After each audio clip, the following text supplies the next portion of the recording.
silence because we are privatizing. That is not very clear, and we hope that we would have gotten enough time to craft something that will persuade or save them.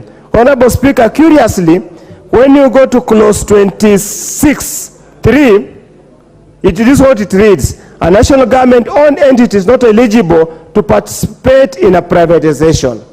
That particular clause, Honorable Speaker, presents two dilemmas. Number one, yes, privatization means divesting from public to private. So obviously, there's no contemplation of any public entity that can participate. I find that particular statement not very well grounded, but even more telling, the Honorable Speaker, is the issue: what happens to the county government entities? Are they allowed to participate because they're not national government-owned entity? That clarity needs to be very clear, otherwise there's going to be abuse. Honorable Speaker, there could be many issues to be dealt with.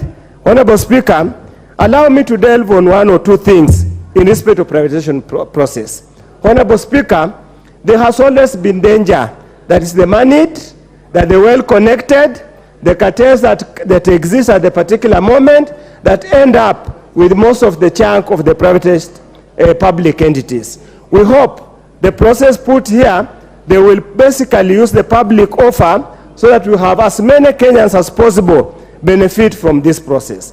As I conclude, Honorable Speaker, to transact other business, we do not wish to cast any aspersion on the House leadership and the rest. But Honorable Speaker, the purpose of the second reading is to members to ventilate, the committee that is in charge of the bill to listen to the members, so that when they are going to make amendments at the committee of the whole House, they have the benefit of having listened to members who have contributed. Honorable Speaker, we conclude now. It's next on the House of the whole committee. Essentially, Honorable Speaker, the debate in the second reading is just in vain. It's window dressing. It's just for PR. We need to look at how we conduct business in this House so that the discussions we are going to have here is not just in vain, Honorable Speaker. We understand the genesis, probably the rush to conclude, as Honorable Dr. Nyikala has said. But we cannot do that clouding the process of debate and legislation making in this House. Thank you, Honorable Speaker. I support the bill. Thank you, Honorable Speaker. Rendekere.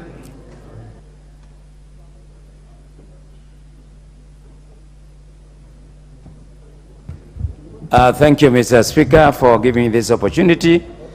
First of all, let me tell Mr. Speaker, happy birthday belated. And Mr. Speaker is not listening. Mr. Speaker, the reason why I wanted to contribute to this motion is I believe the government is on the right decision of putting this motion. One, Mr. Speaker, because now it's going to bring efficiency and by extension effectiveness in the learning of the affairs of privatization of government entities. Mr. Speaker, this bill brings in qualifications and of the staff and the board that is required for learning the process of privatization.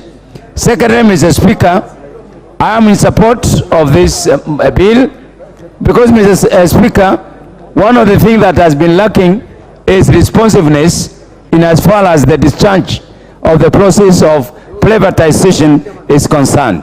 Mr. Speaker, there are so many organizations that were intended to be privatized for a long time, and because of lack of the authority and experience and expertise to deal with this process, the process has been delayed for a long time.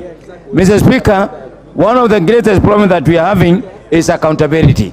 Mr. Speaker, there is the aspect of identifying the values of the assets that need to be disposed of by the government, including the valuation of the state corporations that need to be disposed of. In lieu of having an authority to deal with this process, Mr. Speaker, there was a lack of accountability.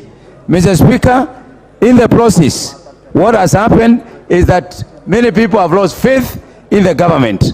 I totally agree that there are so many institutions that need to be disposed of, and that the government is not in the process, in the business of running businesses. But however, there are some essential services that the government need to remain in control. When the government want to dispose of its shares and its control of some state corporations, is because they are no longer necessary and they need to be getting laid off because there's a lot of duplication in so many corporations. Mr. Speaker, we have a problem in transparency. There has been a very serious problem when it comes to disposal of private enterprises or entities.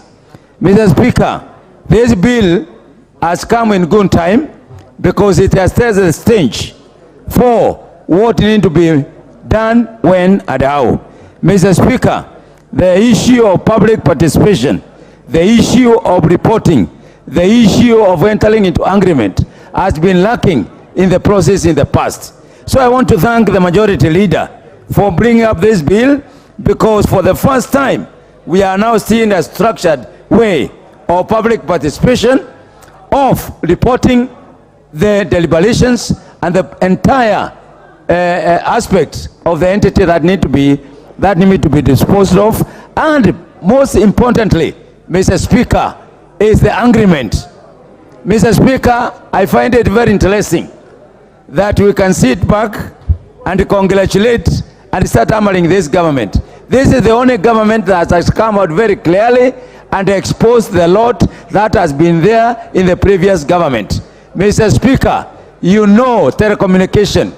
Telecommunication was sold at night, behind bars, by unscrupulous people. So this bill is not going to give opportunity for unscrupulous government officers and the state mechanists, the state capture, to sell institutions of government like what they did to telecoms. So I want to support this bill and to see the time has come, and this is the openness of our government, Kenya Kwanza government, to do things overboard. So I want to thank Majority Leader for bringing this bill and say this is the best way of dealing with the government business. Thank you, Mr. Speaker.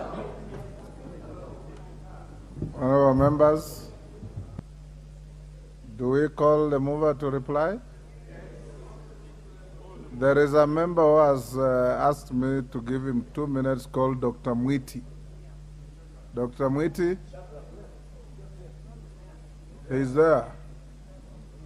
Go ahead. After you, Majority Leader, be ready to reply.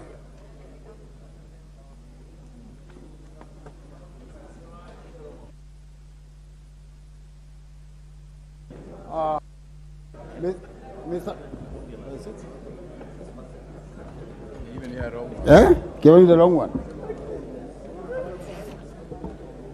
Mr. Speaker, sir, I rise to support a report of the Committee on Privatization of the State-Owned Entities. Mr. Speaker, over the years, the Kenyan economy has experienced several challenges that have required the government to interject and also inject funds to stabilize the state-owned enterprises. However, with the constant injection of funds to various organizations, the state-owned enterprises has experienced a serious problems. However, regardless the injection of the funds, Mr. Speaker, the constant injection of the funds, no substantial benefits that has been realized over the constant years. Mr. Speaker, we have experienced several challenges. However, we have seen funds injected in organizations such as the Kenya Airways that has constantly been funded but with very ritual success. Mr. Speaker, sir, with a struggling economy, privatization of these state-owned companies will efficiently ensure the government raises revenue that can be ejected and also to improve the well-being state-owned entities. Mr. Speaker, sir, currently the revenue generated by the current organizations that are not performing, it's not very good, and that is why, Mr. Speaker, sir, we require these state-owned organizations to be privatized. However, Mr. Speaker, sir, I urge the authorities established to ensure transparency and openness during the transactions of these entities. Mr. Speaker, sir, during the privatization of the entities, there must be need of the government to make sure that issues of jobs are taken care of, especially that various jobs will be lost. Mr. Speaker, sir, the government should have mechanism in selecting entities of privatization. Profit-making organizations, Mr. Speaker, sir, such as the Kenyan and the Post Authority, Mr. Speaker, sir, should be maintained. Mr. Speaker, sir, privatization of these entities that are not performing is long overdue. Therefore, I support, Honorable Speaker, this bill. Thank you. Mover.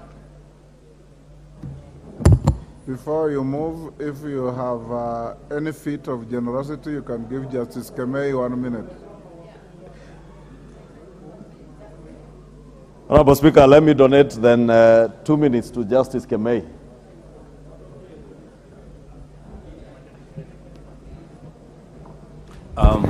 Thank you very much, Mr. Speaker, for the 1 minute I've been given to support this privatization bill.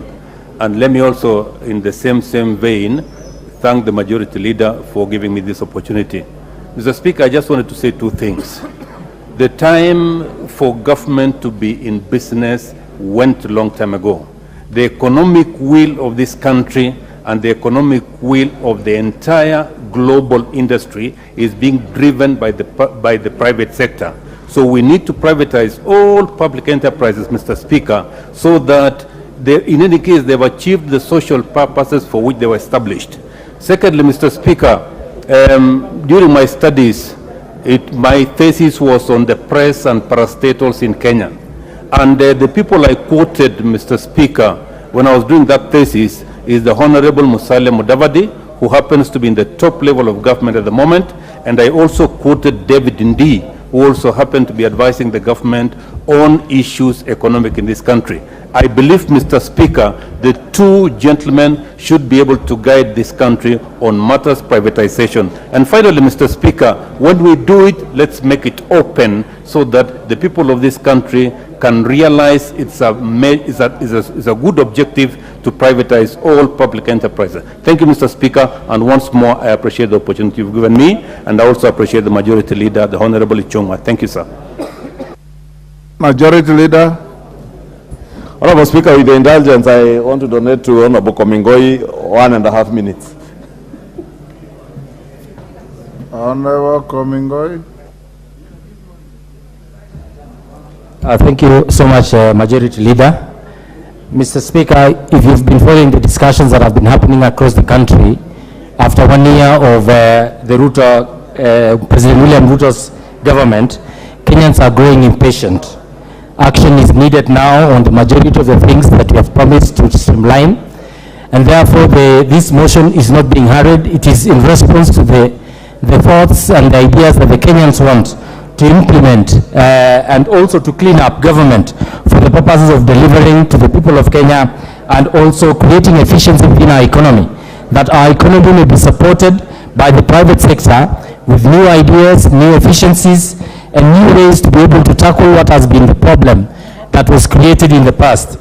We may have had good solutions in the past, but with the development in the economy and the speed with which the economy is growing and the information being passed on within and circulating within the country, we may have come to realize that some of the parastatals, some of the government agencies we have are now ripe for privatization.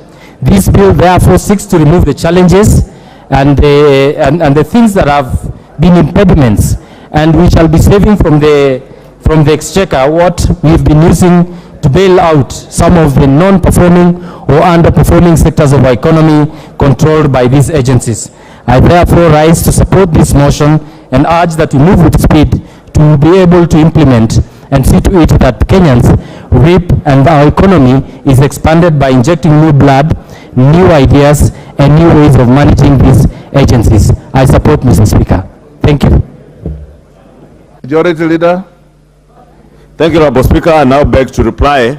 Honorable Speaker, let me first thank all the members who contributed in the morning session and those like Honorable Nyikal who have contributed and the others this afternoon. And Honorable Speaker, you will note that all the members who have contributed to this bill were in support, save for the few reservations on the speed from the Honorable Nyikal. All other members actually had no reservations on this bill, which is indeed commendable and is an indication that they do appreciate the need to have a new legal framework on privatization of our state-owned entities.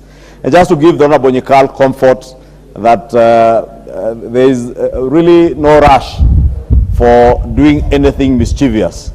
The rush is on a rush to deliver and ensure that we realize value at the right time on our state-owned entities that we may need to privatize. And is indeed contradictory because the Honorable Nyikal is among those who have been pushing the government to deliver everything that we promised to deliver within the first 1 year. Now I'm shocked that when we are struggling to ensure that we delivered even on the sugar companies that we want to privatize, he now has a problem that we are moving fast. But we must move fast, the Honorable Nyikal and others, for us to be able to realize value out of these state-owned entities and to be able to deliver. We have a 5-year mandate to deliver to the people of Kenya, just like as members of parliament, we have a 5-year mandate. But 1 year is gone, therefore there must be a rush to be able to ensure that we deliver on everything that we did promise the people of Kenya. And with that, Honorable Speaker, I beg to reply and invite members to join us during Committee of the Whole shortly. Thank you, Honorable Speaker. I reply.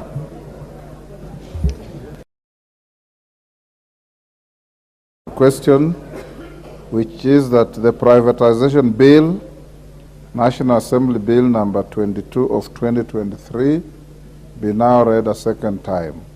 As members of that opinion say aye. Aye. Will those of the contrary opinion say nay? Yes. The ayes have it. A bill for an act of parliament to provide for regulatory framework for the privatization of public entities, to establish the privatization authority and for connected purposes. Order number 10, special motion, consideration of a nominee for appointment as the Director of Public Prosecutions. Honorable members, as I call the Honorable Murugara to move that motion, order. Honorable Kaluma, you are the least I expect to be disorderly. After order number 10, we'll do 11, then we'll skip 12 and dispose of 13, then we come back to 12, 1, Roman 1 and 2. So whoever is the chairperson, Departmental Committee on Finance, be ready Immediately after 11, we'll jump to 13. Murugara. Thank you very much, Mr. Speaker, sir. So, Speaker, I beg to move that this House adopts the report of the Departmental Committee on Justice and Legal Affairs on the approval hearing of Mr. Renson Mulele Ingonga, OGW, nominee for approval for appointment as the Director of Public Prosecutions. Honorable Speaker, this report contains the proceedings and deliberations of the committee on the approval hearing for Mr. Renson Mulele Ingonga, a nominee for approval of the position of DPP in the country. The nomination was forwarded to the House by His Excellency the President via the communication dated 17th August 2023. Honorable Speaker, we thereafter conducted the approval hearings, and I wish to inform the House that, going by the membership of those present, the members of the Justice and Legal Affairs Committee, this was more of a peer review, as Mr. Ingonga is actually an experienced advocate who has worked in many sectors of the country, including the Lands Office and the Office of the DPP. Present at the nomination, and apart from me and my Vice Chair, Mr. Ekomas Mwengi Mutuse, we had a seasoned lawyer, Honorable Farah Malim. We then had another long-serving advocate of the country, the Honorable Francis Joseph Kajwang, member for Waraka. The others included our Chief Whip, Osoro Sylvanus Onyego. We had Makali John Okwisia. Then we had Mureo Edward Wakili. We had Jane Maina Njeri. We also had Gishohi Kagusha John Philip and Honorable Mogaka Stephen MP, not leaving out another long-serving advocate, Aden Dawood of Wajir East. We also have members who are possibly paralegals by now, and they include the Honorable Mushira Michael Mwangi and Honorable Siyad Amina Udgon. All these ones sat and listened to exactly how the nominee would respond to questions. We evaluated his papers, academic papers, practice papers, and any other documents that were submitted to us, and we confirmed that the nominee was suitable. His response to questions was without doubt that he actually understood what the position of the DPP in the country is and what is expected of him, because each of these members asked him questions so that we would get what response he has and whether he is prepared to take up such an onerous position. The country has been without a DPP for a while, and therefore there was some anxiety that we had to allay. And some of the questions touched on what we consider to be fundamental today, because he was asked, we know that the office of the DPP recently terminated high mentioned cases that came up and were terminated for lack of evidence. The question we were posing is, why were such cases being taken to court when actually there wasn't sufficient evidence? And his response was that, in fact, that remains the question. But he has put together a team of advocates in his office to be looking at all cases that are brought to the office to confirm whether they can be sustained in court or these are cases that should not be proceeded with. Another question which was interesting was how he would cushion the office against interference by the executive and any other arm of the government, including parliament. And his response was this, that bearing in mind that the office of the DPP is actually an independent office, he would stay away from any activities that may reveal elements of interference, such that while he knows he has to cooperate with the executive and the legislature and the judiciary ways will be working, he must stay away from any involvement of matters that may actually compromise the office. We then went into a long debate, and we have produced a report, a comprehensive report, which you may all have to look at. You will see that, having considered all the matters, including his background, and his background is that he's a legal practicing advocate. We also went into the process by which he was actually nominated by the Public Service Commission that interviewed him after the selection panel. We also went into a suitability, including academic qualifications. We were satisfied that he does satisfy all these, including his response to questions under Chapter 6 of the laws of, Chapter 6 of the Constitution, and the Ethics and the Ethics Act as regards civil servants. His response again was satisfactory, and we eventually went into an analysis of what we came up with. And in summary, after listening to him, we formed an opinion that the nominee is actually qualified, him being a Kenyan citizen and does not hold any dual citizenship with any other country.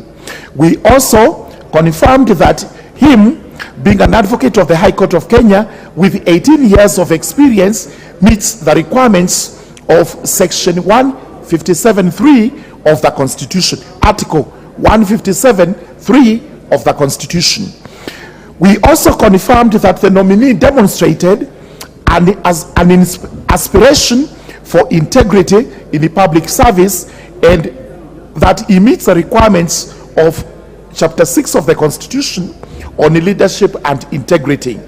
We further went on to interrogate him and confirmed that, having been declared by all the agencies, including the KRA, the HELB, ESCC, DCI, ORPP, with regard to his tax compliance, higher education loans repayments, ethics and integrity, criminal records, and other political party affiliations, he has met the statutory requirements for appointment to the office as proposed.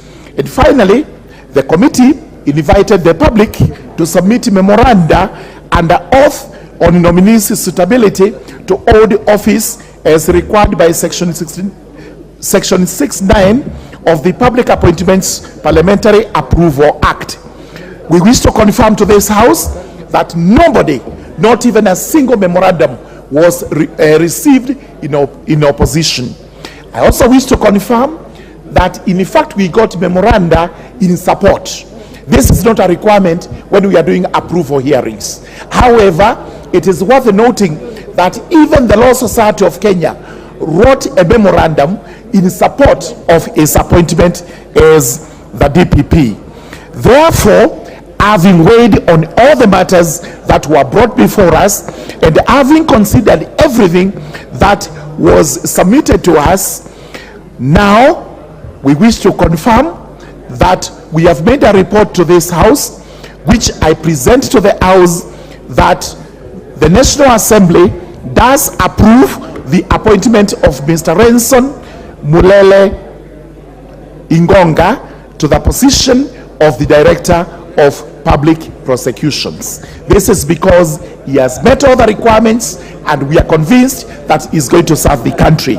It goes without gainsaying that this is a big office. He's going to have a lot of work to do, and especially now that the DPP office has been vacant for quite some time. With those remarks, I do move that this report be adopted, and request my able Vice Chairman, Ms. Honorable Ekomas Mwengi Mutuse, to actually second the adoption. Thank you, Mr. Speaker. Mutuse. Thank you, Mr. Speaker. I stand to second the approval of the Director of Public Prosecutions nominee, Mr. Renson Mulele Ingonga. Mr. Speaker, as has been ably articulated by the Chair, Mr. Renson appeared before our committee, and in his appearance, the committee was guided by the Constitution, particularly Article 157 of the Constitution, the Office of the Director of Public Prosecutions Act, and the Public Appointments Parliamentary Approval Act. Mr. Speaker, in terms of all the requirements under the law, we wish to confirm that the nominee was found to have all the qualifications that are required. But even more importantly, Mr. Speaker, for this House, Mr. Ingonga has been a public servant. After completing his university and being admitted in the role of advocates, he was employed in the public service as a registrar and later transferred his services to the Office of the Director of Public Prosecutions. Currently, he is the man in charge of the Office of Director of Public Prosecutions in Northeastern Province. And one of the things that we observed as a committee is that this appointment in itself is a morale booster to those public officers, to those professionals who are working in the public sector. Because what has been happening in the past is that when appointments of this nature occur, people are poached from outside the public service, and therefore those who have endeavored their time to work for the public service feel demoralized. And therefore we support this appointment because it is a morale booster for those professionals who have chosen to work for public service. Number two, Mr. Speaker, Mr. Mulele Ingonga, and I've said it, is stationed in Garissa. In many instances, public officers have felt that the Northeastern Province is an insecure zone. And for him to have been stationed there for such a long time, working for the citizens of this country, is in itself an act of patriotism. And therefore, for that particular purpose, we wish that this House approves his appointment. Number three, Mr. Speaker, as has been ably stated by the Chair, there is dilemma currently because we do not have a substantive DPP. You know that the DPP is the apex of our criminal justice system. We have seen even petitions in court where prosecutions that have been approved by officers within the office of the DPP are being challenged because some people feel that prosecutions must be approved by the substantive DPP. And therefore, to close that gap, we urge that this House approves Renson Mulele Ingonga to be our next DPP to take over from where Mr. Nuruddin Aj left and to further the war on corruption, just like we have been debating the Privatization Act. And for that reason, Mr. Speaker, I support and I second. Thank you. Thank you, Honorable Mutuse. Order, Honorable Members. Order, Makali. Honorable Members, I now propose the question, which is that taking into consideration the findings of the Departmental Committee on Justice and Legal Affairs in its report on the vetting of a nominee for approval as the Director of Public Prosecutions, laid on the table of the House on Thursday, 14 September 2023, and pursuant to Article 157(2) of the Constitution and Section 8(1) of the Public Appointments Parliamentary Approval Act 2011, this House approves the appointment of Mr. Renson Mulele Ingonga, OGW, as the Director of Public Prosecutions.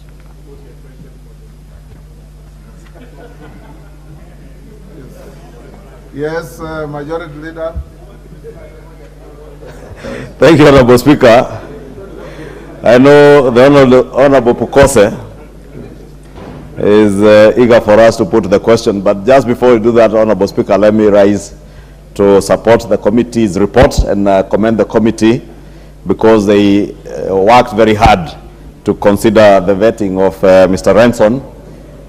Renson Ingonga as the next DPP of our nation, Mulele Ingonga. Honorable Speaker, even as I commend the committee, because whenever public officers go through vetting, Honorable Speaker, and they pass, and their integrity is verified by the members of the committees that vet them, Honorable Speaker, they walk into these public offices with their heads high. But what happens when they're in office, Honorable Speaker, is a story for another day. And I want to encourage Mr. Renson Mulele that he, if approved by the House today, walks into office with his integrity being beyond reproach. And I want to ask him to ensure that his integrity remains that way even for the time he will serve as our DPP. Honorable Speaker, we must also caution the next DPP to be cautious of those others that may want to influence his office to settle scores with other Kenyans. Honorable Speaker, in the last regime, we saw particularly the office of the DCI trying to micromanage the office of the Director of Public Prosecutions.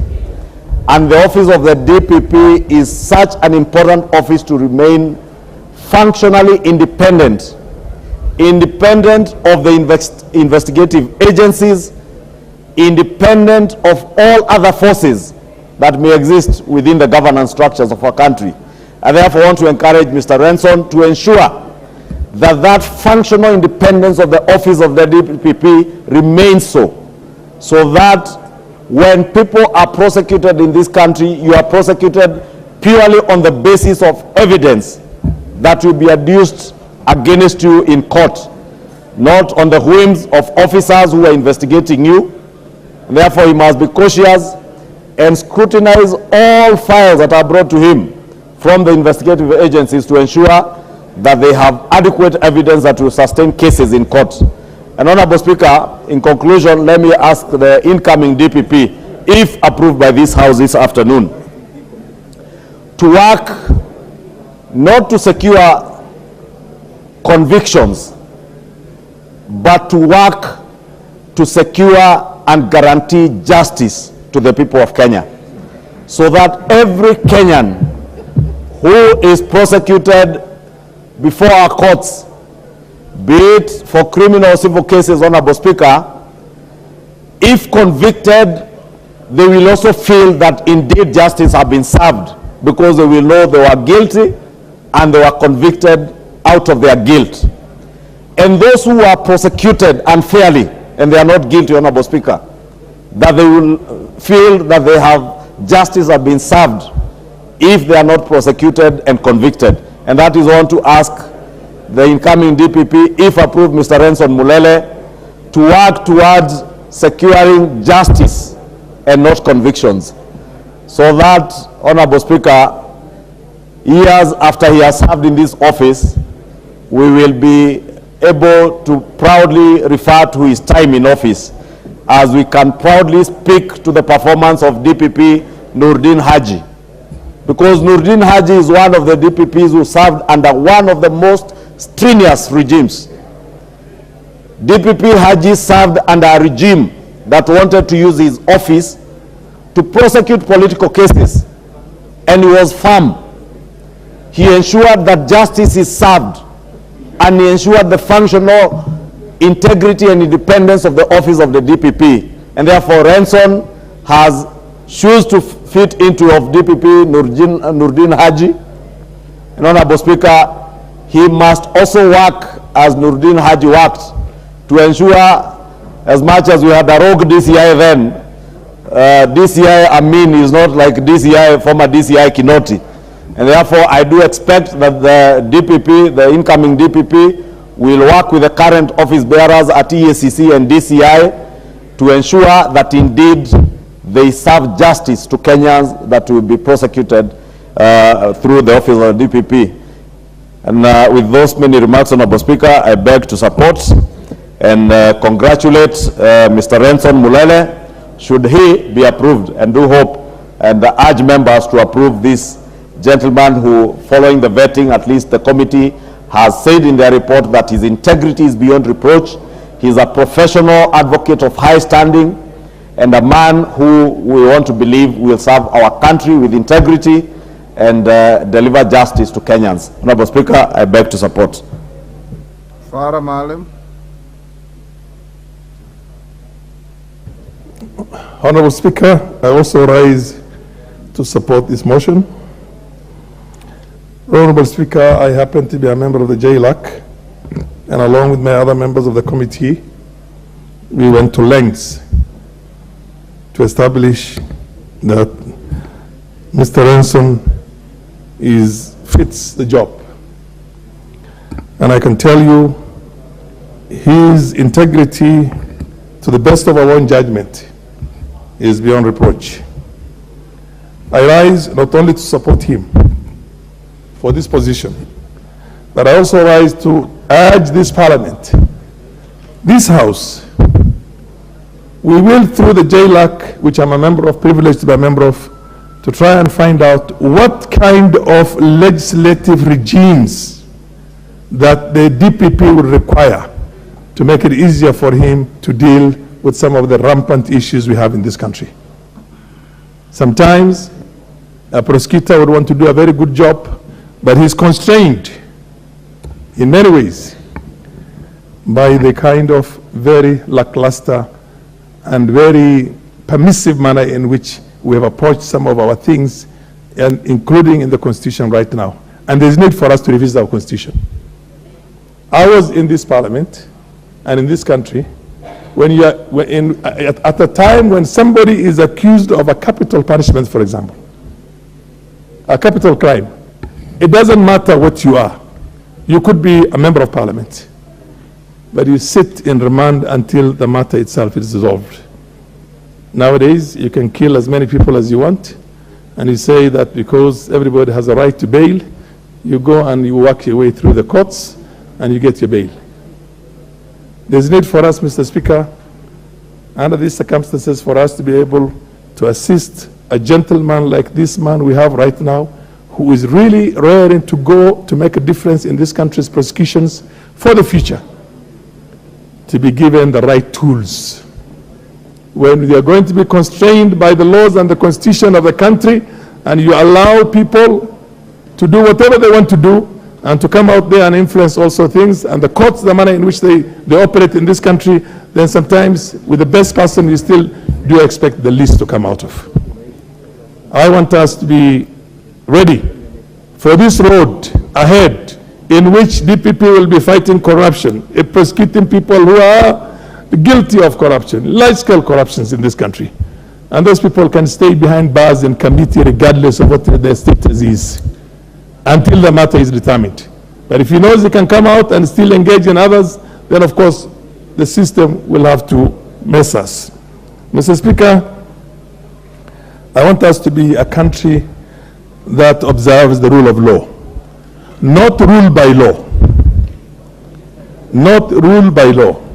So we will, as a Parliament, in my opinion, humble opinion, undertake also to make legislative provisions in this country that's going to help the prosecutor to deal with cases of corruption, economic crimes, and many other rampant criminal activities that happen in our country, so that these can be reined in the future. I wish the Parliament approves that, the appointment of Mr. Renson Mulele as the next DPP, and I wish him the best in terms of the performance of that job, and wish also this country will have a difference in the manner in which we are going to run our own prosecutorial and other things in the future for the benefit of the wider population of Kenya. Thank you. I thought we had agreed. Okay, let me give KJ 2 minutes. Mr. Speaker, I know the interest is high, and so I'll be very brief. Honorable Bukose. Honorable Bukose, you're out of order. Thank you very much, Mr. Speaker, for the opportunity, and I'll take the earliest opportunity to first congratulate the chairman and the Committee of Justice and Legal Affairs for moving this motion, but most importantly, for doing the job that Parliament is mandated to do in the nomination of such a candidate. Mr. Speaker, even those of us who do not know Mr. Renson Mulele Ingonga in person are able to understand the character of an individual who we are proving this afternoon from the report that has been presented here. And for that I commend the committee and I commend the chair. Mr. Speaker, the work that Mr. Renson is coming into is an office that is of great public interest, especially at a time such as this. He is succeeding an individual who has performed extraordinarily well. Former DPP Nurdin Haji had a very illustrious time in this office, at a very difficult time, Mr. Speaker. At a time when the criminal justice system was being politicized, Mr. Speaker, he stood his ground. He held his head high and worked out of integrity, Mr. Speaker. These are the shoes that Mr. Renson has to fill, Mr. Speaker. Beyond that, Mr. Speaker, because I would not want to take much more time, I'd like to say to Mr. Renson Mulele Ingonga that the criminal space in Kenya and internationally has really evolved, Mr. Speaker. The criminals are becoming more innovative. The criminals are using newer tools. The criminals are using new technology. So even as he goes into the office of the Director of Public Prosecutions, Mr. Renson will have to keep up with the times. They will have to be a bit more innovative in how they prosecute the people. Ultimately, he shall not be judged by the number of people that he jails. He shall be judged by the perception of the justice that his office shall be offering this country. So, Mr. Speaker, we would ask him to look into the new technologies, to see how that can help in the prosecution of cases, Mr. Speaker. We will ask him to be fair, to carry himself with a lot of integrity, but most importantly, for this country, he has an opportunity to move us to the next space in terms of using technology in public prosecution. Mr. Speaker, I'll take the last minute to welcome a school that is in your gallery, a school known as Lenana Junior from the Dagoretti South constituency, who happen to be in Parliament today, and I'd like to welcome them to Parliament, and they are able to see the job that the man their parents put in office does in the House. Mr. Speaker, I take this opportunity to welcome the learners from Lenana Junior School in the Dagoretti South constituency. Thank you very much. Johanna, 2 minutes. Asante Bwana Spika, yangu tu ni kusema ya kwamba hii ofisi yenye Bwana Mulele anaenda kupewa, Bwana Spika, ni ofisi yenye iko na jukumu mingi sana, na kama venye wenzangu wamesema, Bwana Spika, ni ya kwamba makesi nchi hii, shida mingi katika nchi yetu ya Kenya ni makesi ambayo imekaa kotini kwa miaka mingi sana bila kusuluhishwa, bila kumalizwa, aidha kwa sababu DPP hajajipea ile nafasi ya kumaliza. Lakini zaidi, Bwana Spika, kitu yenye mimi mwenyewe ningependa kusihi huyu Mulele ni kwamba akipata hiyo nafasi, Bwana Spika, ahakikishe kwamba kama kesi ya mtu ifanyike kulingana na yale makosa ambayo mtu amefanya. Isikuwe ni ofisi yenye wanasiasa wanaitumia. Isikuwe ni ofisi yenye state pia inaweza kuitumia kuangamiza watu ambao hawana makosa. Bwana Spika, watu wengi Kenya hii saa hii wako na makesi kotini bila sababu, yenye ikifunguliwa, ukiona venye imefunguliwa mashtaka, Bwana Spika, hizo makesi haistahili kuwa kwa hizo makotini, ingekuwa imemalizwa. Kwa hivyo nasihi Bwana Mulele akipata hiyo nafasi, ahakikishe kwamba hizo makesi yenye haina umuhimu yoyote aimalize, aikamilishe, ndio nchi yetu iendelee vizuri. Asante Bwana Spika. Last, before we call the mover, David Ocheng. Thank you so much, Mr. Speaker. I want to support the nomination of Mr. Renson Mulele Ingonga as our next DPP, Mr. Speaker. Mr. Speaker, in the country today, you would think that crime pays. Because, Mr. Speaker, we've got a level where anything goes in our criminal justice system, Mr. Speaker. Our criminal justice system has so many leaks, so many cracks. You can never know, even where the facts are very clear of a case, you can never know how a case will go. Even where someone has done something that is so clear to the public that this must be punished, they are never punished, Mr. Speaker. And so I want to ask Mr. Renson Mulele that when confirmed, his job is not only to fight corruption, no. for corruption of the EACC. His job is to ensure that the criminal justice system of the country works for everyone equally, works for everyone fairly. Mr. Speaker, in the villages where we come from, Mr. Speaker, the prosecutors and the investigators in the villages, they always colluding criminals, and you don't get anything happening down there, Mr. Speaker. A case can be so clear, but tomorrow you are told that the investigator has been given money to mess up the case. If not, that's not the case. The prosecutor has been given money to mess up a case, Mr. Speaker. So that at the end of the day, what gets to the courts, Mr. Speaker, is not what would get a conviction, Mr. Speaker. A prosecutor cannot get a conviction, Mr. Speaker, will not deter crime. A prosecutor who cannot ensure that people who mess up with our laws are not punished will not deter crime, Mr. Speaker. And so we want to ask Mr. Renson Mulele that just like the person you are to succeed today, ensure that you have read to the law, trust the law only, don't look the other side and say, who is telling me what? The moment you start listening to the other quarters, you will not be independent, you will not protect this country from marauding criminals. Mr. Speaker, I support this and wish Mr. Renson Mulele the best in his new appointment. Thank you. Beatrice Elachi. Thank you, Mr. Speaker. I also rise to congratulate Mr. Mulele, Mr. Speaker, but to also just inform him that now you enter into an institution that you have to be very clear on how you want to take the country. Mr. Speaker, you remember this is an institution that has been used so badly that every person will be used with the EACC and be taken to the DPP, and you find yourself either with a case or no case. And that we are saying it is for him now to streamline and to look at all the prosecutors that have been there. And if possible, to ensure now you start a new slate by sending some of those prosecutors who have been so much in Nairobi, Mr. Speaker, outside Nairobi also.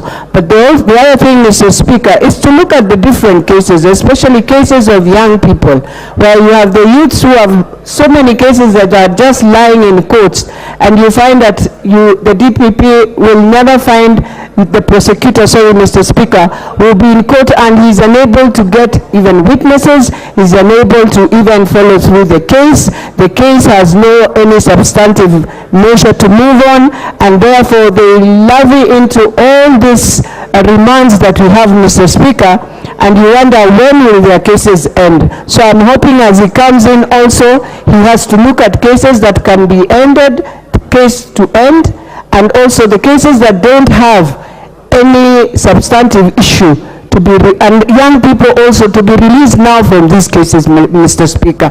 Lastly, Mr. Speaker, there is also another issue that is very interesting, that today you find that there is a case in court, and it is the prosecutor who will be asking now the parents, especially issues of land.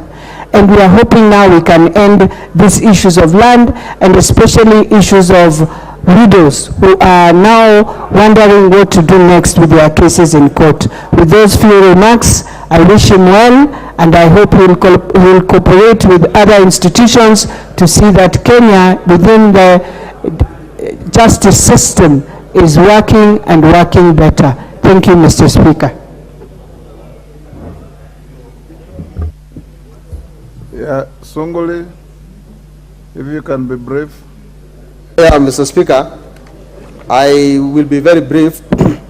I don't know the nominee personally, but the description given by the mover creates an impression of a person who is qualified to get this job. Therefore, I don't oppose. But, Mr. Speaker, just 2 points.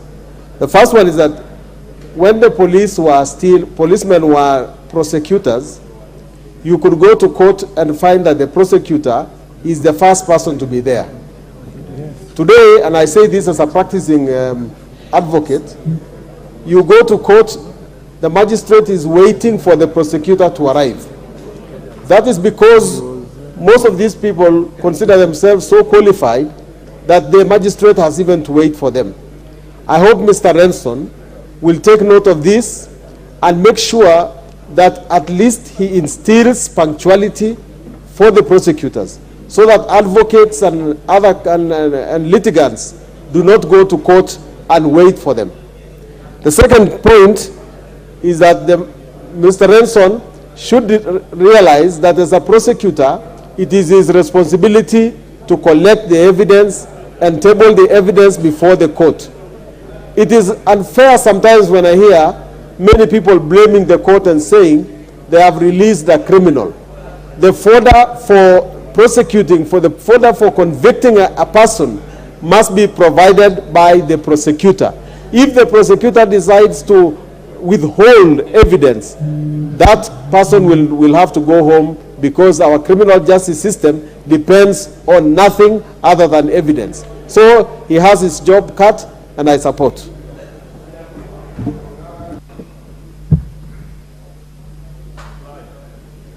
Thank you very much, Mr. Speaker. In reply, I wish to thank everyone, all the members who have made their contributions in support of the report and the proposed nomination. I also thank the committee for the work they did, including the secretariat that, Mr. Speaker, you gave to us through the clerk. The work was well done, and I believe this is the reason why we have received the overwhelming support. Mr. Renson must be listening from somewhere.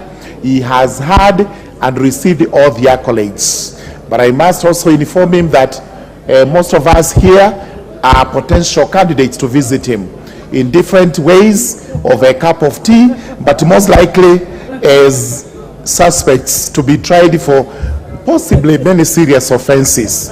Please do not listen to what they have said. Just do your work without considering who is who, and ensure that the law is actually followed to the letter, even for some of us. With those remarks, I move to reply. Thank you, Murugara. Honorable members, I now put the question. Order. Order, Bowen. I now put the question, which is that, taking into consideration the findings of the Departmental Committee on Justice and Legal Affairs in its report on the vetting of a nominee for approval as the Director of Public Prosecutions, laid on the table of the House on Thursday, 14th September 2023, and pursuant to Article 157(2) of the Constitution and Section 8(1) of the Public Appointments Parliamentary Approval Act 2011, this House approves the appointment of Mr. Ruben Mulele Ingonga, Renson Mulele Ingonga, OGW, as the Director of Public Prosecutions. As members of that opinion say aye. Aye. Those of the contrary opinion say nay. The ayes have it. Next, Order 11. Order number 11, special motion, consideration of nominees for appointment to the National Government Constituencies Development Fund Board. Musa Sirma, you can also prosecute as efficiently as Murugara. We'll make good progress. Thank you, Mr. Speaker. I beg to move that... Order, Musa Sirma. Musa, indulge me for a minute. Yes. Take your seat. Allow me to acknowledge in the public gallery Gasheraka Secondary School from Tharaka Nithi. On behalf of myself and the House, we welcome the students and their teachers to the House of Parliament. Musa Sirma, proceed. Give him the mic. Thank you.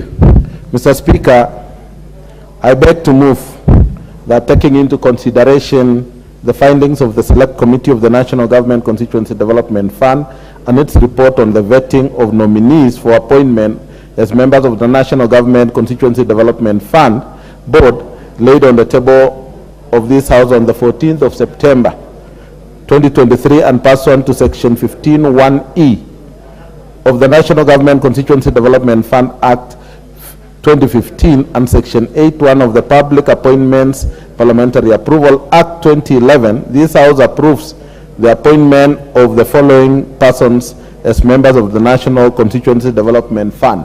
1. Honorable Olago Olwoch, CBS. Honorable Janet Teya. Senator Matsitsa Naomi Shionga. Mr. Speaker, as the members were sent to you by the Minister for Treasury, you forwarded the same names and committed the Committee of National Government Constituency Development Fund to do the vetting. Mr. Speaker, we've gone through all the required provisions in terms of advertising on anybody who had issues with the 3 names. And Mr. Speaker, when the time that was on the 5th, which the time which lapsed for or ended for provision of the petitions, we had no memorandum against the 3. And therefore, Mr. Speaker, we went ahead and vetted the 3 members. And Mr. Speaker, having known and by all members, the Honorable Olago Luoch, who is a lawyer and a 3-term member of the National Assembly, with all his credentials, Mr. Speaker, the committee agreed that he was fit, and also providing the necessary documentation of the EACC and DCI and all other required documents. Mr. Speaker, we came to the conclusion to approve. Honorable Janet Marania Teya has served this House for 2 terms, one as a nominated women representative of Kajiado, and again nominated to this House. Mr. Speaker, Teya has been a in the community circles and has worked for the community in various areas, and she has all the knowledge and expertise to be able to deal with the work of NGCDF. Mr. Speaker, we saw her qualified to take up the position. The third one, Mr. Speaker, is Senator Matsitsa Naomi Shionga, who was a nominated senator in Parliament. Mr. Speaker, Naomi has a master's degree in health informatics and is qualified and is able to be a member of the board, having known or worked in the grassroots in terms of the health sector and also in many developmental community work. The candidate, Honorable Matsitsa Naomi, was approved by the members of the committee. Mr. Speaker, I beg to move, and I ask Honorable Kasim Tandaza to second. Mheshimiwa Tandaza. Give him the mic. Thank you, Honorable Speaker. The NGCDF board, Honorable Speaker, is such an important board for all of us here in this house. It is so important given that our existence out there definitely depends on the board in terms of facilitating our funds to our constituencies and to our people. It is over a year that this board has not been properly constituted since the other 3 members whose terms had lapsed and one who resigned. We were left with only the civil servants seconded from the different line ministries. It is high time that we approve these 3 members who are qualified for the job so that the NGCDF board can be properly constituted. We all know that the NGCDF is facing a myriad of problems, especially the legal battles before it. We also know that we have quite a number of legislative proposals that will be before the House, some undergoing public participation, just to align it to the 2010 Constitution and other acts of Parliament. It is through this board that we hope we shall be able to to achieve all this so that we can have NGCDF functioning for eternity. For those few remarks, Honorable Speaker, I support. You second? I second. I second. Thank you, Honorable Tandaza. Honorable members, I now propose the question, which is that taking into consideration the findings of the Select Committee on the National Government Constituencies Development Fund in its report on the vetting of nominees for appointment as members of the National Government Constituencies Development Fund Board, laid on the table of the House on Thursday, 14 September 2023, and pursuant to Section 15(1)(e) of the National Government Constituencies Development Fund Act 2015 and Section 8(1) of the Public Appointments Parliamentary Approval Act 2011, this House approves the appointment of the following persons as members of the National Government Constituencies Development Fund Board. 1. Honorable Olago Alwoch, CBS. 2. Honorable Janet Teyia. And 3. Ms. Masisa Naomi Shionga. You got the question?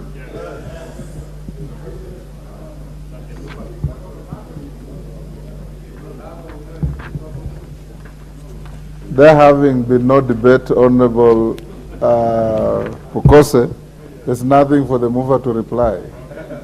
So we can only put the question. Honorable members, I'll put the question to order number 11, which is that, taking into consideration the findings of the Select Committee on the National Government Constituencies Development Fund, in its report on the vetting of nominees for appointment as members of the National Government Constituencies Development Fund Board, laid on the table of the House on Thursday, 14 September 2023, and pursuant to Section 15(1)(e) of the National Government Constituencies Development Fund Act 2015 and Section 8(1) of the Public Appointments Parliamentary Approval Act 2011, this House approves the appointment of the following persons as members of the National Government Constituencies Development Fund Board. 1. Honorable Olago Alwoch, CBS. 2. Honorable Janet Teyia. And 3. Ms. Masisa Naomi Shionga. As members of that opinion say aye. Aye. Will those of the contrary opinion say nay? The ayes have it. Honorable members, as I had directed earlier, we'll skip order number 12 and go to order number 13. We'll come back to order number 12 thereafter. Order number 13, motion, consideration of the memorandum by the National Treasury and Economic Planning on action plans to revive and commercialize state-owned sugar companies. Thank you, Honorable Speaker. Mr. Speaker, I beg to move that this House adopts the report of the Joint Committee of Finance and National Planning and that of Agriculture and Livestock on Treasury Memorandum on action plans to revive and commercialize state-owned sugar companies.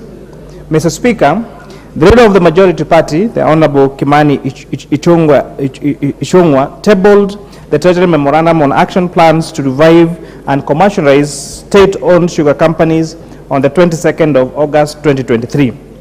The Speaker of the National Assembly directed that this memorandum be referred to the departmental committees on finance and national planning and that of agriculture and livestock for consideration and reporting back to the House within 2 weeks. Honorable Speaker, the National Assembly is requested to consider and approve, as per the Treasury memo, 1. Right of loans owed to the public sugar companies, to GOK and Kenya Sugar Board or Commodity Fund, amounting to Kenya shilling 65,778,448,646 as at 30th of June 2023, and any other accrued interest as at the date of approval. And 2, to write off taxes, penalties, and interests as approved by Parliament, amounting to Kenya shillings 50,144,801,608 as of 30th June 2023, and any additional interest and penalties that would have accrued since then. And 3, the vacation of the privatization model approved by Parliament in 2015. And lastly, Honorable Speaker, that the leasing model of 5 public sugar companies, and these public sugar mills, and these are Zoia Sugar Company, Chemlil Sugar Company, Miwani Sugar Company, that is in receivership, Mohoroni Sugar Company in receivership, and South Nyanza Sugar Company. Honorable Speaker, the sugar industry plays a very significant role in supporting the economy and livelihoods of more than 8 million Kenyans. Mr. Speaker, it is sad to note that Kenya has been a net importer of sugar since the mid-1980s, and the gap between production and demand has been widening over time. Kenya's annual consumption in 2002 stood at 1.1 million metric tons against a production of only 790 million metric tons, leading to an importation of 320 million metric tons worth Kenya shillings 28 billion. Annual production importers has shown an annex in the report that we tabled in the morning.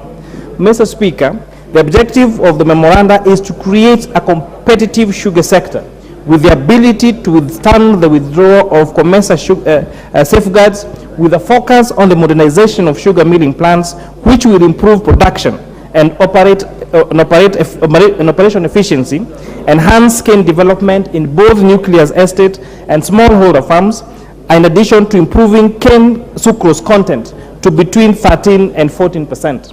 Honorable Speaker, the memoranda proposes a leasing model that will bring on board private capital, expertise, and modernization of sugar mills for efficient commercial operations, leasing the nuclear estates and factory land to private investors. Honorable Speaker, when considering the memoranda, the Joint Committee held meetings with stakeholders, most of whom will be affected by the proposals in the memoranda. The stakeholders, including members of county assemblies, members of parliament, sugarcane farmers, outgoing institutions, management of state-owned sugar companies, the National Treasury, Kenya Revenue Authority, among others. The meetings were held in Kisumu County last week from Tuesday, the 5th of September to 7th of September 2023. Honorable Speaker, at this juncture, I would like to extend a sincere gratitude to yourself, because you convened a very successful sugar conference that weekend, in whose we have also borrowed heavily from the recommendations that you made from that sector. We also applaud the members of parliament from the sugar growing areas that came in person and submitted both their oral and written memoranda about the revival of this sector.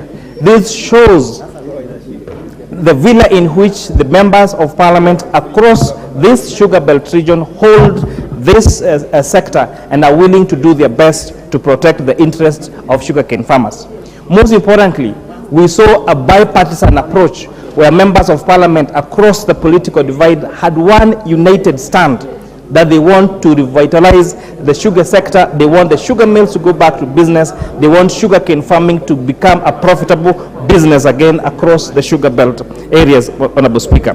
During the stakeholders' engagement, the Joint Committee noted the following: that all the public milling companies were on their knees, and the situation has been made worse by the lack of sugarcane in the country, which has led to temporary closure of the companies.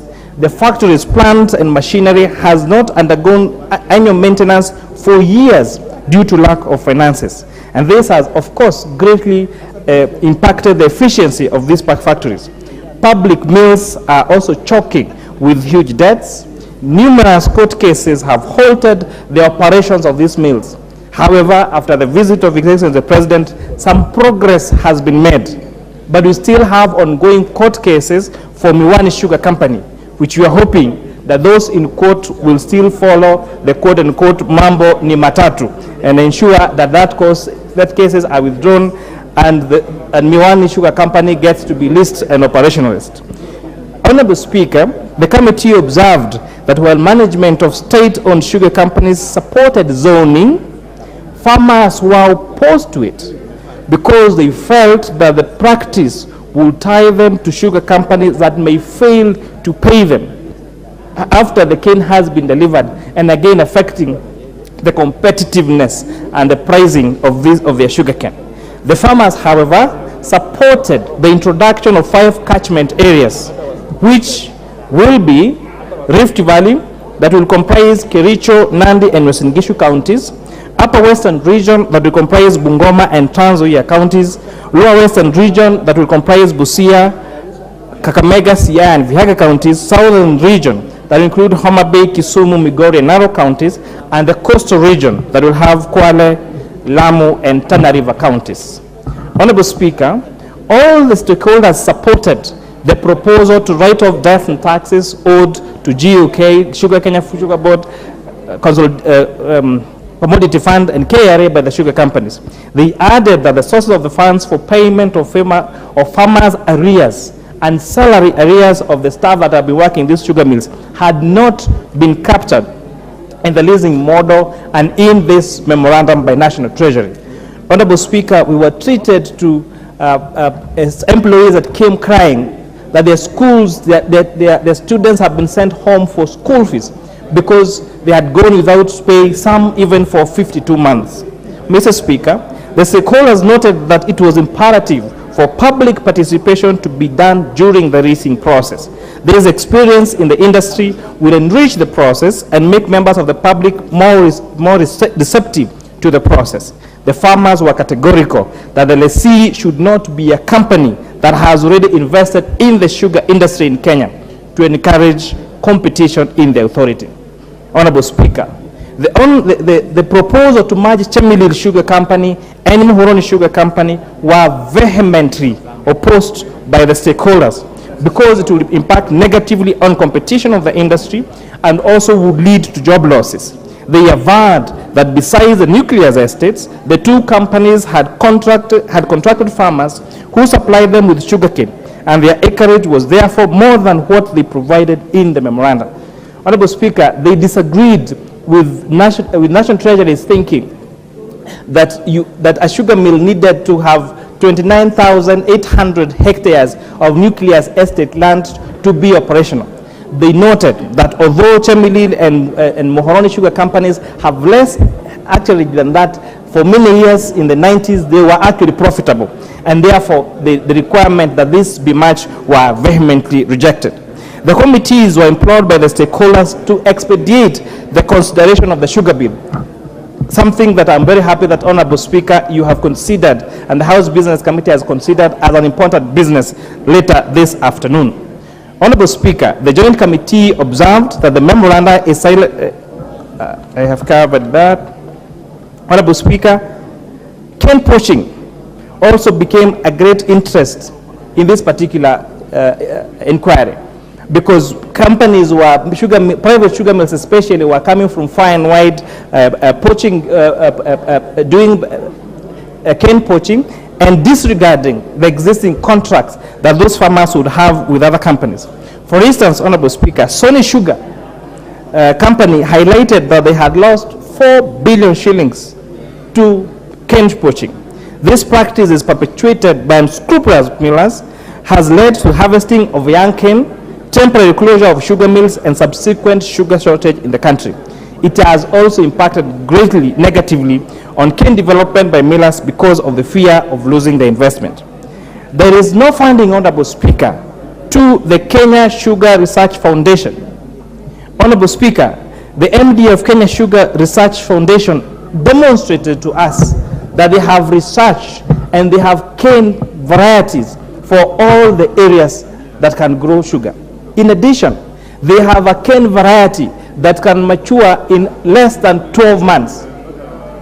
But the sugar mills around these areas keep giving these cane farmers cane seeds that take 24 months, 36 months, and there is no way any subsistent sugarcane farmer would wait for a whole 24 months for the cane to mature before they get the return on the investment.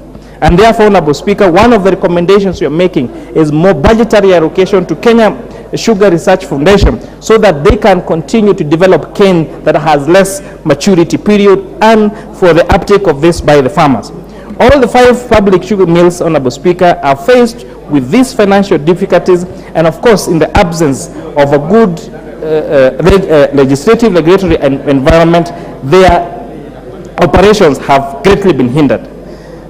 Honorable Speaker, the joint committees therefore recommends the following: that this House grants approval for the leasing model for the 5 state-owned sugar companies within the provisions of the Public-Private Partnership Act number 14 of 2021.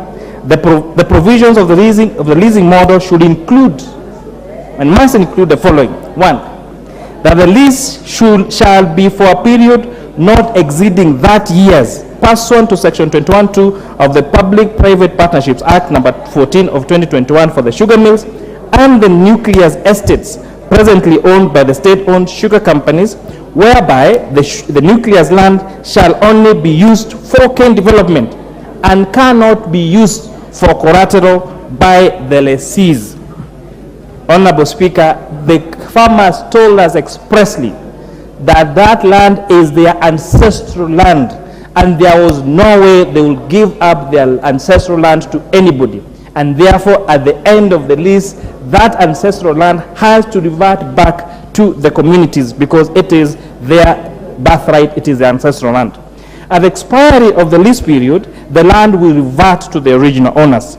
And then the National Treasury will cost the assessment of the lease and shall be done after every 5 years to ensure that the lessees have adhered to the terms of the lease, and so that it can be removed. It can be renewed. Honorable Speaker, they were concerned that the lessor could, or the lessee could lease the farm and not agree to this particular propositions, and considering the large period of lease for 30 years, they recommended that there be a review of this lease agreement for every 5 years. The lessee, Honorable Speaker, shall modernize the sugar mills by installing new machines and technologies to revive the companies, improve the financial well-being of the farmers, create employment, both directly and indirectly, and increase government revenue. The lessees shall specify the CSR activities that they will set up in the local community as a requirement for the award of the lessee. They remembered with nostalgia how those sugar mills provided health services, schools around the areas, academies, some even had golf courses, had very well-maintained roads, and they want to know whether the lessee will carry out those CSR activities so that they can have what they used to have, and even much better. The fate of the workers, Honorable Speaker, currently working in the mills was also a great point of consideration. And the lessee, so the workers, the lessee, the lease must contain a clause that will facilitate the fate of the current workers in these sugar factories. The leasing process shall be clearly outlined and shall include stakeholders' engagement. That this exercise should be carried out with public participation and making sure that there is involvement of the farmers. Honorable Speaker, this joint committee also recommends that this House vacates the privatization model that was approved by the National Assembly in 2015. The model that was approved in National Assembly in 2015 as proposed by then Cabinet Secretary or Minister for Finance, Honorable now be vacated so that we adopt this new model. That this House, Honorable Speaker, approves the Cabinet's decision to write off the total taxes amounting to 16 billion shillings, 378,998,407, comprising 9,926,209,019 shillings of principal tax and 231,917,718 as interest, and Kenya shillings 6,221,571,670 as penalties owed by the 5 state-owned sugar companies. Honorable Speaker, that this House approves the Cabinet's decision to write off loans that are owed to the GOK to the sugar companies through the Kenya Sugar Board and the Commodities Fund, amounting to a total of 65 billion shillings, 778,448,646. That, Honorable Speaker, within 90 days of this House's resolution to adopt this report, the National Treasury shall cause payment of Kenya shillings 1,683,397,053 shillings and 69 cents as arrears that is owed to farmers for those 5 state-owned companies. That number 6, Honorable Speaker, that within 90 days of the House resolution to adopt this report, the National Treasury shall cause payment of Kenya shillings 5,234,465,033 shillings as salary arrears and other emoluments for the 5 state-owned sugar companies. Number 7, Honorable Speaker, that the House rejects the proposed merger of Chemelil Sugar Company and Muhoroni Sugar Company, and that of the two and that those 2 companies should be leased separately. Honorable Speaker, that the House approves the introduction of the 5 cane catchment areas I had said earlier. But most importantly, where cane supply contracts are signed, that this House approves those 5 catchment areas apart from where cane supply contracts have been signed between the farmer and the miller. The question here is, we want to make sure that cane is available to the millers, but at the same time protect also those millers that will have cane contracts with the farmers, so that we do not have a situation whereby we are forcing farmers to sell their cane where they do not need to sell them, Honorable Speaker. And that the cane supply contract should include the timelines, the cane pricing formula that is developed, and that cane pricing formula would be developed by the Sugar Research and Training Institute and approved by the Sugar Pricing Committee. Honorable Speaker, the farmers were worried that they were not getting the correct price for their sugar, what in other areas we are calling guaranteed minimum price. And therefore, that leasing contract, that cane development contract would include the price of cane, and the price of cane will be proposed by the Sugar Research Training Institute, because they are the institute that have done enough research to know how much it costs to develop the cane, Honorable Speaker. And the National Treasury and the Ministry of Agriculture and Livestock Livestock Development should conduct an audit of the debt portfolio of the outgrower companies, including Mumias Grower Companies Limited, Zoria Outgrowers Company Limited, and establish whether they are solvent and can be utilized for cane development, and within 60 days to present a report to this House. And also, Honorable Speaker, I would like to congratulate Honorable Salasia. He was very particular in support of Mumias Outgrowers Association in articulating the plight of his farmers. That within 90 days, Honorable Speaker, the adoption of this report, that the National Treasury shall cause allocation of Kenya shillings 600 million to the Sugar Research Institute for multiplication and popularization of 27 sugarcane varieties that are already generated through research. Number 11, Honorable Speaker, that within 60 days of the adoption of this report, the Ministry of Agriculture and Livestock that will put in place regulations to protect the recommendation of this report. The regulations shall be submitted to the National Assembly within 60 days of the adoption of this report for consideration as provided in the statutory.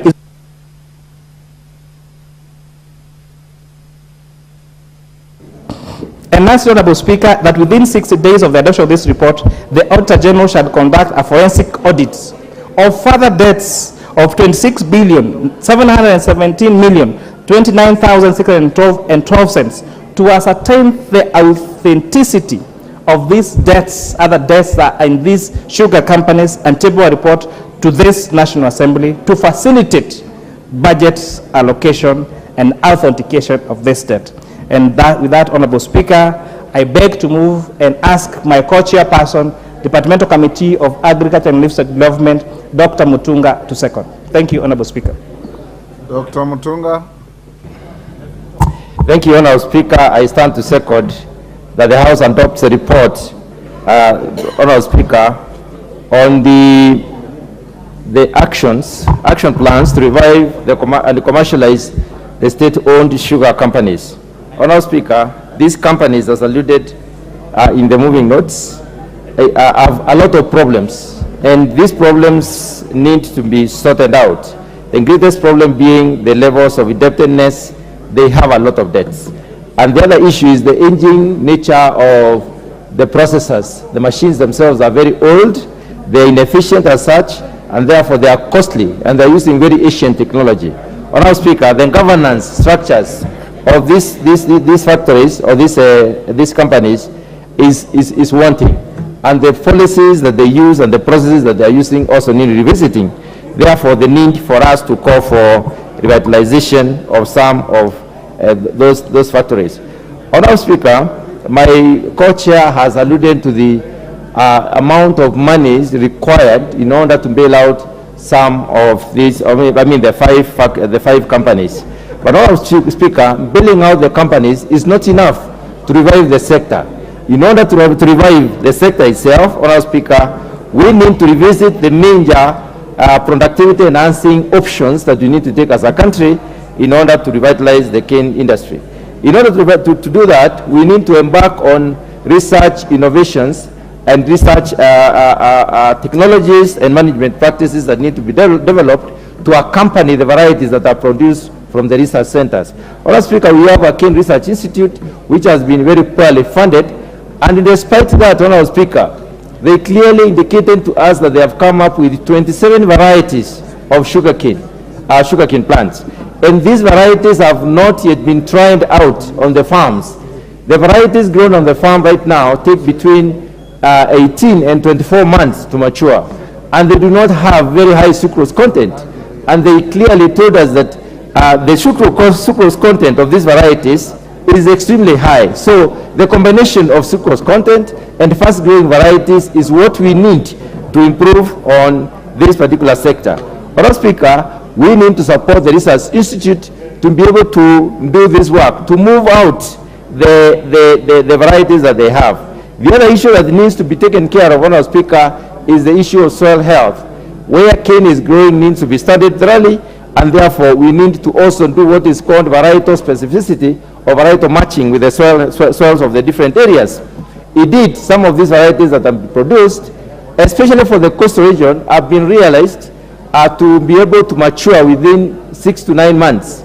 If we can have a cane variety that is maturing in 6 months, it therefore means that, especially under enhanced production where we shall use irrigation, it is possible for us to produce 2 crops in a year.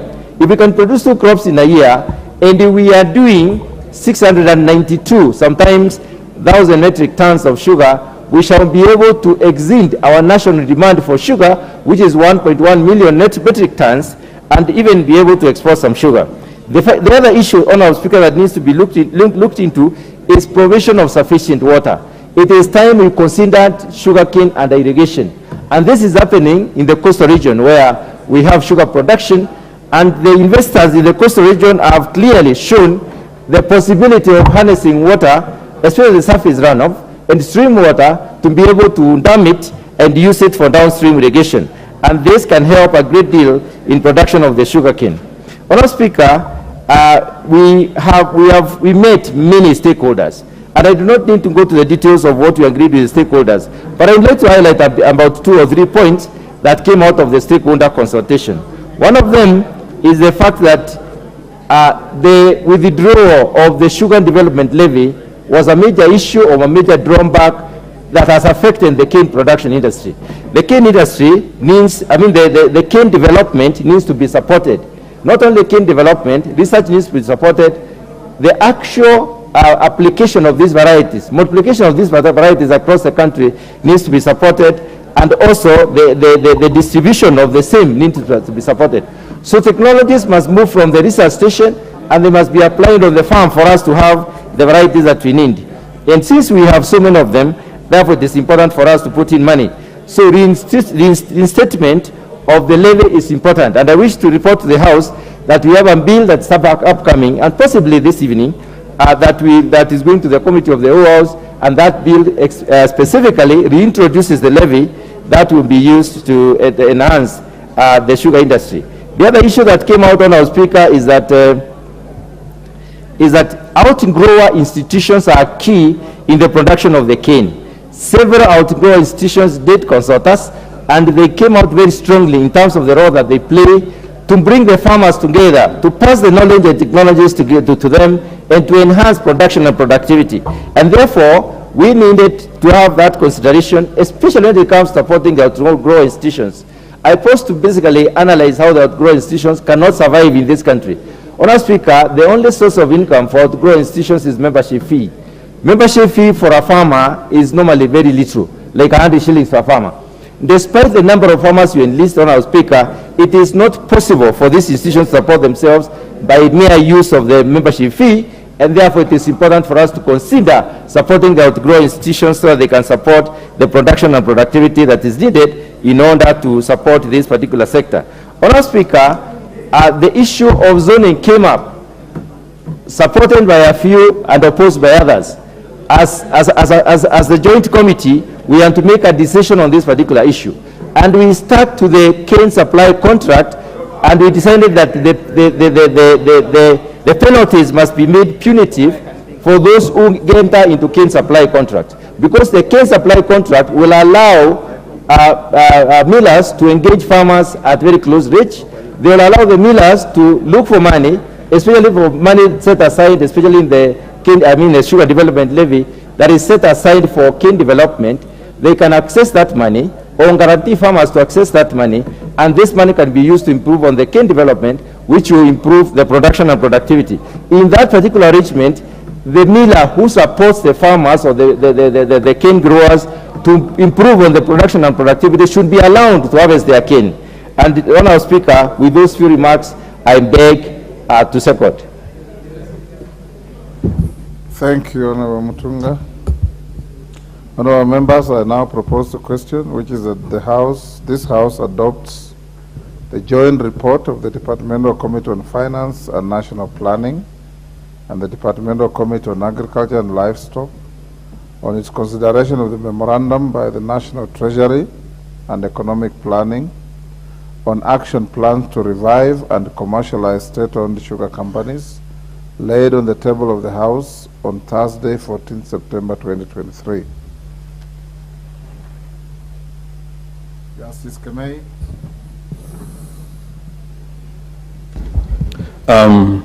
Thank you, Mr. Speaker, for the opportunity you've given me so that I can also add my voice on the memorandum from the Treasury.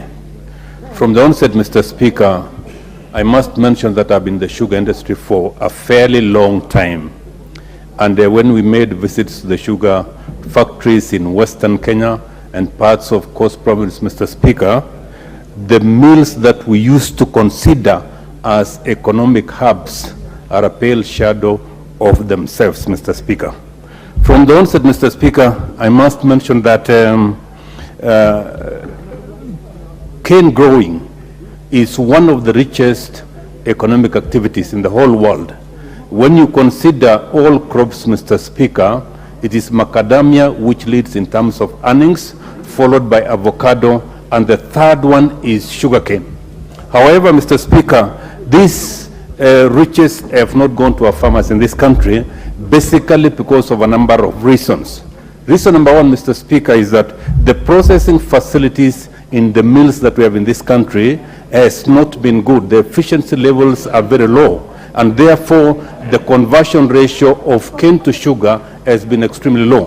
While countries, Mr. Speaker, like Brazil, convert 9 tons of cane to 1 ton of sugar, in this country we are doing as much as 20 tons of cane for 1 ton of sugar. That, Mr. Speaker, cannot be an economic activity. Secondly, Mr. Speaker, the efficiency in the field is equally very poor. The cane that we grow ends up in the mills after 3 or 4, 5 days. The sucrose content in that cane has gone down. And Mr. Speaker, we do not expect the mills to be able to process the cane and lead to better recoveries. Mr. Speaker, when we look at the sugar industry in this country, we are one of the highest cost producers in the whole world. Sugar is produced at about $700 per metric ton in Kenya, while in countries like Brazil, the cost of production is in the range of $300 per metric ton. When you come to the Comesa region, Mr. Speaker, there are countries like Zambia, countries like Swaziland, which produce sugar at about $400 per metric ton. We must strive, Mr. Speaker, to be an efficient producer of sugar as a nation. Mr. Speaker, we consume 1 million metric tons of sugar, and what we produce is about 700,000 metric tons. Mr. Speaker, that deficit of 300 metric tons has been making this country to spend its meager dollar resources in terms of importation of sugar. Mr. Speaker, we spoke to the farmers, and we must be true to them. And they had said, Mr. Speaker, they would follow us until when we are discussing this issue in Parliament. One of the most emotive issues, Mr. Speaker, has been the land issue. And they said, Mr. Speaker, when the lease model is implemented by the government, land that initially belonged to our people must revert back to their original owners. Mr. Speaker, I believe that the committee, the joint committee, has given due regard to this, so that at the end of the expiry period of 20 years or so, Mr. Speaker, the land should be able to revert back to the original owners. Mr. Speaker, we want as a country to be able to give the private sector the ability to run the cane industry such that it is meaningful to our people. But as we do that, Mr. Speaker, we need to prepare our farmers so that at the end of the day, they should be able to carry on as actual owners of the mills that we have in this country. Mr. Speaker, they gave us the model of Kenya Tea Development as agency, which they say over time, Mr. Speaker, they should be able to man the mills themselves. And finally, Mr. Speaker, we've been sitting on knowledge from our research institution, the Kenya Research Institute. That institute has developed varieties with a very high sucrose content, with a very high pollen cane, Mr. Speaker, that we should be able to get our farmers to grow them. And finally, Mr. Speaker, in terms of sharing the proceeds between the farm and the mills, the formula that is provided by Kenya Research Institute is the best way in which we'll make our farmers adopt better sucrose content cane and earn a better living out of them. With those few remarks, Mr. Speaker, I support the memorandum. Thank you. Thank you. Honorable members, I want to give you direction as follows. I would want to guide the House that we go to the Committee of the Whole at order number 12 by 5:30. So I want us to agree on limiting contribution time. Can we do 3 minutes? 3 minutes, that of course I'll give, if the minority and majority leaders want to speak, I'll give them 5. Pardon? 15?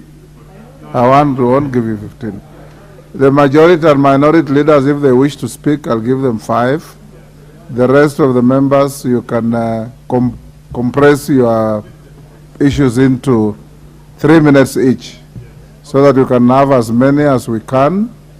By 5:20, I'll call the mover to reply.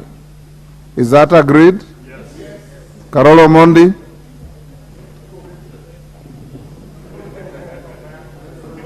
Thank you very much, Honorable Speaker. Honorable members, if you make your points, my professor used to tell me, if you can't make your point in the first 2 minutes, you are unlikely to make any point in 1 hour. I agree absolutely, Honorable Speaker. I rise to support the report, but I would like to draw the attention of the Chair and the other members as well as the House about Miwani land, the 10,000 acres of Miwani land, Miwani sugar. I think there's been a lot of problems over that land.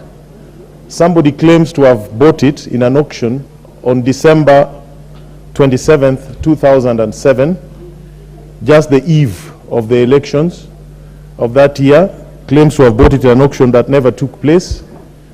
He has never produced any evidence that he paid for the land. His claims over that land were dismissed by the High Court of Kenya and the Court of Appeal before the Supreme Court was established, reverting that land to the community of Miwani. I would like to propose that this report includes a paragraph on that land inviting the Auditor General to do a forensic report, audit of, the ownership of that land, and submit to this House a report on the status of ownership of that land, so that we can protect the community around that land. I'm very sure that Honorable Koyo and Honorable Nabina Bwera are very well versed, and Mr. Speaker, I'm sure they could add something to this. Thank you very much, Honorable Speaker. Thank you. Honorable DK.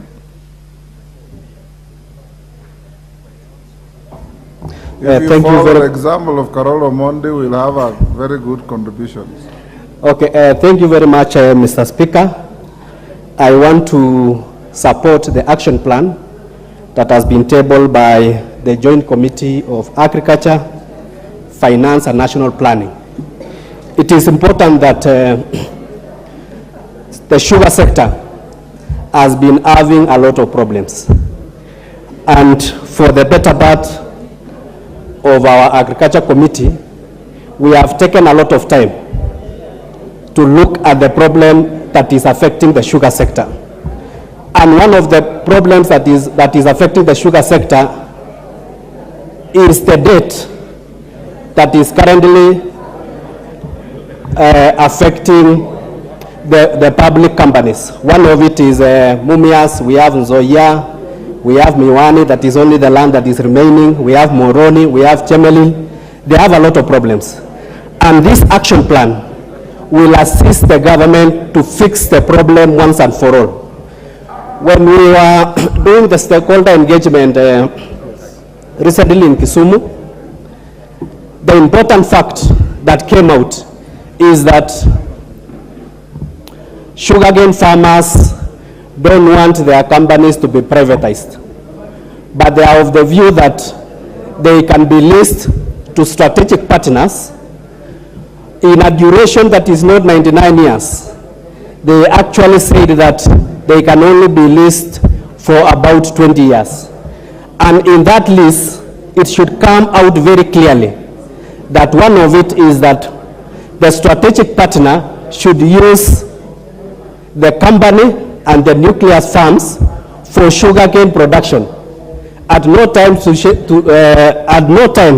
should they start growing beans, potatoes in those farms. It was also clear that the strategic partner should come with new machines. We have seen cases whereby there is maintenance and over 700 million is used for that maintenance. But they say for us, for the sugar companies to be able to be productive, let the strategic partner come with new machines. They also of the view that the issue of zoning should not be brought into focus because it undermines productivity and it undermines competition. Thank you very much. Minority Leader. Thank you very much, Mr. Speaker, and I want to support this report for the simple reason that it is high time we rescued the sugar sector. This has been a problem that our farmers have faced for now too long. Mr. Speaker, I heard the Honorable Justice Kemei say that sugar is one of the most lucrative crops, sugarcane, in the world. And I agree with him, Mr. Speaker. And the question one would want to ask is how comes that it's only in Kenya where sugarcane growing has become a loss-making venture year in, year out. We know of countries, including our neighbors here, like Sudan, even Uganda, where sugarcane farming has remained as lucrative as you may want to take it. Mr. Speaker, so this is a good move. It's a good move, even though there are some gray areas that need to be ironed out. One of them is the matter of Mumias Sugar Factory. And my colleagues here agree with me fully. My colleagues from Western Kenya agree with me that unless and until you address the matter of Mumias Sugar Factory, which previously was accounting for about 60% of sugar production in the country, you will not have done justice to our farmers in Western Kenya. My own farmers from Ugunja sell their cane to Mumias factory. And that's why I'm speaking from a position of authority. Mr. Speaker, we need to be told why Mumias is excluded from this program. Why? Is it because it is a private company? Even if it were, the public still has substantial shares in that factory. So I would suggest that even as adopt this report, we go back and look into the matter of Mumias Sugar Factory. Secondly, I want to endorse what was said by Honorable Karoli Omondi. For the first time, I want to agree with him. We differ substantially, on other issues out there. But on this one, I agree with him. You cannot gloss over the matter of Miwani Sugar Factory land. Over 10,000 acres that has been grabbed by well-known persons. As you talk about writing off debts, what are you talking about? How do you rescue Miwani without taking back the land that has been grabbed by well-known persons? We want to see heads rolling, Mr. Speaker. They were told that people must withdraw court cases to allow the sector to move. Mambo masiu mangapi? I don't know. What I know is that the same force that was used to force those litigants to withdraw their cases should have been used to force these masqueraders in Miwani to withdraw those cases so that the land can revert back to the public. Yes. Yes, what is good for the goose, Mr. Speaker, I heard you say is good for the gander. Yes. What is good for Mumias is good for Miwani, Mr. Speaker. Mr. Speaker. Finally, as we go out looking for these strategic investors, let us ensure that we apply transparency. Transparency and accountability. We don't want this program to be a conduit for bringing in people who are already been identified, even as we debate here. I'm aware that there are people already angling around the country. Some are in the airport, some are all over here, waiting for this motion to go through so that they can lay claim on Mumias, Miwani, Muhoroni, Soni. Mr. Speaker, we shall be very vigilant. And if you dare step on our factories with a view to grabbing them, we shall deal with you. Thank you. I support. Yeah. Maklap. Thank you, Mr. Speaker. I like the fashion of the people of the sugar growing area. Mr. Speaker, I am a pastoralist and I witnessed presentations from Kenyans who are growing sugar. Mr. Speaker, it is so disparate that I believed that there was now what has been going on in the sugar industry, Mr. Speaker, has been actually banditry of the sugar industry. It is true that the objective of the National Treasury and this government, Mr. Speaker, is to make sugar growing a profitable venture for the people of Kenya. It is meant, this report, Mr. Speaker, is meant to bring people from out of poverty. And Mr. Speaker, the 5 sugar factories owned by government, Mr. Speaker, has continued to make a lot of losses for quite a lot of time. And I want members to listen on the background of this because it was a presentation. We asked why is it that there are arrears of people who supplied sugar to the factories, and yet the sugar has been milled and sold, and the farmers are not getting the money. The Speaker was shocked by the answers. The Speaker was shocked by the answers because the farmers have brought the sugar has been sold, and the farmers do not have their money.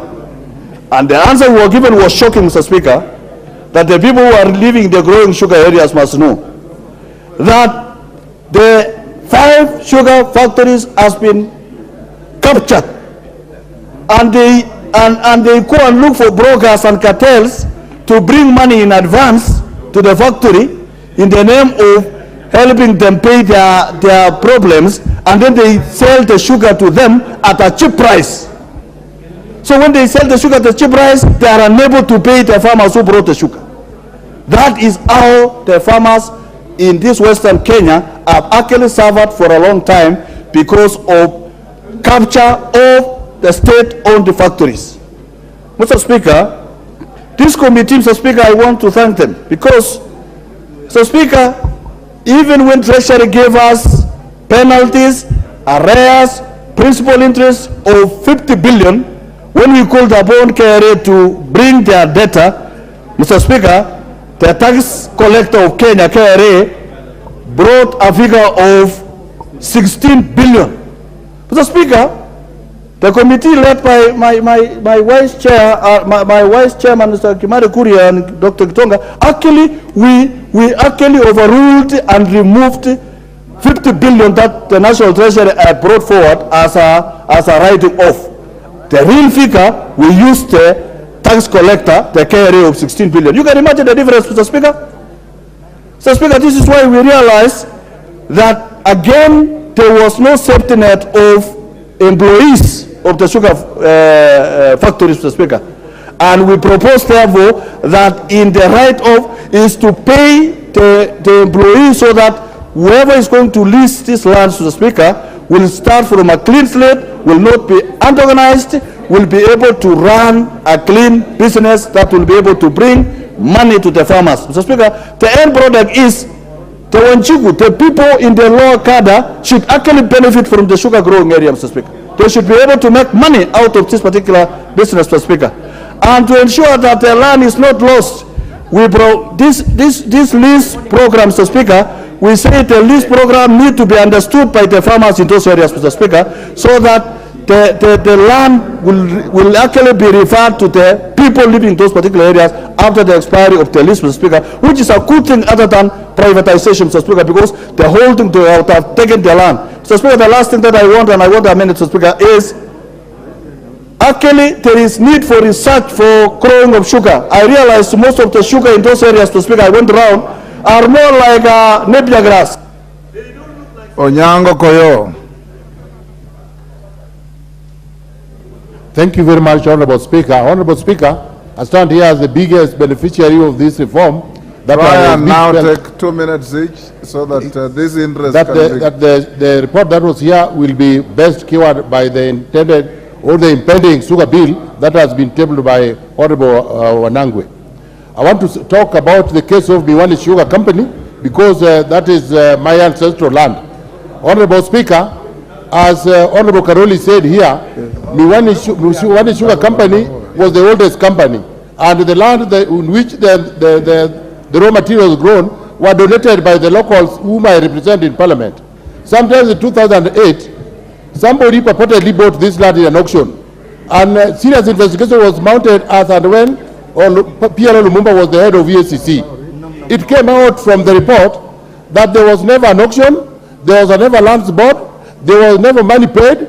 Up to now, you cannot be shown that so many millions were paid from this point to this point in a bank or via this check. But we continue to hear that the land is being transferred to the hands of some locals. I am pleading that now in law, you are a serious lawyer, Honorable Speaker, there's a word called precedent. Now that as President has been said, in dealing with the case of Mumias, I suggest that if the same bill, the government should move and deal with the case of Miwani faster than Mumias, because this one is stark fraudulence. There's no proof that land was bought, and this case had been handled up to the court of appeal by Justice Manyora when the court of appeal was the apex court. We are wondering how an environmental land court came here to review and reverse what the court of appeal gave, the judgment that it gave in 2008. We are appealing that the best way to cure this ill is for the government to use the same style that was done with Mumias. On behalf of my constituents, I appeal that that be done immediately, and that I appeal with my members, colleagues, that when this sugar bill is tabled here, when we are going for a third. Emmanuel Wangwe. Thank you, Honorable Speaker. Honorable Speaker, I rise to support this report by the committee, the joint committees, And Honorable Speaker, mine will be that the National Treasury need to be aware that even themselves, they are the originators of corruption. And Honorable Speaker, how does it happen? I want to thank the committee, Honorable Speaker, because it picked up an issue which was very fundamental. When you look at the wording of the report, the memorandum, Honorable Speaker, it talks of the mills being disposed of as a scrap within the provisions of the law on public procurement and disposal rules. Honorable Speaker, where on earth are you going to recommend already a scrap?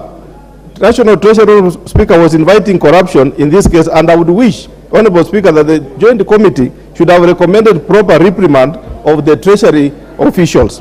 Honorable Speaker, I wish to thank the committee very vehemently that they have now made it available that we have resources, funds for the farmers, and also money is made available through this report to employees. Employees have suffered, and I want to thank the honorable member, especially the chair of finance and the chair of agriculture, that you have now thought it good that these employees can finally be paid, and farmers who took their time to invest into this model can now be paid their dues. Finally, Honorable Speaker, I wish to appreciate the committee that the model of leasing is appreciated.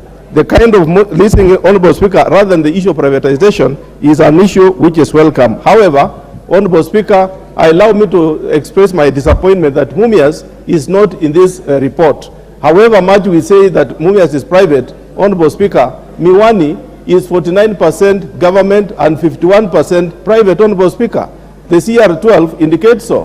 Why is it that Miwani Sugar can get its way into this report, Honorable Speaker, and Mumias, which has 20%? Ndindi Nyoro.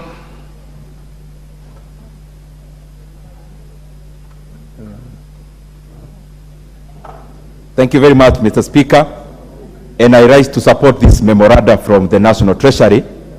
Honorable Speaker, it is the right time that we think about reforming our sugar mills and the sugar sector generally, Honorable Speaker, because looking even at the data of our country, we need to do much more in terms of spurring production of sugar within the country. Number one, so that we look inwards in terms of our supply chains, but also, Mr. Speaker, it will go a long way into bridging the gap between our exports and imports. Mr. Speaker, any effort we put towards more production of sugar, like any other agriculture, the other side of it, doing import substitution. And generally, Mr. Speaker, this is very good for our economy. But holistically, the issue of having a linked government, Honorable Speaker, is an issue that we must keep on checking at the House.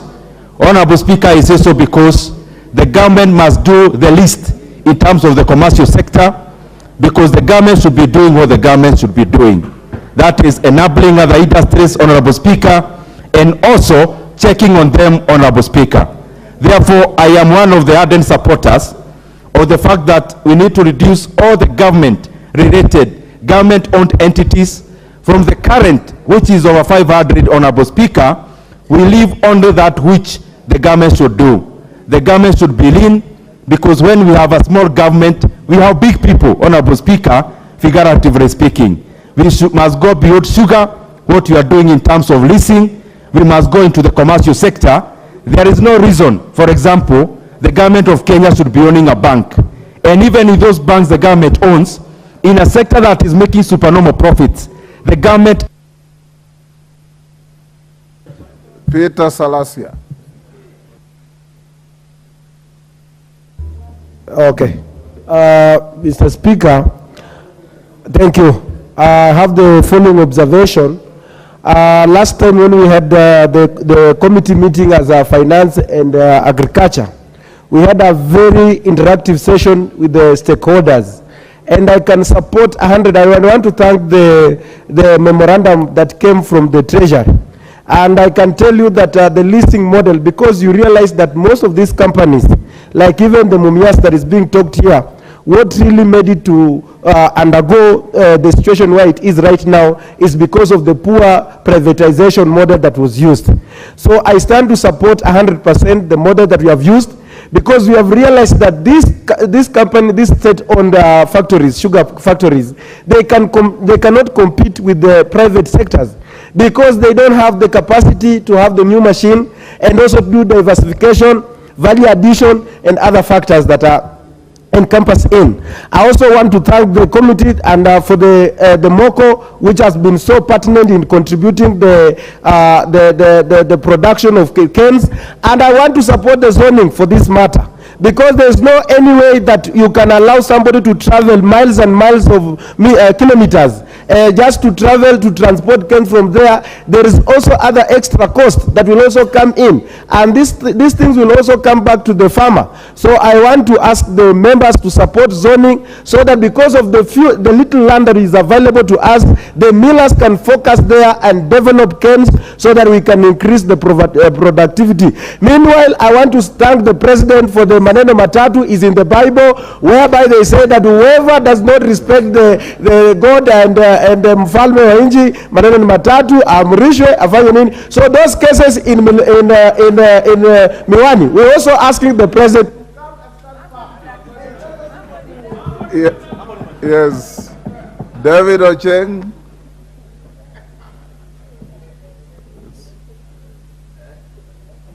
Mr. Speaker. Remember, I've curtailed your time to 2 minutes. Mr. Speaker, I'm a very happy person this evening.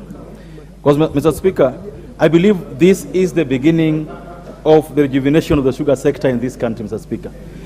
This is the beginning of returning the sugar sector to the farmers themselves, who should be benefiting from the sugar farming in the country, Mr. Speaker. Mr. Speaker, 3 things that are going to happen this evening that I applaud. One, Mr. Speaker, we are writing off debts worth more than 50 billion. Things that only happen to sugar, that only happen to tea and coffee. 50 billion of farmers' loans. Number 2, Mr. Speaker, we are paying farmers arrears worth almost 7 billion. And 3, we are paying salary arrears to the companies Zoya Sugar, South Kenyatta Sugar, Miwani, Chemelil, Mr. Speaker. I'm sure that at the end of this evening, Mr. Speaker, our farmers will now know how they'll own their industries. Number 2, how long, and I believe that we should change this to make sure that it's 20 years, not 30. That is almost a lifetime now, Mr. Speaker. Mr. Speaker, I want to ask those who will be charged with running these sugar industries to do so with utmost good faith, trust, and ensure that farmers are able to benefit, so that our people can also be part of this country's economic rejuvenation. Thank you. Naika.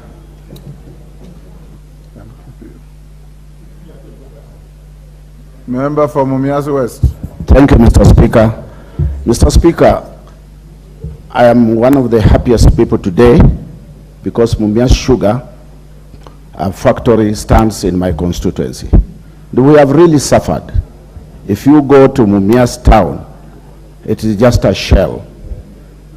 Although the Treasury has not put a report of Mumias Sugar here, but we trust what the President said when he visited us, by removing the cartels who are in Mumias Sugar. And he promised us. And what I want to say, and I want my party leader one day to hear this, mambo ni matatu. That one you have to support us in Western. Don't meander around things. We have been suffering. Mambo ni mangapi? Mambo ni mangapi?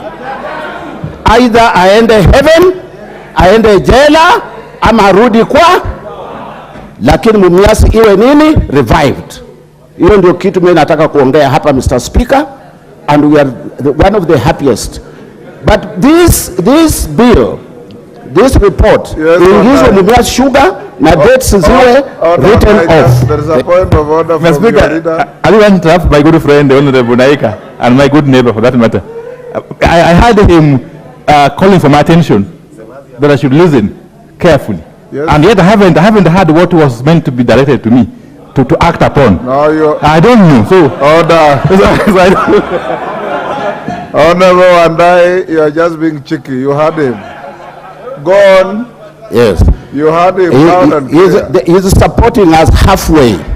This is what we don't want. That is the difference between us, Nyanza and Western. We are telling them openly. Hatutaki kuficha mambo. Mumia sugar must be revived. We have suffered enough. Thank you, Mr. Speaker. Member for Kandui. Okay, I'll give you.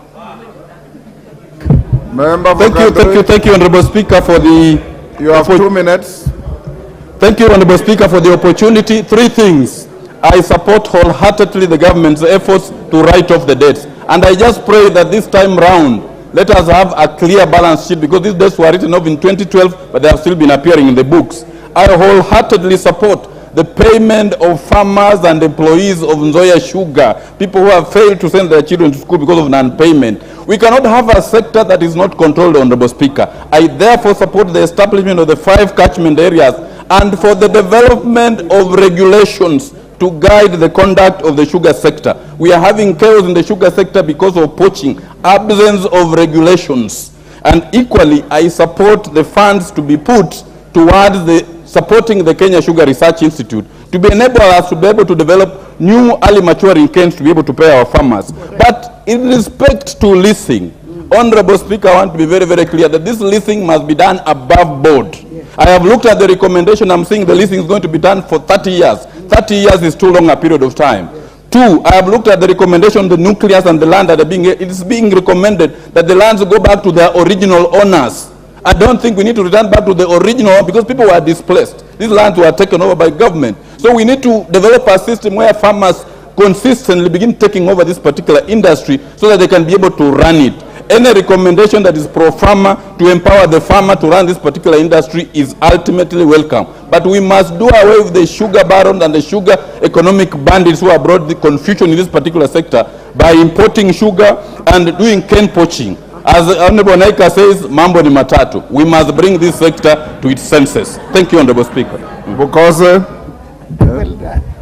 I'll give you. Yes.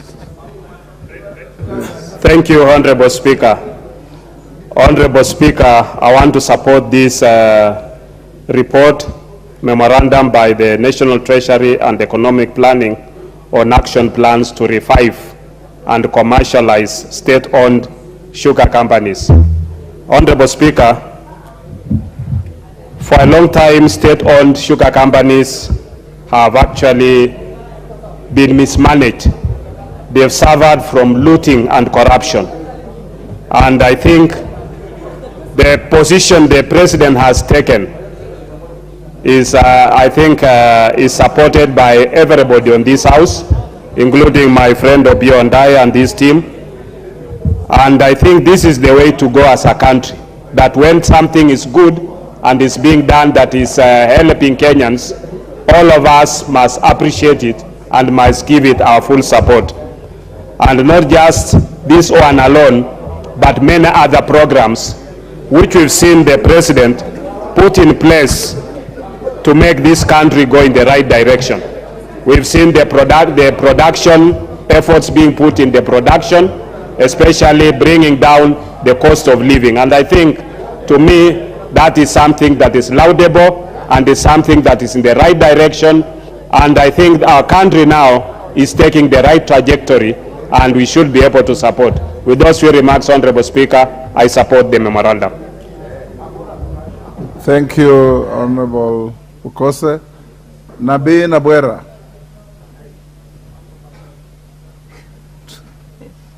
Give Honorable Nabi the mic.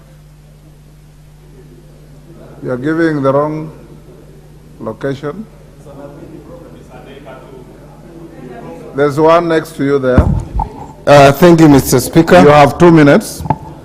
Mr. Speaker, I rise to support the report.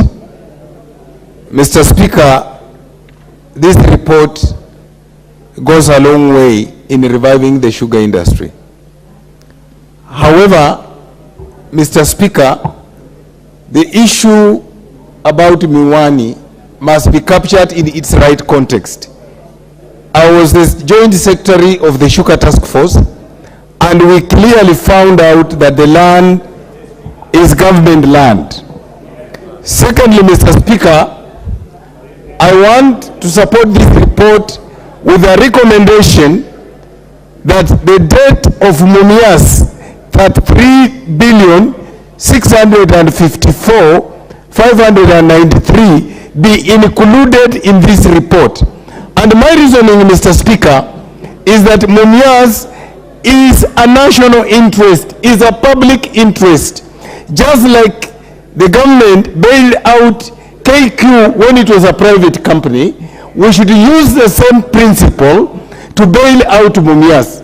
Secondly, the government has a shareholding of 20%. It is an interest that the government can come on board and therefore save Mumias. Thank you, Mr. Speaker. Wamboka, have 2 minutes. Give him the mic. Honorable Speaker, from the onset, I want to support the report, particularly that farmers who are owed money, farmers of Zoya Sugar Company, workers of Zoya Sugar Company who are owed money for the longest time are going to be paid. I also support the mambo ni matatu. It pains me, Honorable Speaker, when foreigners, thieves, barons take our companies as a battleground, Honorable Speaker. When people want to fight on the land, on the field of Mumias Sugar Company, Honorable Speaker, and it's as if the government cannot do anything, we cannot do anything, that's unacceptable. And on that note, the Rai, in fact, he should have faced one of the three, this Rai, so that for the survival of sugar industry, Akwe, let him be a lesson to anybody who will want to dare to joke with the sweat of the people, who will want to steal the money of the people, Honorable Speaker. They will stop it. So for that, I support this report. I support, Honorable Wango is interfering with me. I support this report, Honorable Speaker, so that the farmers of Zoya Sugar Company, for once again, they can smile. They can take their children to school. They can even have weddings. Their wives can deliver in a decent way, Honorable Speaker. I support this report. They have done a good thing. Thank you so much, Honorable Speaker. Omongina.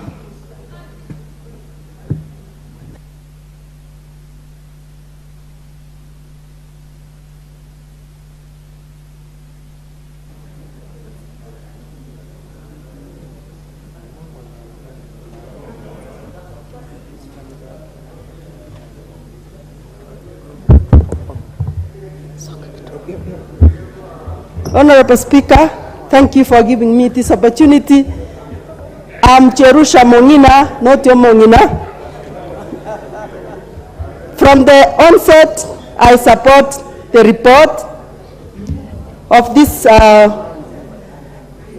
Treasury report, simply because as we were growing as young people, we understood that Kenya was thriving on an economy which pegged on agriculture. And in school we were told that agriculture is the backbone of the economy of Kenya. And indeed, the sugar industry was one of those economies which made Kenya, even where people were coming from outside the world to come and benchmark. Countries which have grown benchmarked from Kenya, and it was because of industries like the sugar industries. Now that the report has come, and it is going to make sure that the debts which have been there for so long, that the people who had worked so hard, who were not being paid, are going to be paid. I support this report, and I'm one of those who are supporting the three major issues which the President talked about. And indeed, our President is going to fix this country if we go by what he has been proposing. So I want to support and say that the sugar is going to be revived, and most of our people are going to be rich because of the revival of the sugar industry. Thank you, Mr. Speaker. I support. A minute each. Malulu Njendi, 1 minute.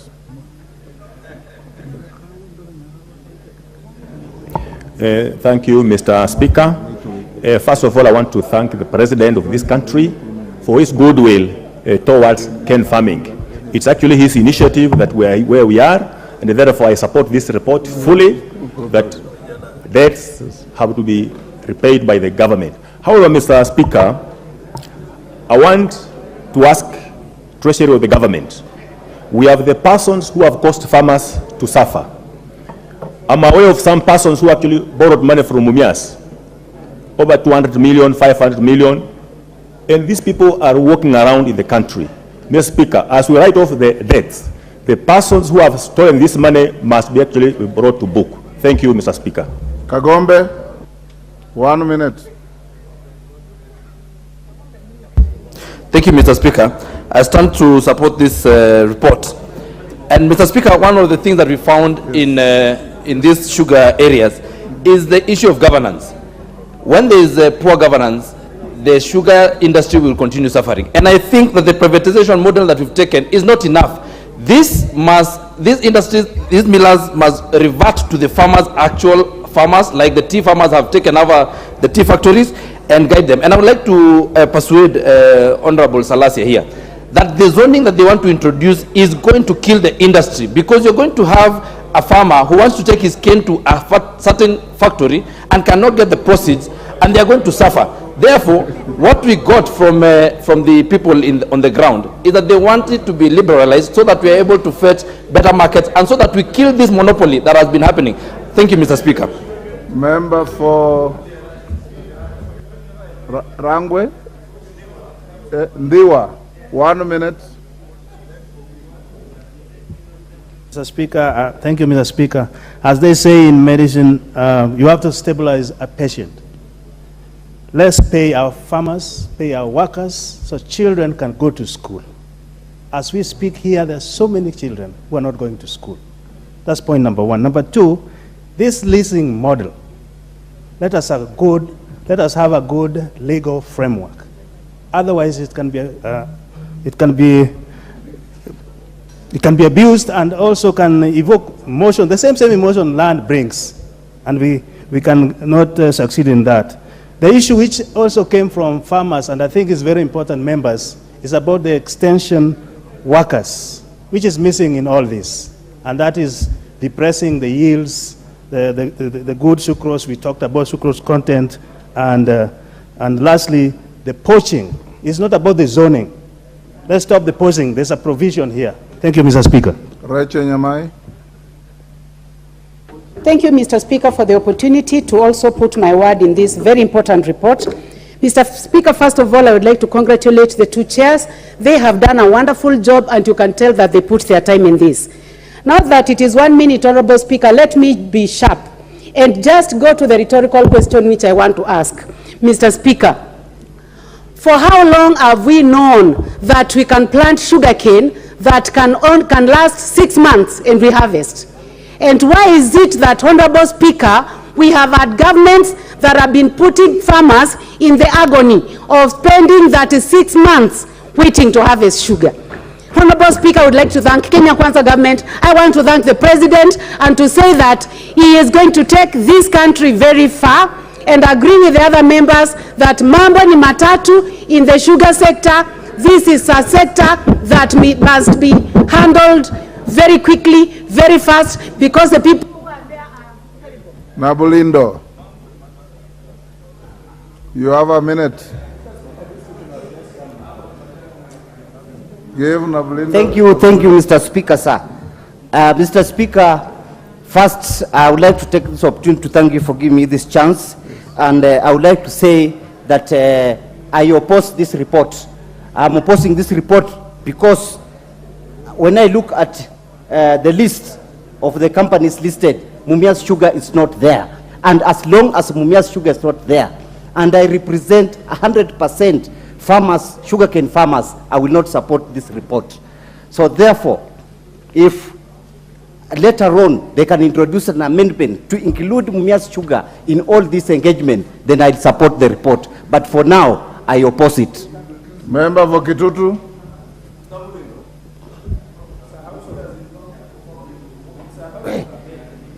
Take your seat, Navulindo.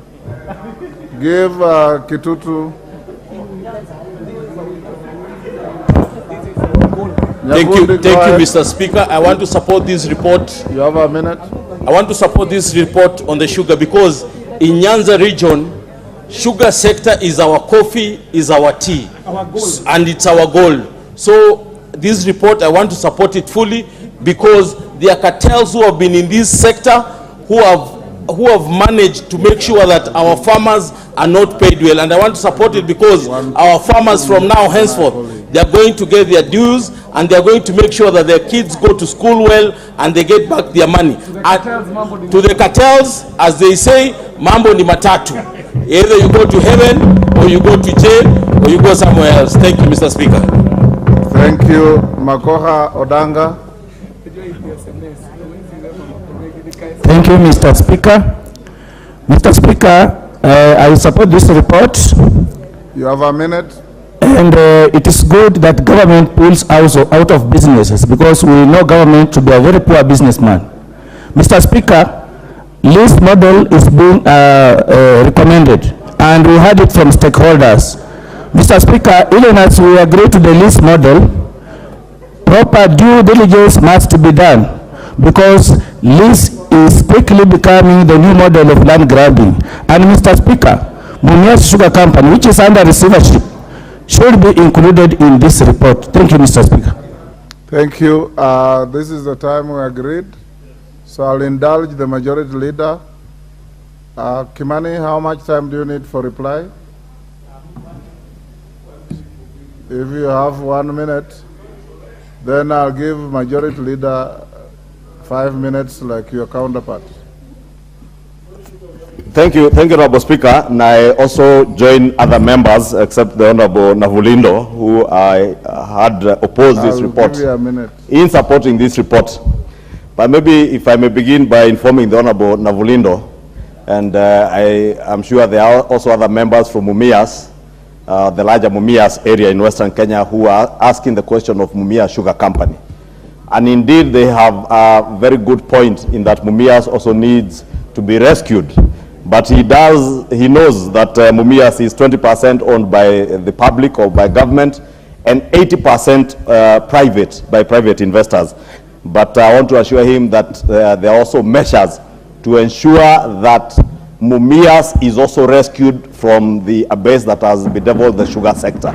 And that, Honorable Navulindo, will ensure that even the people of the greater Mumias area benefit from the sugar sector reforms to ensure that money gets back to the people's pockets in Mumias and other areas in the sugar belt.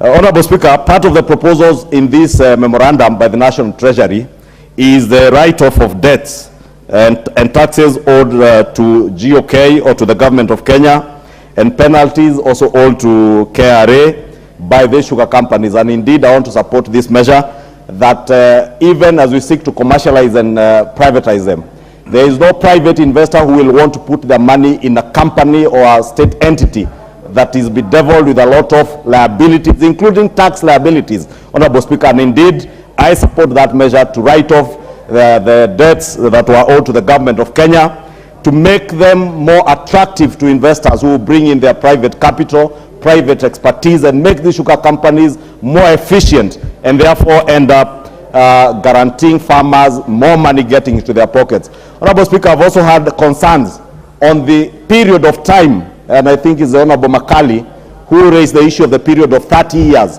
But Honorable Speaker, it's also good to appreciate that if you are to lease land and assets for a private investor to be able to have a bankable proposal, then the period of time of the lease, of time when the investor will be able to recoup their investment, their capital investment, be able also to make a profit out of the investment. And therefore I want to encourage even those who are that concerned to appreciate that we are bringing in private capital. And even you as a private investor, you will not want to get into a lease agreement where you have 5 years. Even people who are leasing land today to develop petrol stations and all that, nobody is going for a lease for 5 years. You are looking for 20, 25 years. And therefore I want to encourage those members who are that concerned that indeed all those issues are issues that the National Treasury has looked into. Finally, Honorable Speaker, Mumias, Honorable Speaker, and I've heard even the Honorable Selassie has now considered that truly mambo ni matatu. That even the cartels that had taken over Mumia Sugar, Honorable Speaker, because they enjoyed the protection of state protection because of state capture, Honorable Speaker, we must today tell them loudly enough that that protection is gone and it shall never come back. And therefore, they must now socialize themselves to the mambo ni matatu gospel. And that they must get used to it. And that includes also their sponsors, Honorable Speaker. Because if they were facilitated through state capture, they had people who had access to political power who protected them, Honorable Speaker.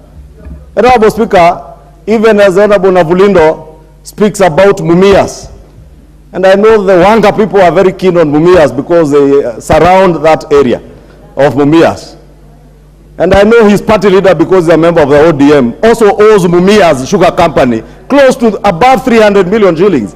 I want to ask the Honorable Navulindo to ask the party leader of ODM to now pay up the money he owes to Mumia Sugar Company, so that Mumia Sugar Company also benefits from this commercialization, Honorable Speaker.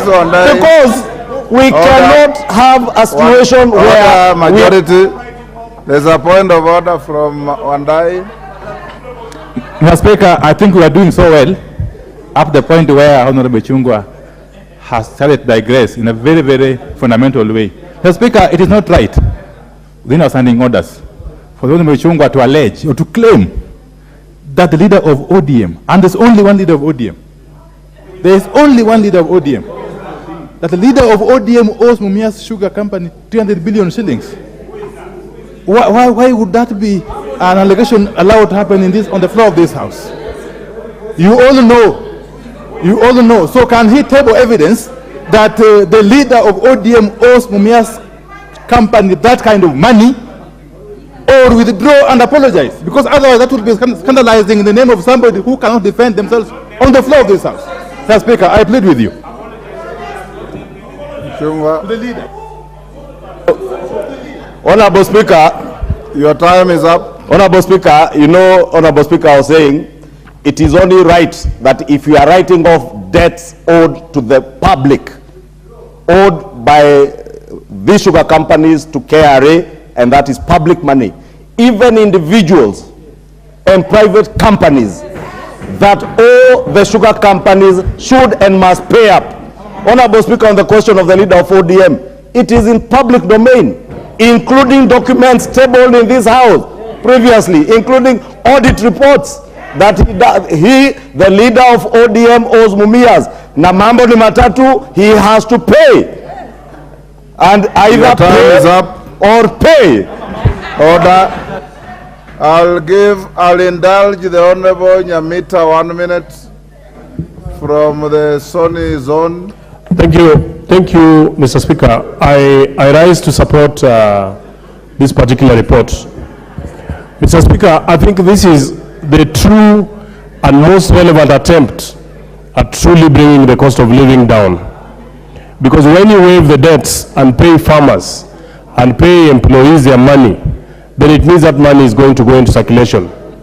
Previous attempts to revive sectors, Mr. Speaker, we have only seen the tea, coffee, and other sectors, including Mira, getting this sort of treatment.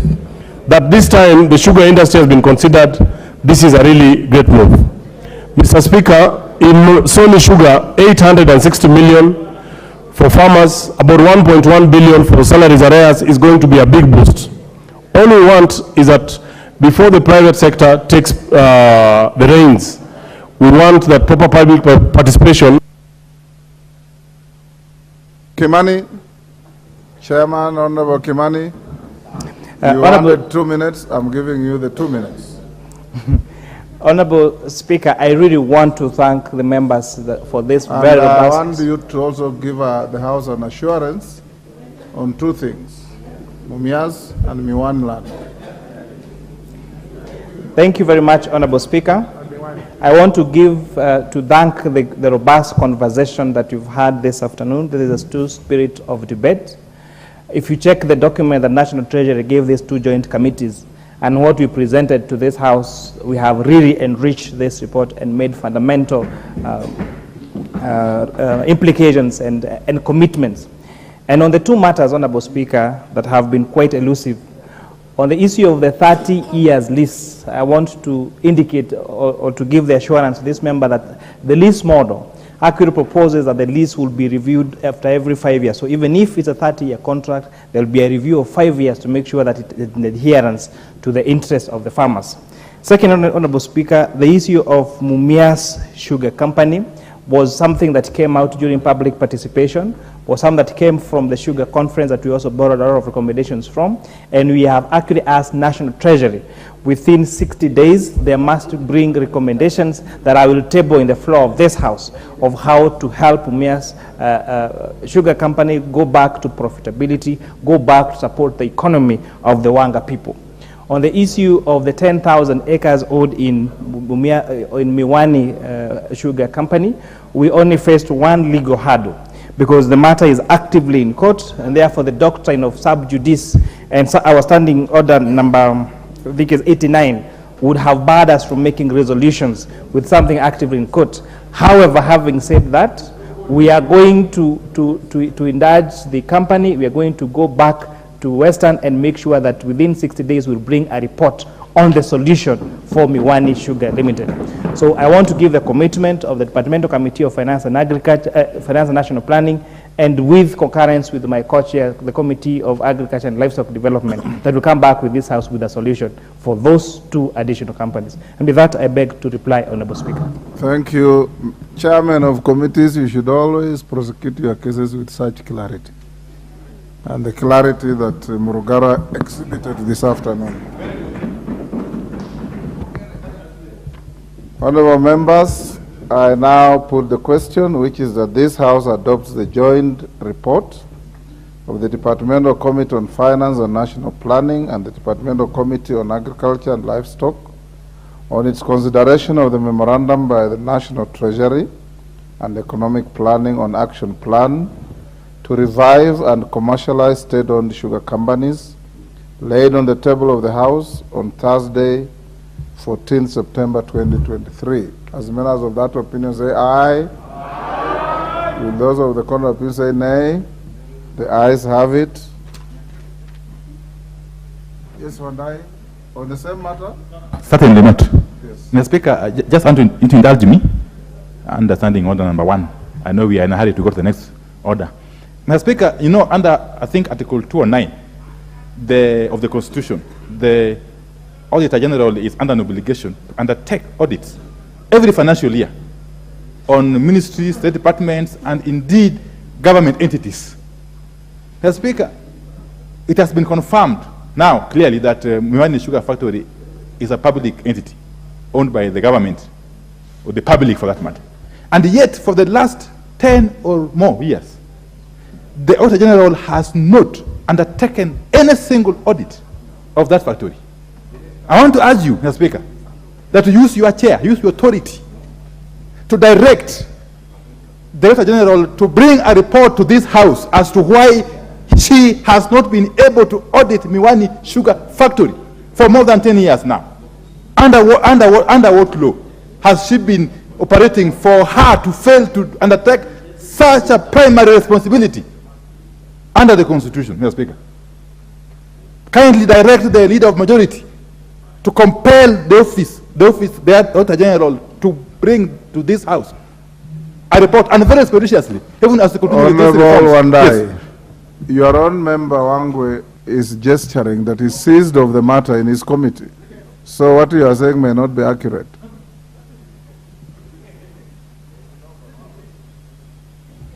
Thank you, Honorable Speaker. Honorable Speaker, what my minority leader is saying is correct. And indeed, this House, my committee, PIC on Social Service, Admin and Agriculture, has invited the Auditor General next week on Monday on the same issue to tell the committee as to why she has not been able to audit Miwani Sugar. Yet, Honorable Speaker, it is deemed to be a public company. Sorry, Wandai, I had misunderstood his figurative language. Honorable members, we now end there. Majority Leader, you may have, when we resume, check on the veracity of the allegation by the Honorable Wandai as leader of government business in the House. You are duty to the country that all state entities are properly managed, properly audited, and properly run in the interest of the people of Kenya. So if Miwani is government-owned, as it's alleged, check your facts, check with the Treasury, check with the Auditor General, and you may, at an appropriate time, bring a statement to the House. Thank you. Honorable members, you may be upstanding. Sorry, we have to call the next order first. I'm moving faster than the clerks. Order number 12, Committee of the Whole House.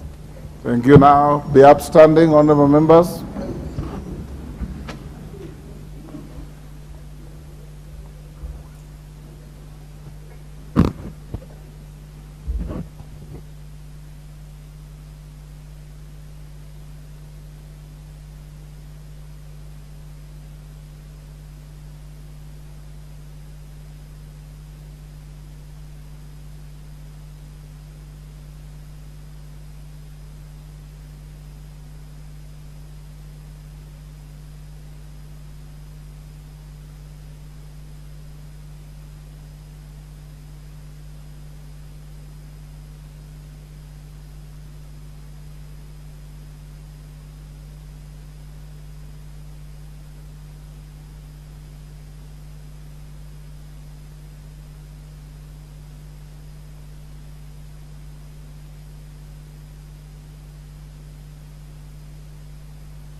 Order members. Order members. We are now in the Committee of the Whole House for the Privatization Bill, National Assembly Bill number 22 of 2023. Clause 3. I propose the question that Clause 3 be part of the bill. I now put the question that Clause 3 be part of the bill. As many as are of that opinion say aye. As many as are of a contrary opinion say nay. The ayes have it. Clause 4. I propose the question that Clause 4 be part of the bill. Mover. Chair Finance, this is privatization bill. We are on clause number 4. Move your amendment. Honorable Speaker, I beg that clause 4 be amended as per the order paper, that the clause 4 of the bill be amended by deleting sub-clause 2. Sub-clause, and I beg to move, Honorable Speaker. Honorable Chair.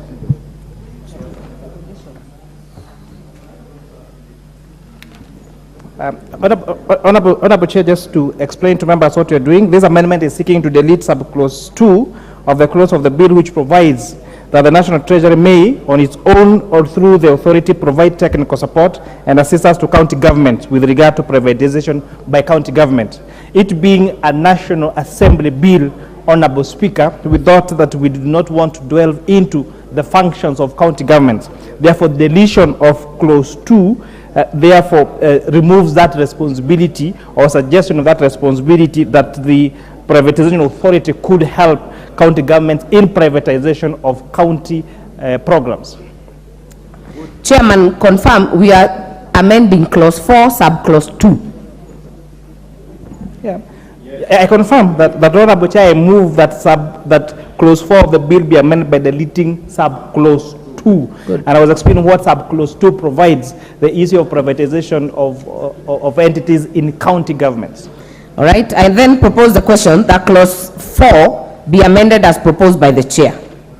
I now put the question that clause 4 be amended as proposed by the chair. As many as are of that opinion say aye. Aye. As many as are of a contrary opinion say nay. The ayes have it. No. I now put the question that clause 4 as amended be part of the bill. As many as are of that opinion say aye. As many as are of a contrary opinion say nay. The ayes have it.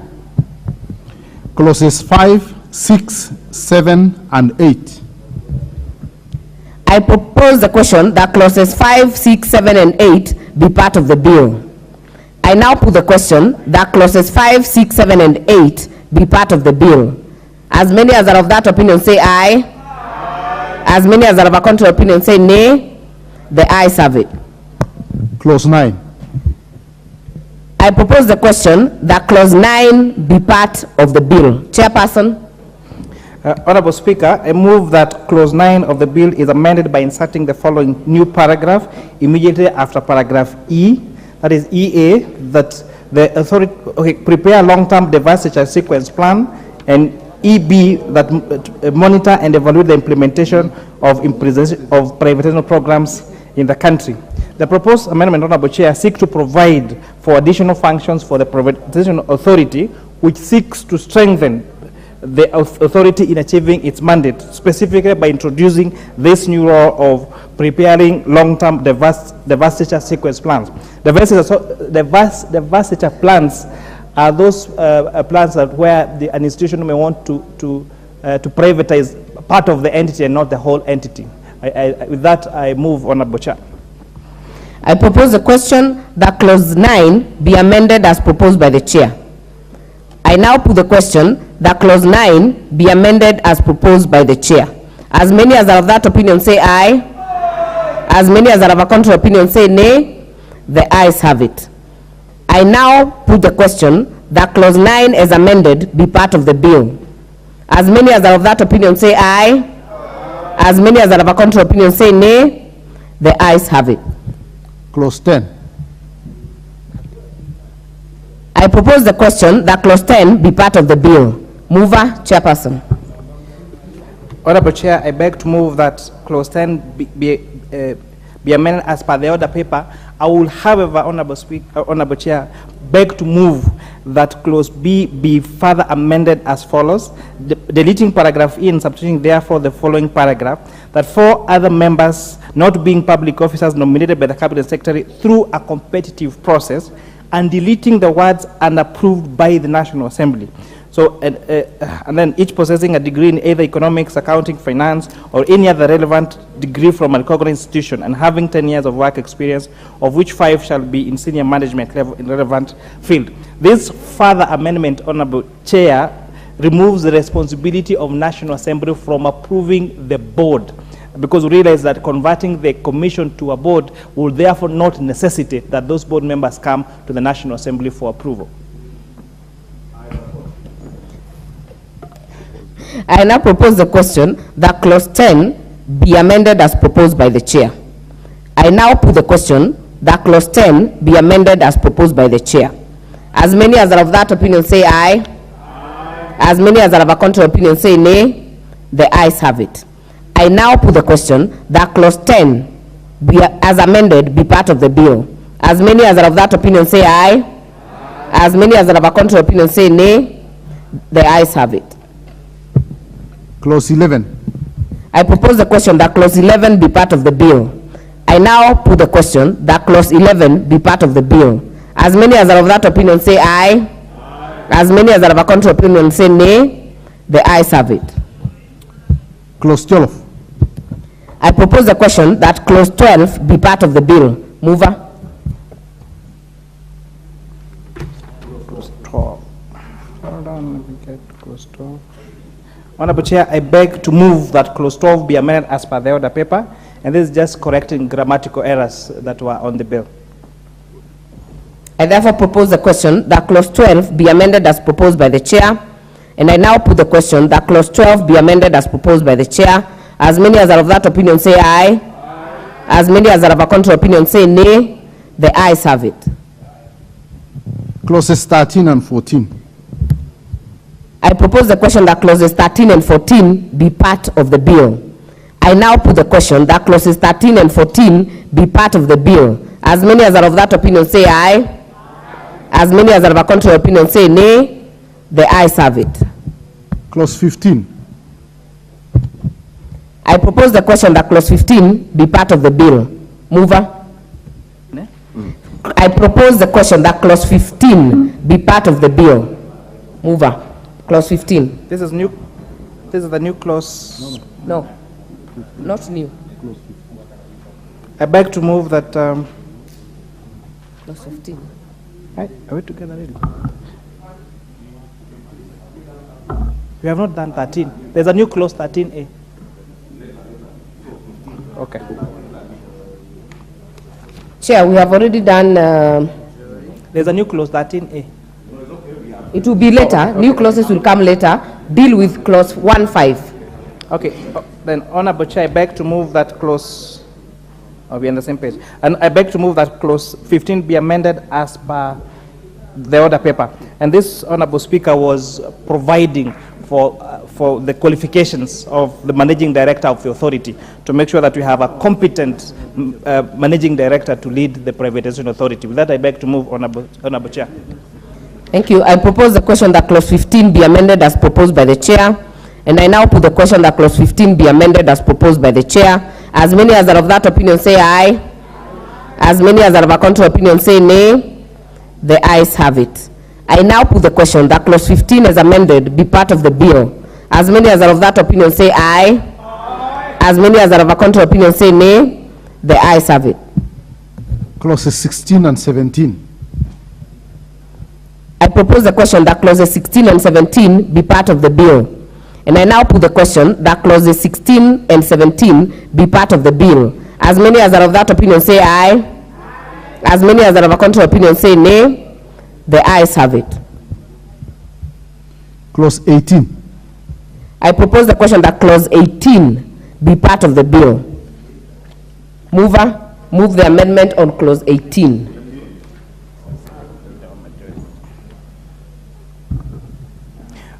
Honorable Speaker, I beg to move that clause 18 be amended as per the order paper. And this, Madam Chair, we are providing that the authority would have to have their program audited and reported on, just to ensure that there is accountability in how the privatization program is being carried by the privatization authority. With that, I beg to move, Honorable Chair.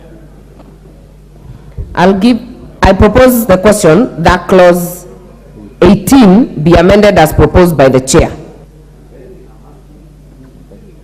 Honorable Makali. Yeah, thank you, Honorable Chairperson. Chairperson, even as I support this amendment, I'm just wondering whether it is necessary because it's a requirement. This authority is going to be a government authority. And I think it's a general requirement that any organization getting public funding must be audited annually. For ministries, you have the Auditor General, and then you have the other organizations like this authority who are also audited. So unless we're just putting emphasis, to me, I think really this might not be adding value to the amendments. I submit, Chairperson.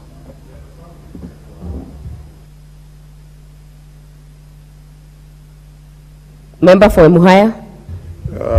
As my own Makali speaks on that, I just wonder why would make a hanging statement like to be audited on, and then stop there. By who, really? We could just, if that would be the case, we complete. So Chair could explain that.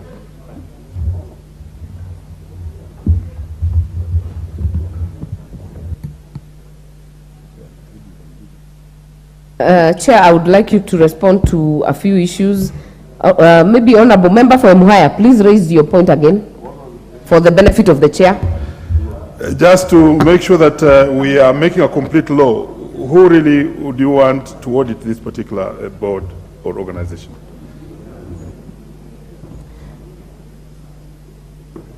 Honorable Chair, in matters of corporate governance, then it is usually the board that would more or less oversight the policies being made by management or by head of institutions, in this, the managing director.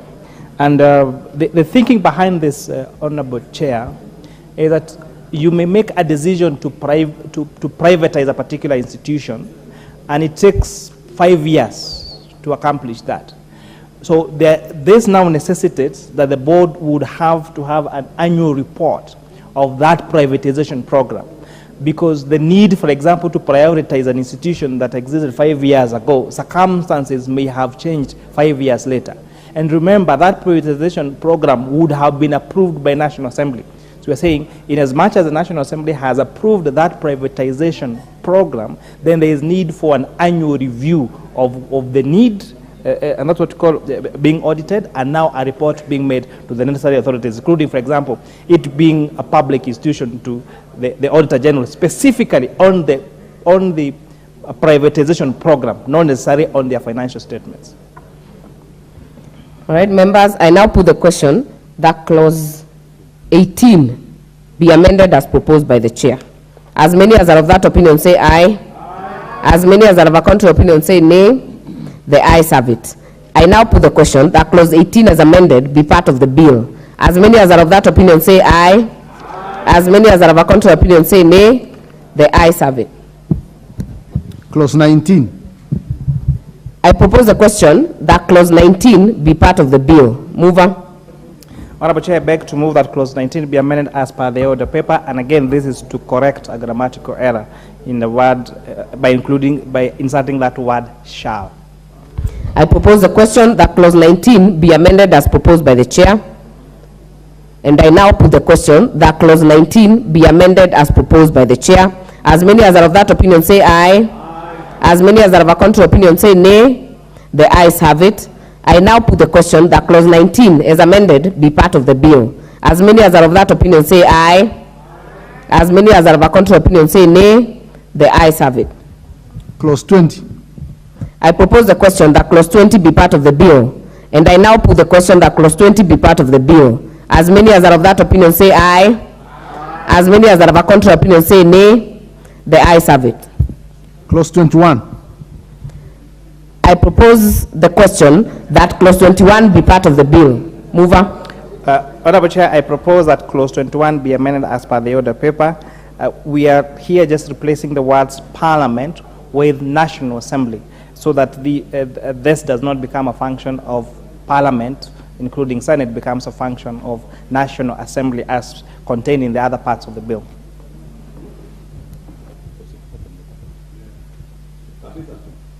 I now propose the question that clause 21 be amended as proposed by the chair. I put the question that clause 21 be amended as proposed by the chair. As many as are of that opinion say aye. As many as are of a contrary opinion say nay. The ayes have it. I now put the question that clause 21 as amended be part of the bill. As many as are of that opinion say aye. As many as are of a contrary opinion say nay. The ayes have it. Clauses 22 and 23. I propose the question that clauses 22 and 23 be part of the bill. I now put the question that clauses 22 and 23 be part of the bill. As many as are of that opinion say aye. As many as are of a contrary opinion say nay. The ayes have it. Clause 24. I propose the question that clause 24 be part of the bill. Mover.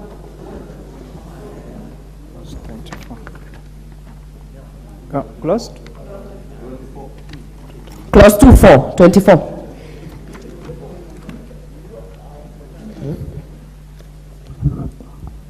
Honorable Chair, I beg to move that clause 24 be amended as per the order paper.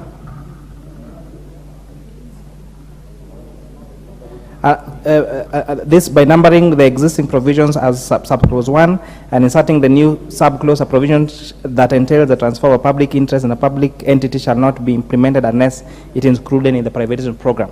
This is necessitating that any privatization that has to be done has to have been included in the privatization program as approved by National Assembly. With that, I beg to move, Honorable Chair. I propose the question that clause 24 be amended as proposed by the chair. And I now put the question that clause 24 be amended as proposed by the chair. As many as are of that opinion say aye. As many as are of a contrary opinion say nay. The ayes have it. I now put the question that clause 24 is amended be part of the bill. As many as are of that opinion say aye. As many as are of a contrary opinion say nay. The ayes have it. Clauses 25 and 26. I propose the question that clauses 25 and 26 be part of the bill. And I now put the question that clauses 25 and 26 be part of the bill. As many as are of that opinion say aye. As many as are of a contrary opinion say nay. The ayes have it. Clause 27. I propose the question that clause 27 be amended. I propose the question that clause 27 be part of the bill. Mover. Honorable Chair, I beg to move that clause 27 be amended as per the order paper. And this Honorable Chair is making sure that the implementation of privatization transactions, once approved, we realize are internal affairs of the authority, and therefore they do not necessarily have to come back to Parliament for approval. I therefore propose the question that clause 27 be amended as proposed by the chair. And for good order, if you'd like to say something, use the intervention button to catch my eye. Honorable Makali Mulu. Use the next one. Yeah, thank you, Honorable Chairperson. Chairperson, I'm just wondering, the 27 part 1 is saying that for each privatization, there shall be a steering committee for each. And I'm imagining if you have many of them, would that really not be too tedious to form a committee after every time? How I wish that we would have just possibly said we need some steering committee so that if we have one which can handle 3 or 4, that would actually facilitate the process, other than for each you must have a steering committee. That becomes a bit tricky in terms of implementation. I submit, Honorable Chair. Thank you. Before I give the chair, member for Seme. Chair, I was also concerned that if you have that, and actually that is then done by the authority, it doesn't go to Parliament, you then seem to be ceding a lot of power to that authority and maybe be used. How do we take care of that? How do we protect that? Chair.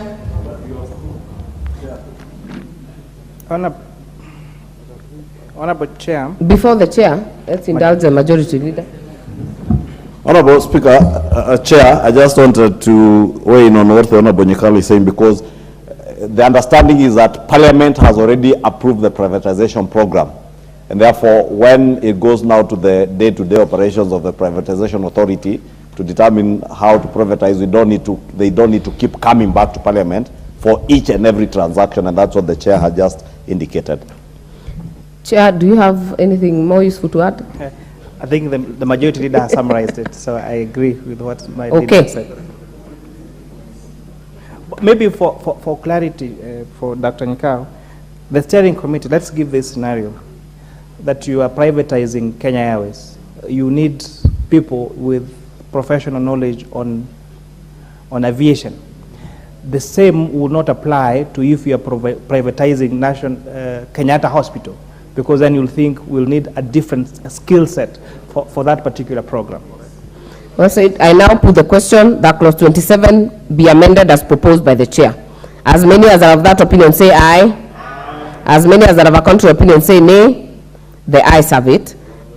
I now put the question that clause 27 as amended be part of the bill. As many as are of that opinion say aye. As many as are of a contrary opinion say nay. The ayes have it. Clause 28. I propose the question that clause 28 be part of the bill. Mover. Honorable Chair, I beg to move that clause 28 be amended as per the order paper, and this is essentially deleting the word cabinet secretary and replacing that with cabinet, so that the decision of a privatization of an institution would have to be made by the cabinet, not a single cabinet secretary. All right. I now propose the question that clause 28 be amended as proposed by the chair. And I now put the question that clause 28 be amended as proposed by the chair. As many as are of that opinion say aye. As many as are of a contrary opinion say nay. The ayes have it. I now put the question that clause 28 as amended be part of the bill. As many as are of that opinion say aye. As many as are of a contrary opinion say nay. The ayes have it. Clause 29. I propose the question that clause 29 be part of the bill. Mover. Honorable Chair, I beg to move that clause 29 be amended as per the order paper, Honorable Chair, deleting that specific paragraph I that reads an evaluation of the entity to be privatized. If you check the entire section 29, A through N actually provides for an evaluation, and therefore that specific requirement as an evaluation of the entity to be privatized would be redundant, and that is why we propose its deletion. Therefore, I propose the question that clause 29 be amended as proposed by the chair. And I now put the question that clause 29 be amended as proposed by the chair. As many as are of that opinion say aye. Aye. As many as are of a contrary opinion say nay. The ayes have it. I now put the question that clause 29 is amended be part of the bill. As many as are of that opinion say aye. Aye. As many as are of a contrary opinion say nay. The ayes have it. Clause 30. I propose the question that clause 30 be part of the bill. Mover. Honorable Chair, I propose that clause 30 be deleted as proposed in the order paper. And this, Honorable Speaker, the Honorable Chair, the clause 30 was providing for public participation. But if you realize that that privatization program, for it to have been approved by National Assembly, would have undergone public participation. And therefore, there is no need to provide again that program needs to go through public participation. That is the purpose of deletion of that clause. I propose the question that clause 30 be deleted. I now put the question that clause 30 be deleted. As many as are of that opinion say aye. Aye. As many as are of a contrary opinion say nay. The ayes have it. Clause 31. I propose the question that clause 31 be part of the bill. Mover. Honorable Chair, I beg to move that clause 31 be amended as per the order paper. Honorable Chair, this proposed amendment is aimed at avoiding risks associated with concentrating the decision-making of weighty government matters to a cabinet secretary and making that to be a decision of the cabinet. I therefore propose the question that clause 31 be amended as proposed by the chair. And I now put the question that clause 31 be amended as proposed by the chair. As many as are of that opinion say aye. Aye. As many as are of a contrary opinion say nay. The ayes have it. I now put the question that clause 31 is amended be part of the bill. As many as are of that opinion say aye. As many as are of that opinion say aye. Aye. As many as are of a contrary opinion say nay. The ayes have it. Clause 32. I propose the question that clause 32 be part of the bill. Mover. Honorable Chair, clause 32, I propose that clause 32 be amended as per the order paper. For the same reason I have given for the other clauses, important decisions need to be made by the cabinet, not just a cabinet secretary. I therefore propose the question that clause 32 be amended as proposed by the chair. And I now put the question that clause 32 be amended as proposed by the chair. As many as are of that opinion say aye. Aye. As many as are of a contrary opinion say nay. The ayes have it. I now put the question that clause 32 is amended be part of the bill. As many as are of that opinion say aye. Aye. As many as are of a contrary opinion say nay. The ayes have it. Clause 33. I propose the question that clause 33 be part of the bill. Mover. Honorable Chair, I beg to move that clause 33 be amended as per the order paper. This amendment is seeking to bring clarity to clause 33(1) of the bill. The use of valuation in a standalone form may create ambiguity. So this proposal just wants to bring clarity to section 33, to clause 33(1). I move, Honorable Chair. I propose the question that clause 33 be amended as proposed by the chair. And I now put the question that clause 33 be amended as proposed by the chair. As many as are of that opinion say aye. Aye. As many as are of a contrary opinion say nay. The ayes have it. I now put the question that clause 33 is amended be part of the bill. As many as are of that opinion say aye. Aye. As many as are of a contrary opinion say nay. The ayes have it. Clause 34. I propose the question that clause 34 be part of the bill. And I now put the question that clause 34 be part of the bill. As many as are of that opinion say aye. Aye. As many as are of a contrary opinion say nay. The ayes have it. Clause 35. I propose the question that clause 35 be part of the bill. Mover to move the amendment. Honorable Chair, I beg to move that clause 35 be amended as per the order paper. These are two sections, A and B.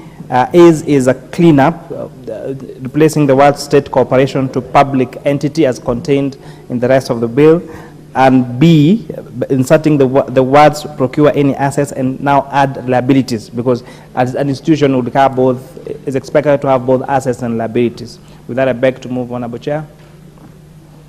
I propose the question that clause 35 be amended as proposed by the chair. And I now put the question that clause 35 be amended as proposed by the chair. As many as are of that opinion say aye. Aye. As many as are of a contrary opinion say nay. The ayes have it. I now put the question that clause 35 as amended be part of the bill. As many as are of that opinion say aye. Aye. As many as are of a contrary opinion say nay. The ayes have it. Clause 36. I propose the question that clause 36 be part of the bill. Mover. Honorable Chair, I beg to move that clause 36 be amended as per the order paper. This proposed amendment is seeking to ensure that there is business continuity and preservation of the value of the entity being privatized, even as it enters the privatization program, and removes the risk of erosion of value through underinvestment in the anticipation of privatization. I propose the question that clause 36 be amended as proposed by the chair. And I now put the question that clause 36 be amended as proposed by the chair. As many as are of that opinion say aye. Aye. As many as are of a contrary opinion say nay. The ayes have it. I now put the question that clause 36 as amended be part of the bill. As many as are of that opinion say aye. Aye. As many as are of a contrary opinion say nay. The ayes have it. Clause 37. I propose the question that clause 37 be part of the bill. Mover. Honorable Chair, I beg to move that clause 37 be amended as per the order paper. And again, this is a cleanup to call these national government entities one name called public entity. I therefore propose the question that clause 37 be amended as proposed by the chair. And I now put the question that clause 37 be amended as proposed by the chair. As many as are of that opinion say aye. As many as are of a contrary opinion say nay. The ayes have it. I now put the question that clause 37 as amended be part of the bill. As many as are of that opinion say aye. Aye. As many as are of a contrary opinion say nay. The ayes have it. Clause 38. I propose the question that clause 38 be part of the bill. Mover. Honorable Chair, I beg to move that clause 38 be amended as per the order paper. Again, this is a protection of those entities being privatized to provide additional requirement that they need to operate normally as they were before got into the privatization program, just to make sure that we protect these entities from abuse like it usually happens when there is a privatization program that's being mentioned. I propose the question that clause 38 be amended as proposed by the chair. Majority Leader. Chair, allow me to support this particular amendment, and together with this, the amendment on clause 36. Because, Honorable Chair, in the past we have seen when state enterprises are earmarked for privatization, either there is a rush for stripping of assets and disposing them at a loss, or at times the managers of these state entities basically become very careless in the way they manage the entities, and by the time they are being privatized, the government actually ends up losing, because these entities will have lost value, since people become very lethargic in how they manage the entities. Entities lose revenues, they become unprofitable, and this has been a scheme, Honorable Speaker, by corrupt cartels in the past in the country, that when they knew a state entity was bound to be privatized, they would completely run down those entities and then organize to purchase the same entities at a very low value. But immediately after they purchase them, Honorable Speaker, Honorable Chair, then they get their new management and the entities immediately become very profitable to the benefit of the private investors and at the expense of the public. And I must commend the chair and the committee for having ensured that we are now using this bill to protect such entities from either erosion of their assets or erosion of their revenue streams, and ensuring that the public actually, or the government, gets value, the real market value of the entities that they intend to privatize. Member for Seme. Whereas I actually support this because the principle is good. and considered with what we had passed earlier, that you actually don't take new investments. But it brings to my mind that then the authority will have to actually get into a lot of management, internal management of this privatization. Has we thought out how that can actually be done? It may come in regulations or something, but it's something that one needs to think out ahead of time. Honorable Makali Mulu. Thing of mine is dead. Keep moving. Thank you, Honorable Chairperson. Honorable Chairperson, I want also to support this amendment. And even as I support Honorable Chair, I think it's important to really thank this committee for the way they have mainstreamed serious safeguards to this bill. When you look at what has been done here, Honorable Chair, it is actually commendable that we are really serious about protecting public entities. I support Honorable Chair. Thank you. I now propose the question that clause 38. Oh, wait, sorry. Chair. Honorable Chair, I think the matter raised by my senior there is quite crucial. But remember then, this is not necessarily a responsibility that be bestowed to the authority. Because once a public entity has been put into the provision program, and this becomes an act of parliament, then the management of that particular public entity would be required to follow this law.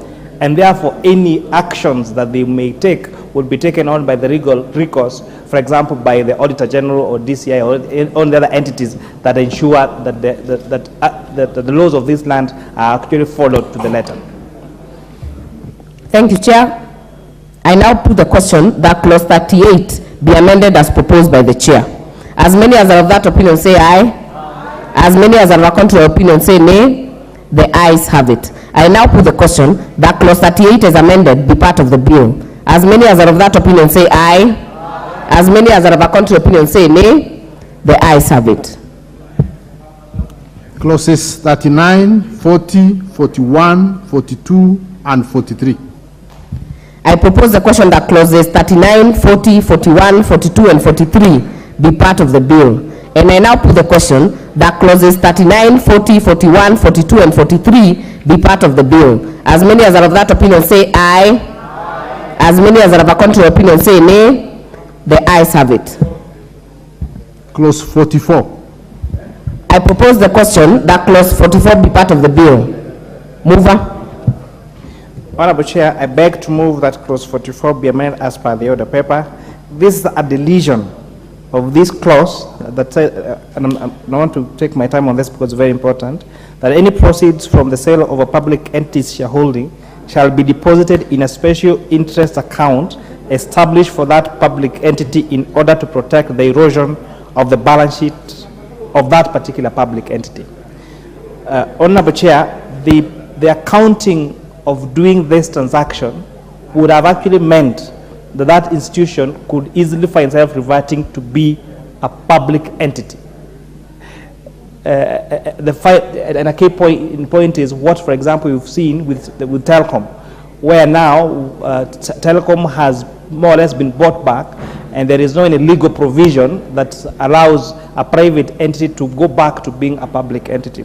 So this proposal is the deletion of that clause that was purporting to protect the erosion of the balance sheet of these public entities under privatization program.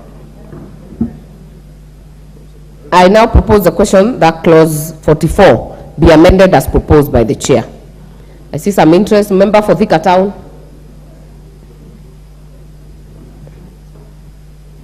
Thank you, Honorable Chair. The question I'm asking that it shall be deposited in a special interest bearing account. For how long? Chair. Before the Chair responds, Honorable Kemei. Justice, yes. Thank you, Chair. I wish to support the amendment as proposed by the Chair. If you remember, Chair, today we were discussing about public enterprises being leased out. We do not know, Madam Chair, whether after 20 years we would like those enterprises to revert back to government. If that was the case, then Chair, those institutions must have some money to be able to keep the balance sheet. I support, Chair. Thank you. Honorable David Bowen. Madam Chair, as I support the amendment, I want to understand what is a special deposit fund. Or where is this? When he says that it's going to be deposited in a special, it's a special bank, is it a central bank, or where is this special place? Honorable Chair, I hope you're taking note. Member for Endebess, Dr. Robert Pukose. Thank you, Madam Chair. Madam Chair, I want to support this amendment in that the proceeds from the sale of we've seen many public entities, sales being done and being wound up, but we've actually not understood how those resources have been utilized, because they've ended up into people's pockets, and therefore by depositing it in a special interest-bearing account, it means this is an account that can be audited, and we can be able to establish that the amount of money that came from that sale is this much, and how that money can be spent moving forward. Or if you want to reinvest it into something else, then it is very clear that it can be, it's an account that can easily be audited and be understood. Member for Kitui Rural. I think, Madam Chair, if you move to 44.2, it answers all the questions which members are raising. I support. Honorable Chair, please respond to some of the issues raised by the members. Okay. Again, we actually, the committee took a lot of time to deliberate on this matter, and before we came to this conclusion. So just to take members through, clause 44 has two subsections, 1 and 2. So 1 reads the follows, as per the order paper, that any proceeds from the sale of the state corporation shareholding shall be deposited in a special interest-bearing account established for that state corporation in order to protect the erosion of the balance sheet of that state corporation. So this protects the proceeds from the sale. And to avoid this sale going to an account, and talking about billions of shillings and benefiting the bank without necessarily now getting interest, that's why we're putting this requirement that it will have to be an interest-bearing account.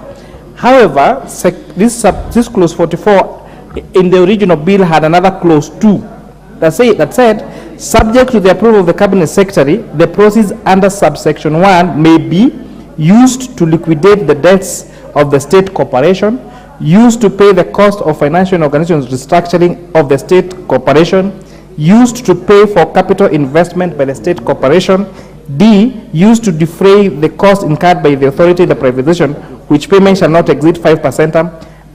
So this proposal is deleting that subsection 2, because this original bill would have meant, we have, for example, sold off Kenya Airways, but you've given the authority permission to use the proceeds of that sale to pay consultants, to pay all these manner of expenses as initially in the original bill. Then this would have meant that privatization could mean that no money will go to the consolidated fund, because knowing how this officer would operate, they will spend all the proceeds of that privatization in the privatization exercise. Therefore, curtailing even the whole importance of that privatization in the first place.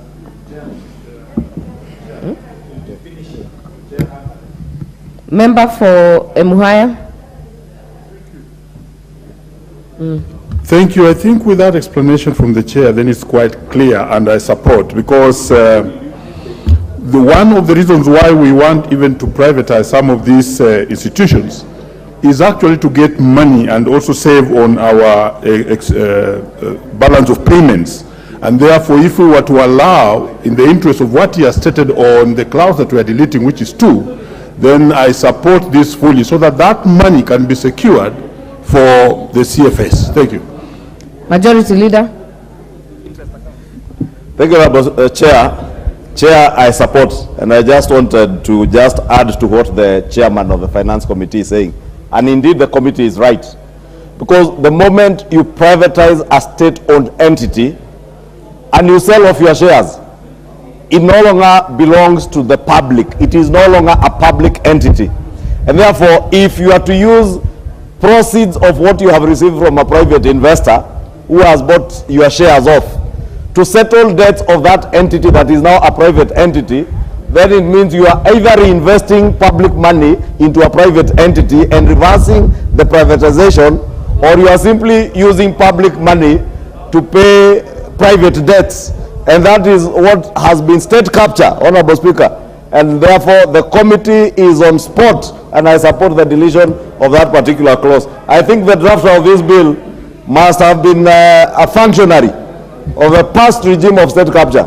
And I must thank the committee for deleting that particular provision. Thank you. Member for Funula. Chair, thank you. When I look at the bill here, Honorable Speaker, is signed by Honorable Kimani Ichung'wa, leader of the majority party. So probably I would imagine is part of the functionary and state capture. Honorable Speaker, Honorable Speaker, allow me to prosecute my amendment. Okay. Honorable Undo, yes. Take a minute. Majority leader. Chair, point of order. And you know, the Honorable Undo must apologize because he knows government bills are signed by the leader of majority, not Honorable Kimani Ichung'wa, the member of parliament for Kikuyu. And therefore, I am not the drafter of this bill. And that is why I said whoever drafted it must have been a functionary of the previous regime's state capture. Noted, I want to ask he must apologize and withdraw that statement for linking me to the elements of state capture when he knows I have been at the forefront of fighting the cartels that he was supporting. Honorable members, we're in the committee of the whole. That is why you can make amendments. Yes, I am sure you cannot amend the person who has signed. Yes, for sure. Honorable Speaker, I just want to take back the chair, and I hope he's listening carefully. Yes, I totally agree. Section 44(2), it's in order to delete. But Honorable Speaker, Madam Chair, we are not curing the problem that intending to cure. And let us look at the wordings of the amendments. And it reads, any proceeds from the sale of a public entity shareholding shall be deposited in a special interest bearing account established for the public entity in order to protect the erosion of the balance sheet of the public entity. Chair, we have divested from the company. The government has divested from the company. It has no fiduciary responsibility to the company. So what is it that we are putting the money in an interest-bearing account to protect the erosion of the balance sheet of the public entity? Unless here we are saying, in any case, whatever shares they will be left with, if it's partial divestiture, they are only responsible for their share of the debts or whatever it is of the balance sheet. So what is it that we are trying to do here? Are we trying to divest and then put a soft landing that in the event things don't work, you can come back to the public? 2 minutes. The chair and the guys who sat needs to explain clearly. I mean, simple, explain reading. It is simple finance. You have made your point, Honorable Oundo, and I hope the chair you're listening, because I see Honorable member for Thika is still not satisfied, because the question the member for Thika asked has still not been responded to, because, hold on, Honorable Alice. I want to add even. No, hold on, let me finish. I'll give you a minute, but if you read the original bill, Honorable Chair, you've already deleted part 2, which was supposedly supposed to cure. So please respond, giving attention to the order paper, the new clause 44. Member for Thika. Thank you, Madam Chair. Well, we are on it, Madam Chair. Which I am asking the chair, which bank is this one? Because even we have seen private banks that money has been deposited on a fixed deposit, and one day we wake up in the morning and the bank is no more. So how are we going to be protecting this proceed or when we are doing this privatization? Kindly respond, Honorable Chair. For that, for the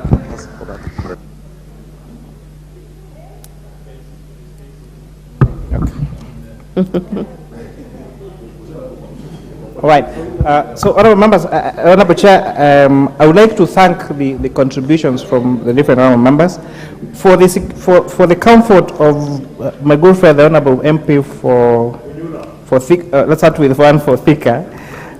Clause 64 provides that the cabinet secretary will make the regulations that do now operationalize this act of parliament, because it will not be possible to capture everything in an act of parliament. That's why we do regulations after that through the Such Instruments Act. So that then would bring up the time. But having now, considering that elicited debate this has done, I will consider an amendment to this to add the time that this money will stay in this special bearing account, so that the money that has been proceeds of privatization does not stay in a private bank for so long without being accessed by government for other expenditure through the consolidated fund. But having said that, Honorable Funyula, to read, to MP for Funyula, to read Dr. Udo, to read the same words, that the interest-bearing account has been established, would have been established for that particular purpose of privatization.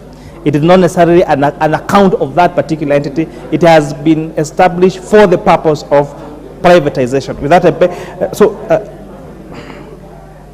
with that, Honorable Speaker, allow me to move a further amendment to this particular entity, and to read as follows: that any proceeds from the sale of public entities shareholding shall be deposited in a special interest-bearing account established for that public entity in order to protect the erosion of the balance sheet of the balance entity, and the same would be credited to the consolidated fund within 3 months after the proceeds have been received.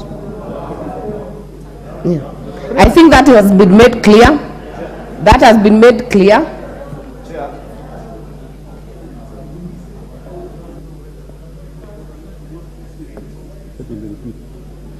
Honorable Chair, please move the further amendment again for the benefit of members. Just move it again.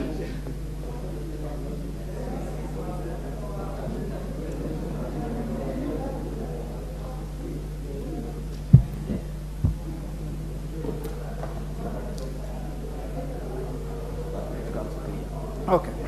Chair, move the amendment again, the further amendment. I beg to move a further amendment, Honorable Chair, that any proceeds, that clause 44 be amended to read as follows: any proceeds from the sale of the public entities shareholding shall be deposited, any proceeds from the sale of the public entities shareholding shall be deposited in a special interest-bearing account established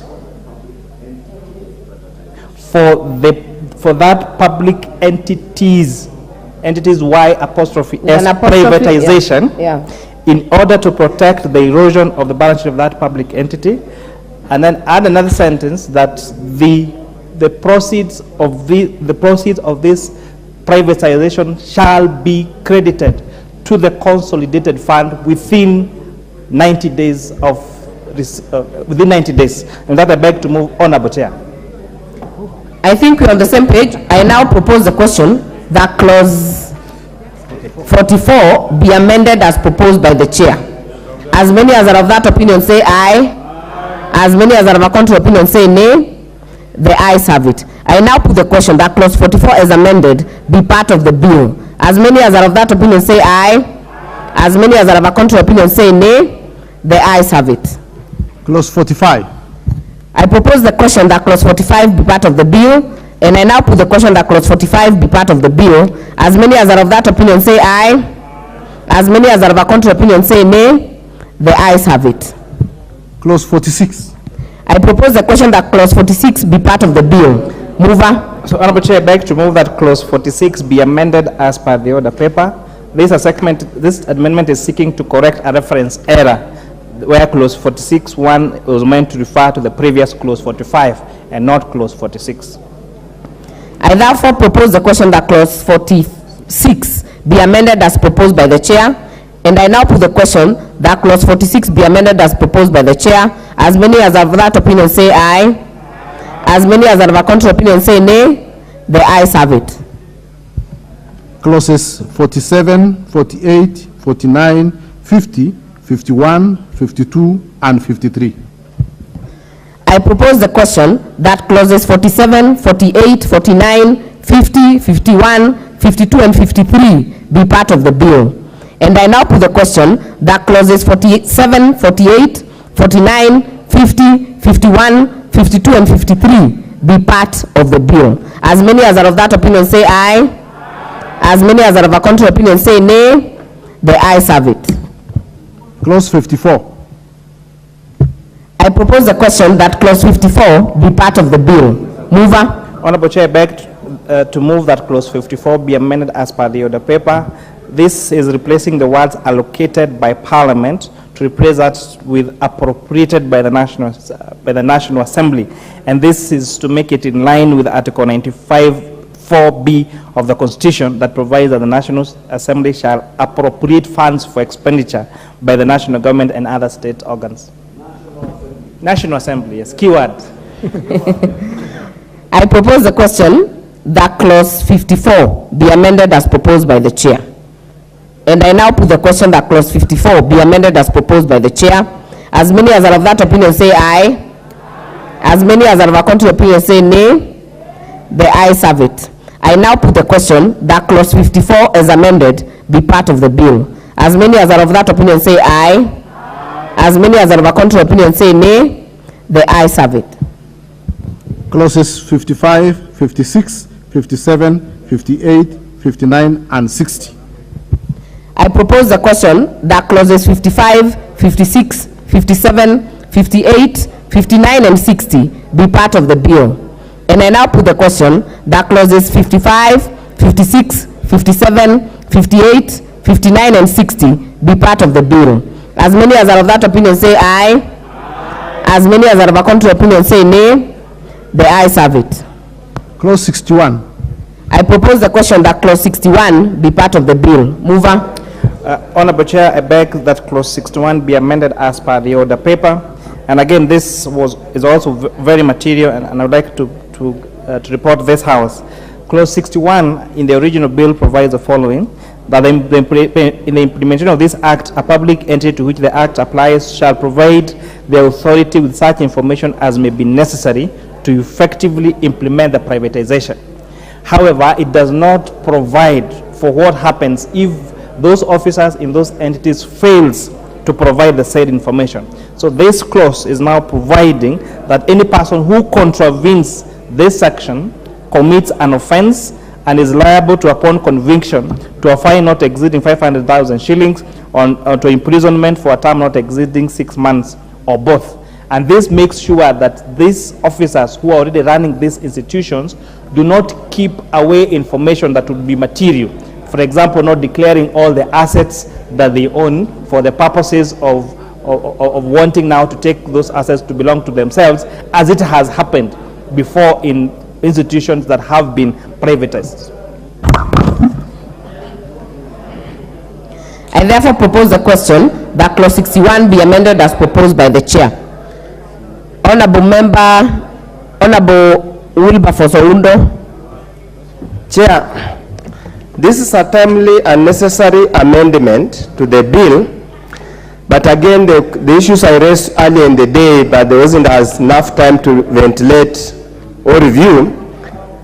On section 61(1), it just says the authority, a public entity. In any public entity, there must be somebody responsible, an office and a board responsible for providing that information. In the event of contravention, who is going to be punished? Who is going to be held liable? Is it the chair of the board? Is it the MD or the chief officer? Is it the company secretary? Is it the messenger? Is it the chief financial officer? Who is specifically going to be held responsible? But just holding the entire entity, you then have to hold it responsible, including the sweeper and the cleaner and the tea guard. Probably that's why if the guy had a chance to review, would have been very specific. Who is the party? Who is the officer of the public entity charged with the responsibility of providing the information. Thank you, Honorable Speaker. Chair. Honorable Makali Mulu. Yeah, thank you, Honorable Chair.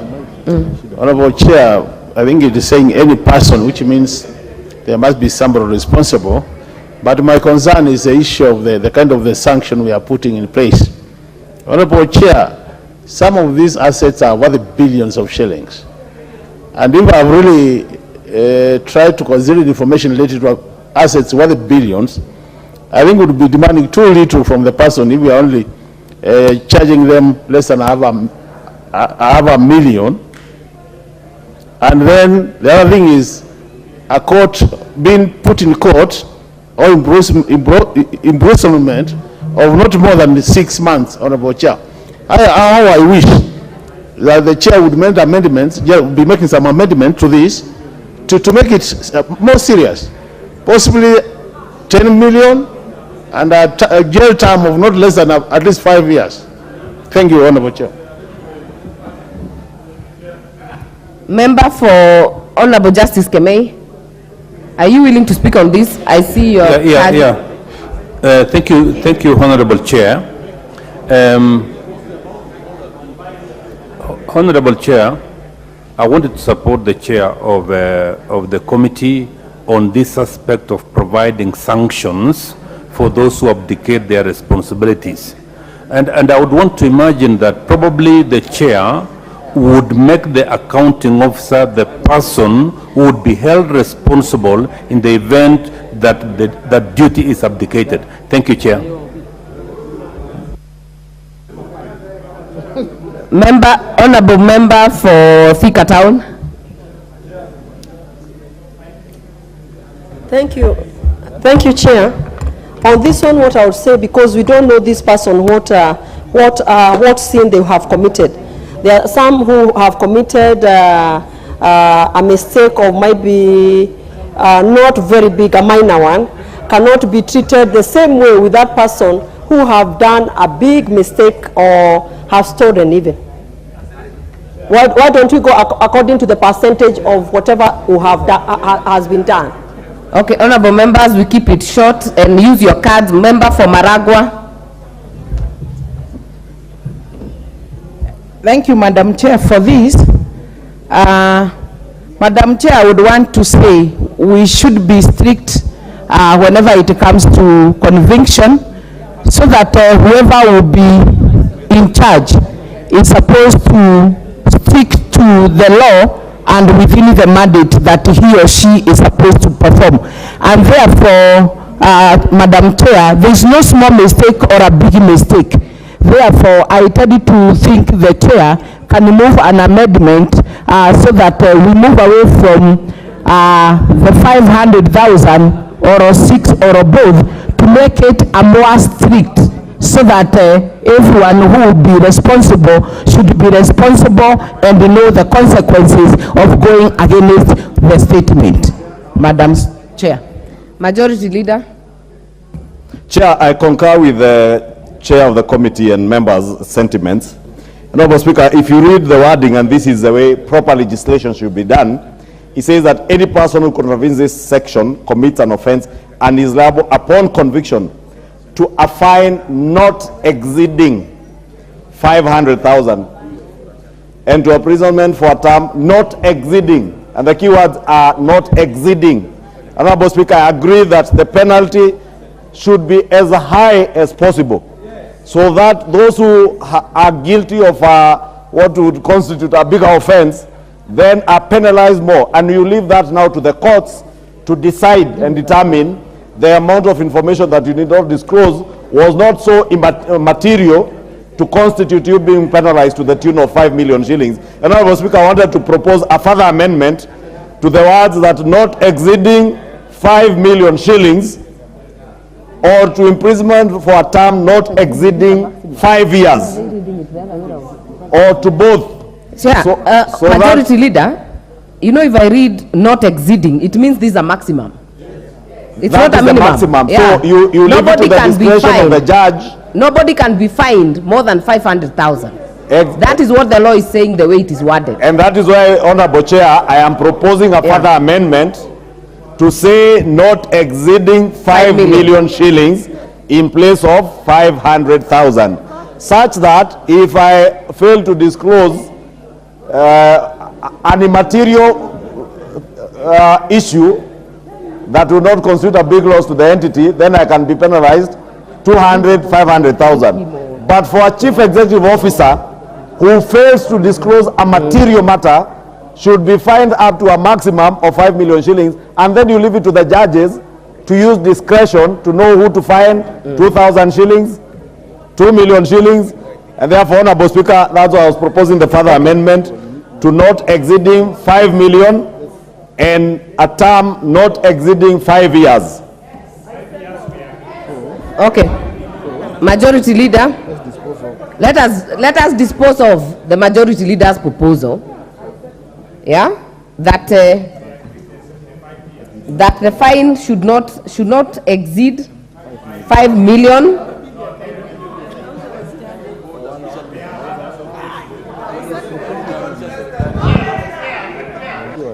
No, honorable members, I know you have different figures, but what has been proposed by the Majority Leader is not exceeding 5 million and not exceeding 5 years. That is what is on the table.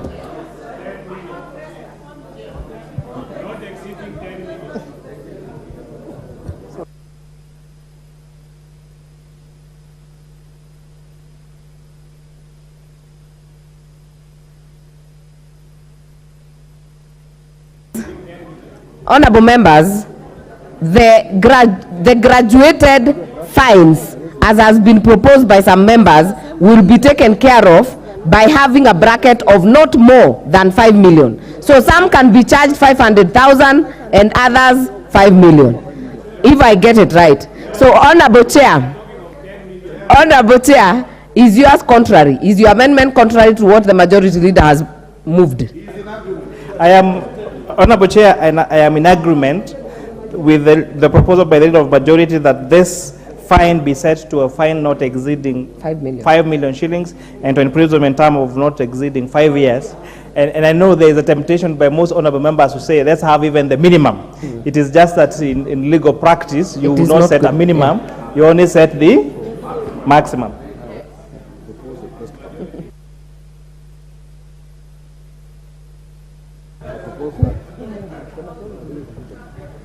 Majority Leader, kindly move the amendment properly. Thank you, Honorable Speaker. I beg then to move the amendment. Further amendment. Further amendment on clause 61, sub-clause 3(4), to read as follows: that any person who contravenes this section commits an offense and is liable upon conviction to a fine not exceeding 5 million shillings or to imprisonment for a term not exceeding 5 years, or to both. I now put the question that clause 61 be amended be further amended as proposed. As many as are of that opinion say aye. As many as are of a contrary opinion say nay. The ayes have it. I now put the question that clause 61 as further amended be part of the bill. As many as are of that opinion say aye. As many as are of a contrary opinion say nay. The ayes have it. Clauses 62, 63, 64, 65, 66, and 67. I propose the question that clauses 62, 63, 64, 65, 66, and 67 be part of the bill. I now put the question that clauses 62, 63, 64, 65, 66, and 67 be part of the bill. As many as are of that opinion say aye. As many as are of a contrary opinion say nay. The ayes have it. Clause 68. I propose the question that clause 68 be part of the bill. Mover. Honorable Chair, I beg to move that clause 68 be amended by deleting sub-clause 2 and substituting the following clause. 2, notwithstanding subsection 1, any ongoing privatization under the repealed act shall be determined and finalized in accordance with this act. The import of this amendment, Honorable Chair, is that the bill provided that the ongoing privatization under the repealed act, because remember, once this bill becomes an act, the current privatization act will be repealed. This was providing for that that the programs under the current privatization act would have to be completed within 12 months. Now, the problem with putting a timing to this is that there could arise externalities, including judicial proceedings, that would render this particular piece of law therefore redundant. And that I beg to move on, Honorable Chair. I therefore propose the question that clause 68 be amended as proposed by the chair. Member for Seme. Whereas I accept that and actually support it, but I don't see where there's a very clear distinction between 1 and 2. What is so specific about 1 that it cannot fall within the proposal that we have done in 2? Chair. Honorable Chair, if you read 68, clause 68(1), upon commencement of this act, the privatization of entities published under Gazette Notice number 8739 of 14th August 2009 shall lapse. So this privatization is supported by this legal instrument, a Gazette Notice, not by the act. And the act would be now what will be implemented by the Privatization Commission. So the two are very different. Specific process. It's a specific process. And what we really want to know, or letter really would like to know, what is this that is under this legal notice number, this of August 2009? This looks a specific issue. So we just want to know what is that issue.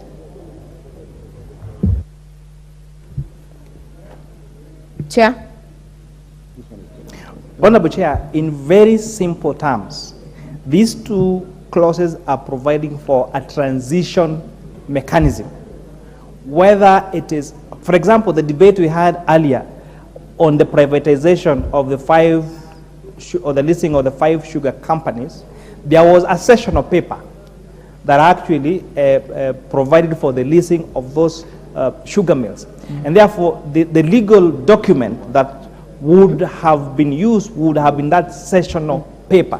That is why even in our resolution in our earlier debate, we had to vacate the resolutions of this House on that session of paper so that we could provide for the resolutions as made today. So the same thing, that now we have to provide a transition mechanism for the provision of those entities that were through that Gazette Notice of 2009 now to come through the new Privatization Act if this House approves this particular bill as amended. Honorable members. There's a difference. Honorable member for Seme. The difference is this. One is talking of a specific issue, and you could actually ask for listing of those so that you know what they are. And there's nothing to say that if they lapse, they'll be taken up under 2. I support 2, clearly. But to me, my concern is there is some information that this House is not privy to, that is now being resolved under 1. Because these are, you can actually list them, like you given the example of the sugar. Can we then let them listed? Other members, let's give the chair a moment. So, Honorable Chair, we are saying on 68(1) that upon commencement of this act, the privatization of entities published under Gazette Notice 8739 of 2009 shall lapse. Okay? And therefore, now that they have lapsed, we are providing a recourse by now that clause 2. That notwithstanding, that's what it reads, notwithstanding subsection 1, any ongoing privatization under the repealed act may be without that deletion. So read also, Honorable Nyikal, notwithstanding subsection 1. So it is providing, so clause 2 is providing for a recourse for what happens when that Gazette Notice lapses, as on clause 68(1). Majority Leader. Chair, on a point of order, I wanted the Honorable Nyikal to clarify to us, is he tired or is it a problem with English or what is the problem? Because the chair has explained these things so well and in very simple English. And you know, Dr. Nyikal is a doctor of Majority medicine. Leader, by all fairness, if you would have achieved as much as he has and at his age, he's doing very well. That's what I'm saying. Honorable member, that's why I was seeking clarification. He is actually in order to seek the clarification. I don't know Professor Nyikal not to have a problem with English. Yeah. Unless he's tired, you know, it's rather late in the day. And he might be tired. Honorable member for but Seme, I think it is now clear. Have you got the clarification? Chair, we shall not use gimmicks to overcome this. There is a Gazette notice number this of 14th of 2009. That Gazette notice was talking about some process and those things are listed. What I am asking, what are they? The problem is I have not, let me say that, read that notice. And I know many members here have not read that notice. They do not know what is in that Gazette notice. That is what I'm asking. We won't go through English. The English I know is enough. No, I'm not going to Google because we cannot put something in before the house that we do not know.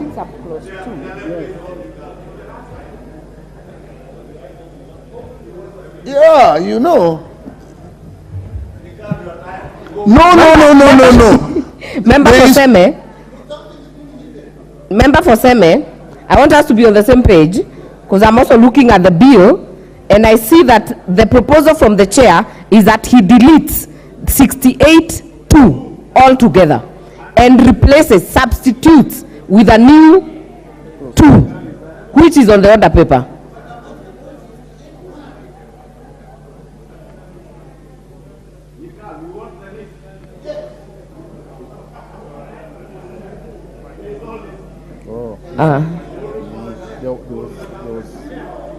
One is existing.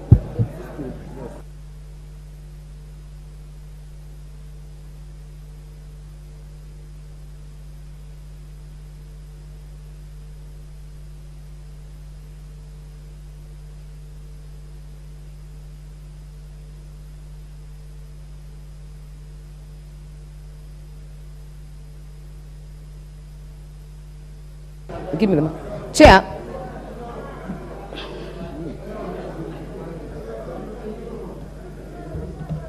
Shall lapse.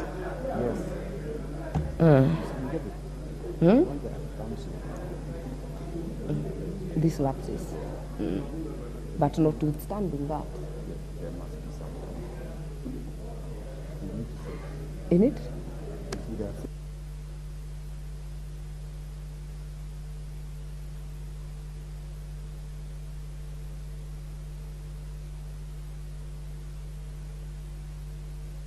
Finance, maybe explain to members, because if I hear Honorable Nyikal very well, he's saying by this act coming into force, then it means that that Gazette notice lapses. But part 2 also says notwithstanding that one, that lapsing. Anyway, Chair, please explain to Honorable Nyikal the import of. Okay, let me attempt again, hopefully with some more success. Yeah, please. To my senior. Hi.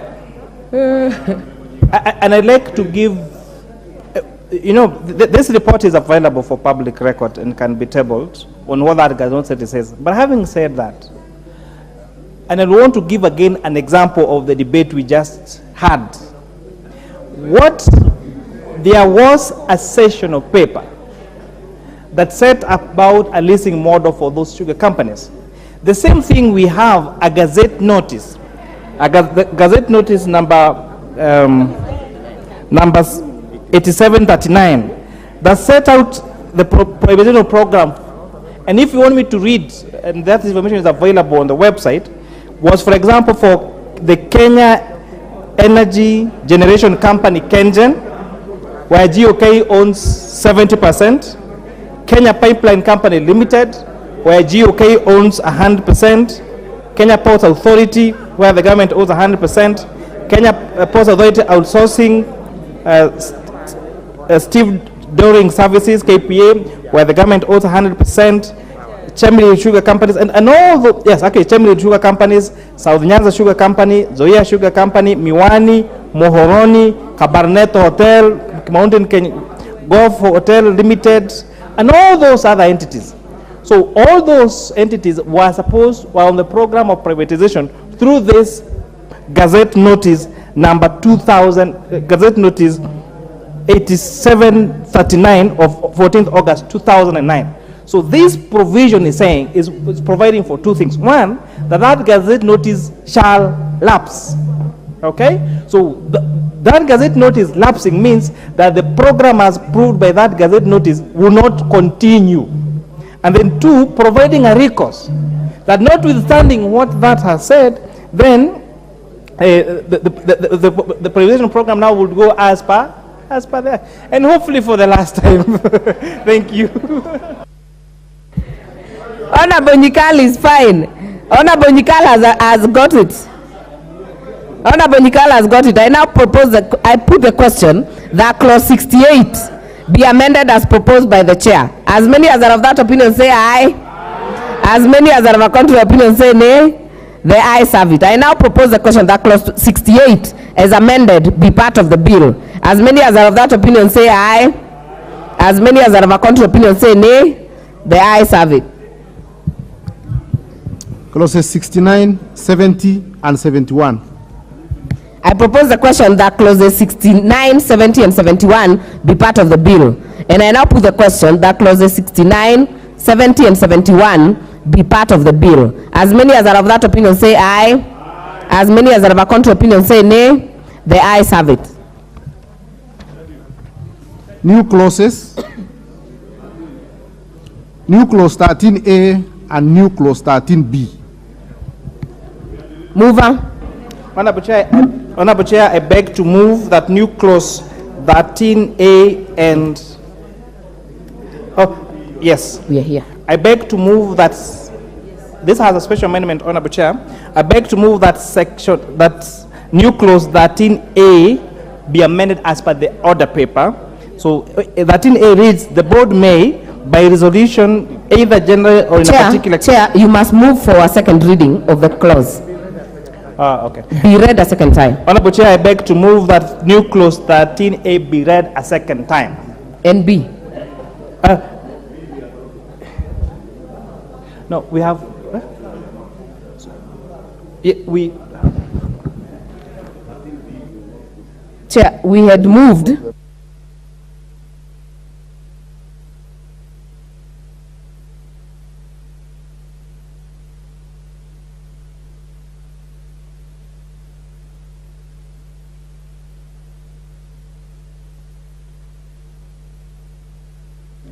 Mover. Honorable Chair, for starters, I would beg to not to move 13B as per the order paper. And 13B, Honorable Chair, was providing that the board may be, by resolution, either generally or in particular case, co-opt an additional member with relevant expertise for purposes of performance of any functions of the board. After consultation, we found this was not necessary, and therefore, I am moving not to move 13B. Having said that, I beg to move that new clause 13A be read a second time. And this new clause 13A wants to enrich the bill by providing a legal proviso that now the board can form subcommittees in particular when they are carrying out their responsibilities as the board. I therefore propose the question that the new clause 13A be now read a second time. Honorable Makali Mulu. Yeah, thank you, Madam Chairperson. Madam Chairperson, I have concerns with some of the issues being listed in this amendment. You know, the only way a board can work, and this is best practice, is that boards work through subcommittees. But when you want to delegate board's work to a member or an officer, to me that doesn't make much sense. How I wish that we retained subcommittee of the board or an agent of that authority, so that we delete the issue of one member or an officer of the board. That will be what we call, Honorable Chair, best practice in terms of issues of governance. I submit.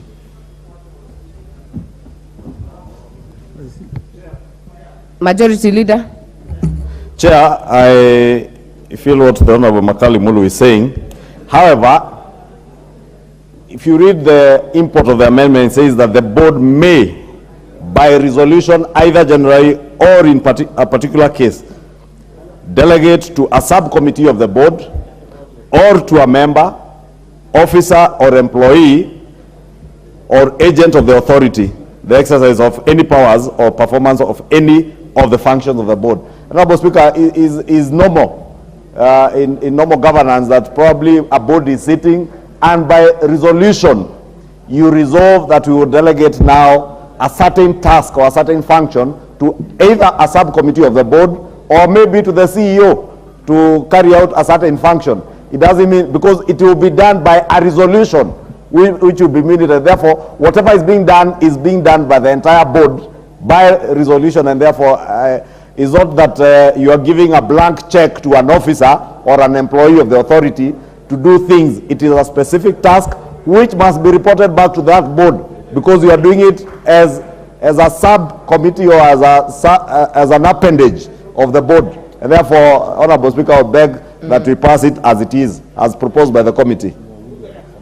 Honorable Wilberforce, make it fast. Yeah, as the amendment might look harmless as the chair and the majority leader wants to put it, Honorable Speaker, Chair, if you look on the first schedule that deals with the operations of the board, there is actually already a provision that allows the board to make resolutions, and it is a decision of the board shall be majority of the members present and voting, and in any case of an equality of the votes.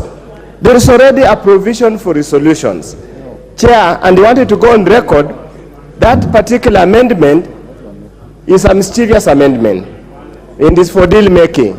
It's for deal fixers. And time will bear me witness. Thank you, Honorable. Honorable members, I propose the question that the new clause. Chair, before I put the question, do you have something to add before I put the question? Chair.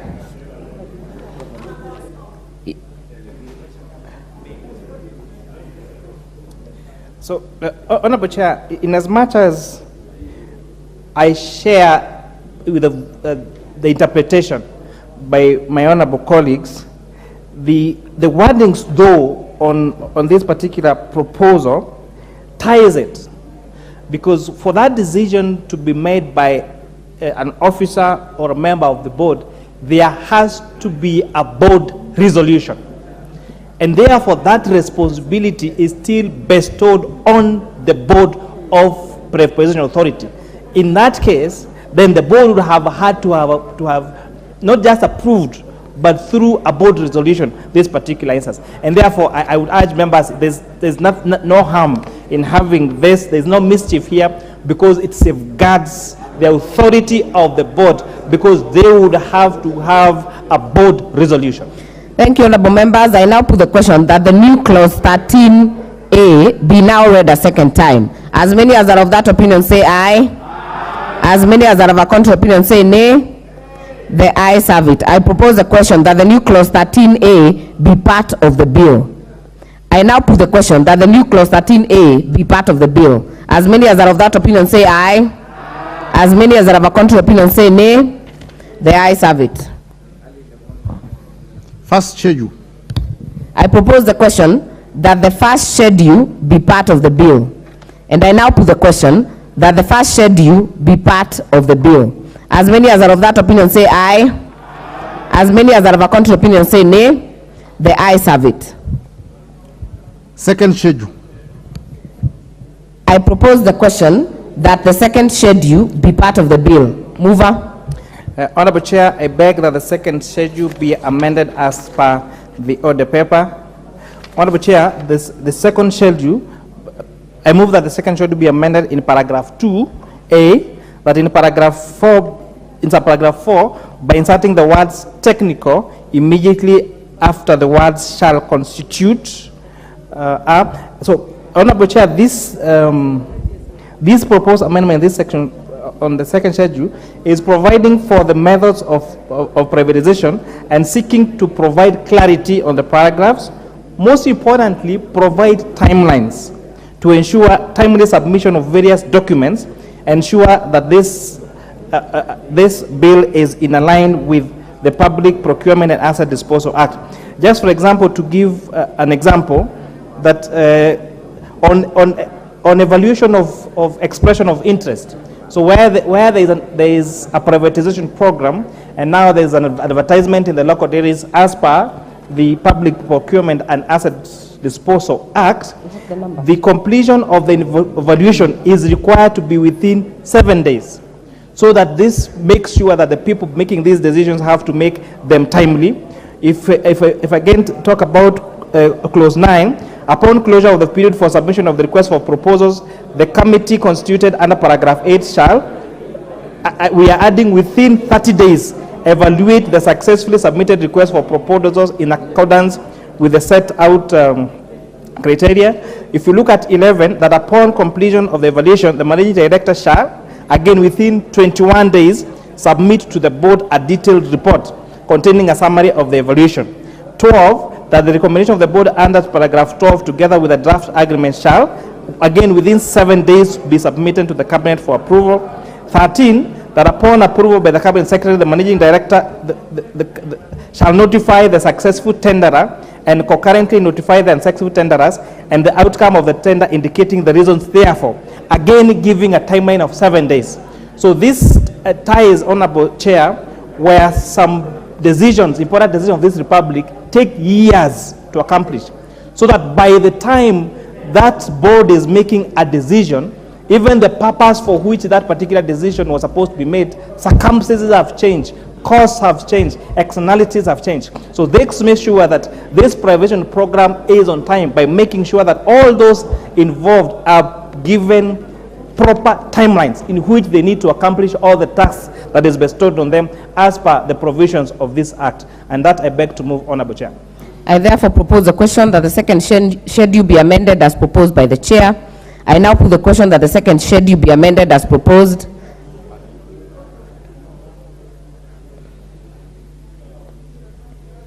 I will indulge just Honorable Makali Mulu. Yeah, this is important, Honorable Chairperson. Well, I agree with all the other timelines.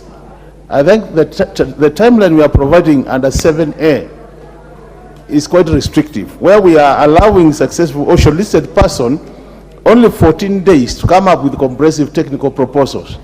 I wish we push that to 21 days. That will help in terms of coming up with very good technical proposals. The 7A under Schedule 2, where you are proposing that you only allow 14 days for submission of the technical proposals. That to me, I think, is a very short time, bearing in mind the kind of assets we'll be privatizing. Thank you, Honorable Chairperson. Honorable Chair. Okay. That is a fair contribution. And I would like to agree with Dr. Makari Mulu that time the 14 days may not be Are you moving a further amendment? So I beg to move a further amendment that the 7 be increased from 14 days to 21 days.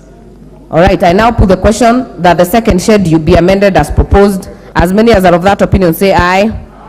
As many as are of a contrary opinion say nay. The ayes have it. I now put the question that the second schedule is amended be part of the bill. As many as are of that opinion say aye. As many as are of a contrary opinion say nay. The ayes have it. Third schedule. I propose the question that the third schedule be part of the bill, and I now put the question that the third schedule be part of the bill. As many as are of that opinion say aye. As many as are of a contrary opinion say nay. The ayes have it. Clause 2. I propose the question that clause 2 be part of the bill. Mover. Honorable Chair, I beg to move that clause 2 be amended as per the order paper by deleting the definition privatization. I'm starting therefore with the new definition. Privatization means a transaction that results in a transfer, other than to a public entity of an asset of a public entity, including the shares in a public entity. I beg to move, Honorable Chair, that I move a further amendment to read the following. Privatization means a transaction that results in a transfer other than to a public entity of the assets and or liabilities of a public entity, including the shares in that public entity. So this would allow, Honorable Chair, where a privatization program could, for example, want a public entity to only offload their liabilities or their assets or jointly to be able to do that by now improving this definition of the word privatization. I propose the question that clause 2 be further amended as proposed by the chair. I now put the question that clause 2 be further amended as proposed by the chair. As many as are of that opinion say aye. As many as are of a contrary opinion say nay. The ayes have it. I now put the question that clause 2 as amended be part of the bill. And as many as are of that opinion say aye. As many as are of a contrary opinion say nay. The ayes have it. Title. I propose the question that the title be the title of the bill. I now put the question that the title be the title of the bill. As many as are of that opinion say aye. As many as are of a contrary opinion say nay. The ayes have it. Clause 1. I propose the question that clause 1 be part of the bill. And I now put the question that clause 1 be part of the bill. As many as are of that opinion say aye. As many as are of a contrary opinion say nay. The ayes have it. Mover. Mover to move reporting. Majority Leader, you're the mover of the bill, move reporting. Honorable Chairperson, I beg to move that the committee do report to the House its consideration of the privatization bill, National Assembly Bill number 22 of 2023, and its approval thereof with amendments. I therefore put the question, which is that committee do report to the House its consideration of the privatization bill, National Assembly Bill number 22 of 2023, and its approval thereof with amendments. As many as are of that opinion say aye. Aye. As many as are of a contrary opinion say nay. The ayes have it.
Very well. Chairperson. Honorable Speaker, I beg to report that the Committee of the Whole House has considered the privatization bill, National Assembly Bill number 22 of 2023, and approved the same with amendments. Mover. Honorable Speaker, I beg to move that the House do agree with the committee in the said report. I also request the member for Mwea, Honorable Mary Maingi, to second the motion for agreement with the report of the committee of the whole House.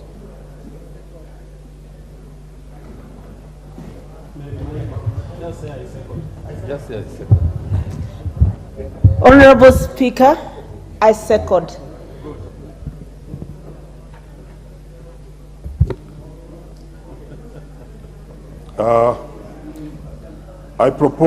I now propose the question, which is that the House do agree with the committee in the said report. I now put the question, which is that The House do agree with the committee in the said report. Will as many as of that opinion say aye? Aye. Will as many as of a contrary opinion say nay? The ayes have it.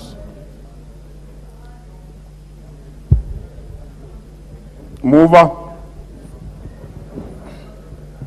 Honorable Speaker, I beg to move the privatization bill, National Assembly Bill number 22 of 2023, be now read a third time. I also request Honorable Betty Njeri Maina to second, member for Muranga. I second, Mr. Speaker. I now propose the question, which is that the privatization bill, National Bill number 22 of 2023, and now be read the third time. I have confirmed that we have the numbers. I therefore now put the question, which is that the privatization bill, National Bill number 22 of 2023, be now read a third time. Will as many as of that opinion say aye? Aye. Will as many as of contrary opinion say nay? The ayes have it. A bill for an act of parliament to provide for a regulatory framework for the privatization of public entities, to establish the privatization authority, and for connected purposes. Next order. Committee of the Whole House.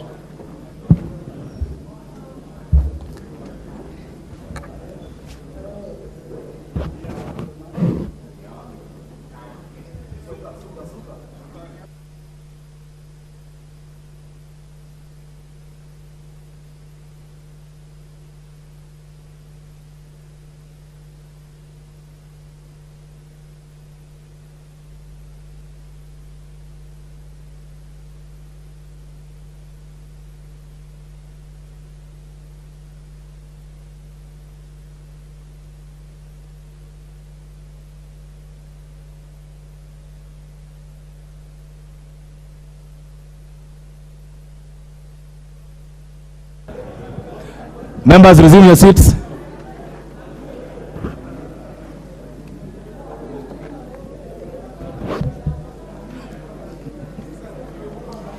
Hii ndio marathon.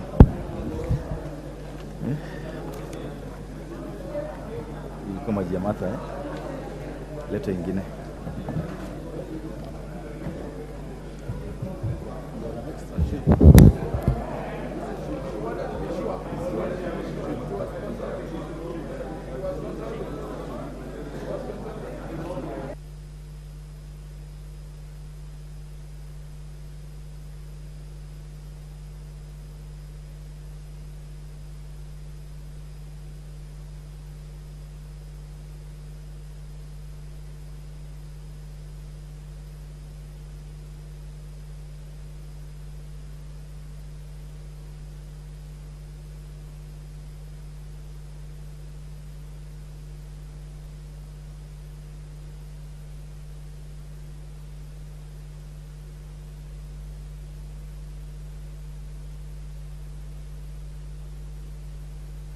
Give me the mic. Honorable members, order members. As you are aware, and we are now moving to the Committee of the Whole House on the sugar bill. I wish to request the Honorable Wangwe, the chairperson of Agriculture and Livestock, the Honorable Innocent Mugabe, Honorable Shakil Shabir, the Honorable Karoli Omondi to be in the House, so that when your amendments are called, you're able to prosecute them, and remind any member who has an amendment on this bill to be on the alert, so that when we reach you, we are able to execute the duty thereat without much ado. Clause 3. And I propose a question that clause 3 part of the bill. I now put the question that clause 3 be part of the bill. Will as many as of that opinion say aye? Aye. As many of the opinion say nay? The ayes have it. Clause 4. Members, I propose a question on the clause 4 part of the bill. Chairperson of Agriculture and Livestock, Honorable Mutunga. Honorable Chair. Go ahead. I propose that clause 4 be amended as per the under paper. The import of this is that we need to cater for the value chain actors in the sugar industry.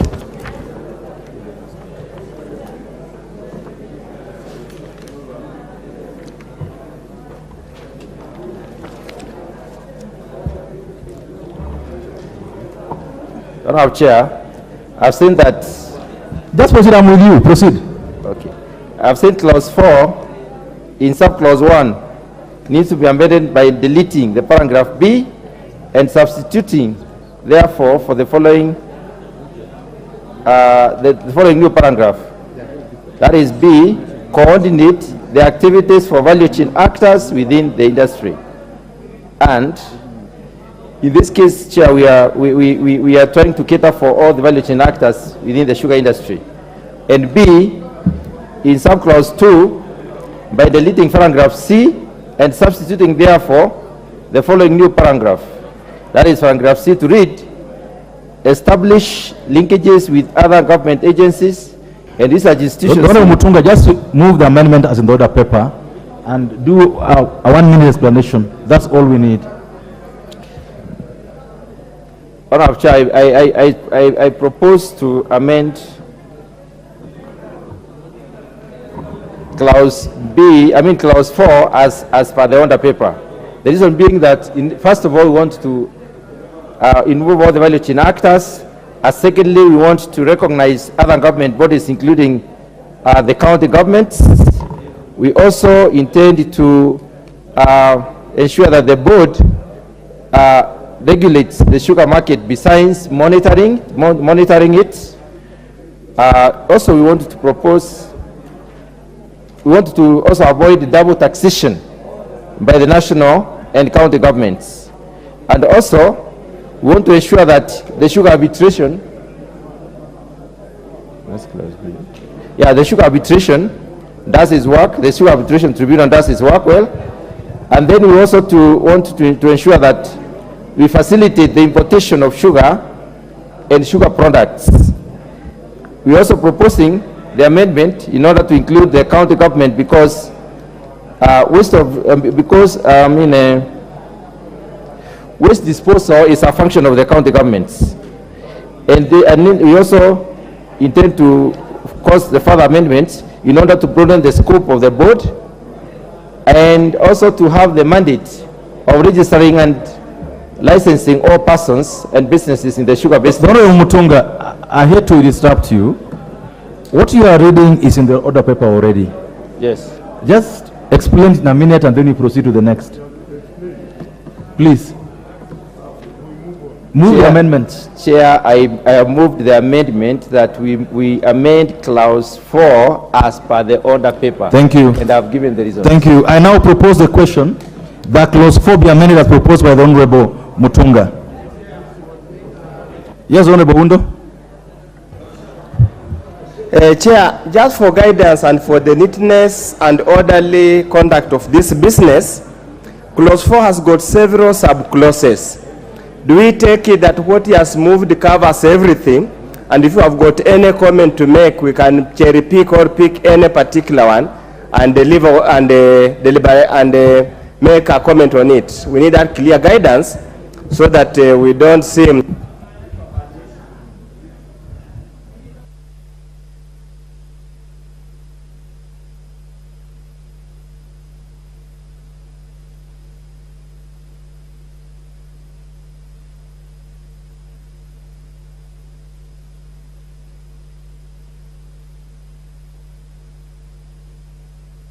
Honorable Undo, I agree with you.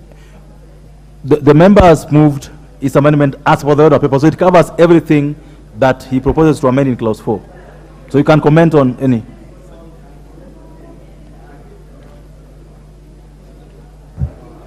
So, Chair, and I hope the Chair is listening keenly and is not going to be agreed to be distracted. Chair, I just want to draw his attention on clause 4, item number 6. Chair, is item number 6, and it says deleting paragraph I and substituting thereof the following new paragraph. I hope Chair is listening so that he can give proper guidance.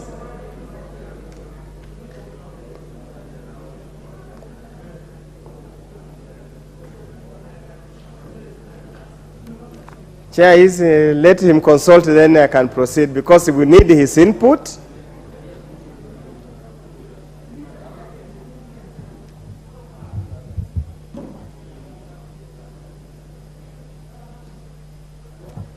Chair, I can now proceed. Go ahead. Chair, I'm looking at item number 4, or number 6, sorry, number 6. And this deals about deleting paragraph I and substituting therefore the new paragraph. Honorable Speaker, the import and the long-term effect of that particular amendment is that after a price committee, sugarcane pricing committee, as provided for in the 3rd schedule, part 3, has made its own decision or determination, then the board is obligated to again and go and consult the county governments in any further action after that. So the question is, which he needs to explain, is that the intention, such that after the sugarcane pricing committee has set the pricing, will the board be required again to go and consult the county governments before they make the final decision? That's what he needs to clarify, so it's very clear to all the farmers. Thank you. Yes. Honorable Mutunga. Chair, the amendment you are bringing in brings the collaboration with the county governments. So the primary pricing committee does not work in isolation.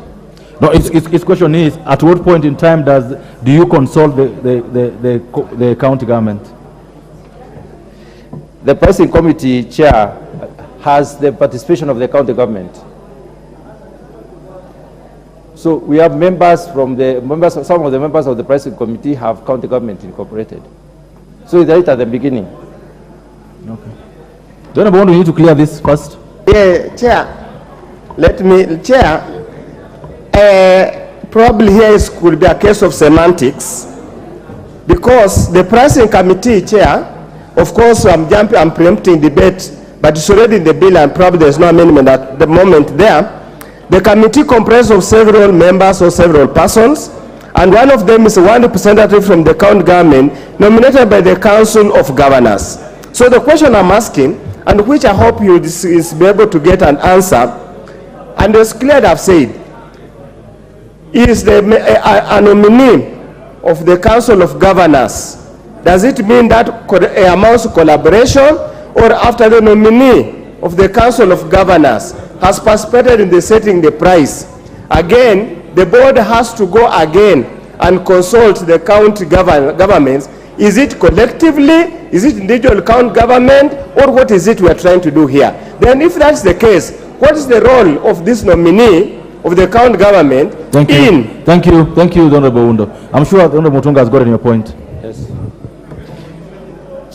Chair, before the county government nominates a participant into the pricing committee, they have to agree on the extent to which they will be making decisions on what's supposed to be discussed. Okay, members, we'll have to decide this either way. On the moon, I'm sure you've heard what he said. Yeah. So therefore, then therefore now put the question that clause 4 be amended as proposed by Honorable Mutunga. Will have another opinion say aye? Will have another opinion say nay? The ayes have it. There is an amendment, Honorable Mugabe, if he's in the House. Honorable Innocent Mugabe. Honorable Mugabe, go ahead with the amendment to clause number 4.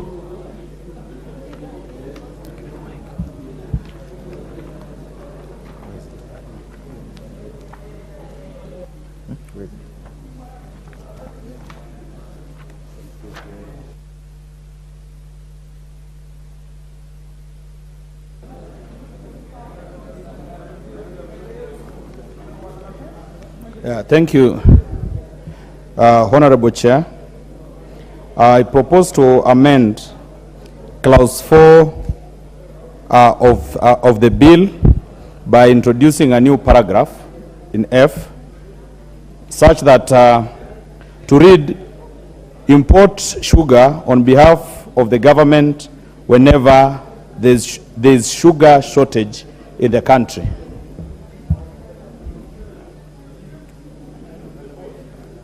The board.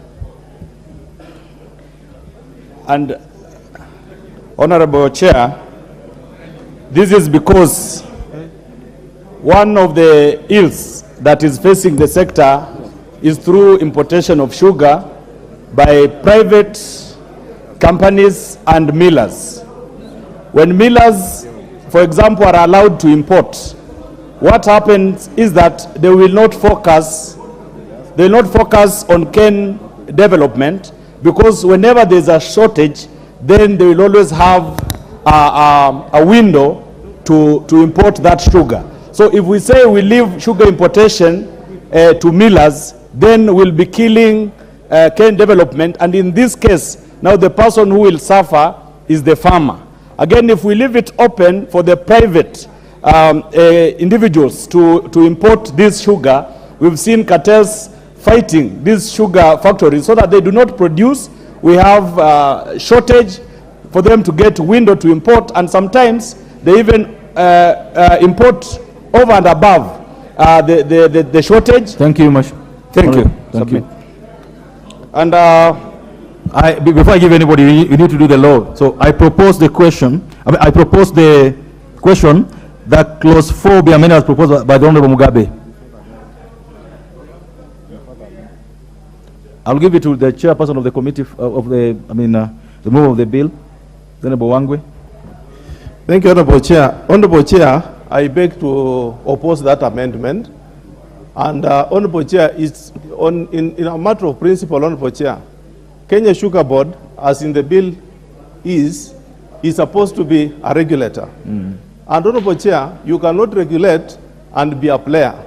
So I would have requested the member to invite a player to play in the field where the regulator is. Therefore, I oppose, Honorable Chair. Okay. Thank you. Honorable Undo, 1 minute, please. No debate. Chair, for sure, no debate. Say, with tremendous respect, sometimes not good to oppose a colleague's amendment, but I think this is dangerous. The government should not be in government. It should not be in business. Thank you. Let that remain to Thank you. The Honorable Mboko. Oh, thank you. It was a very good amendment, because what is happening currently is that even the new players we bring on will just compete to import. Unfortunately, it's now government that has to do it.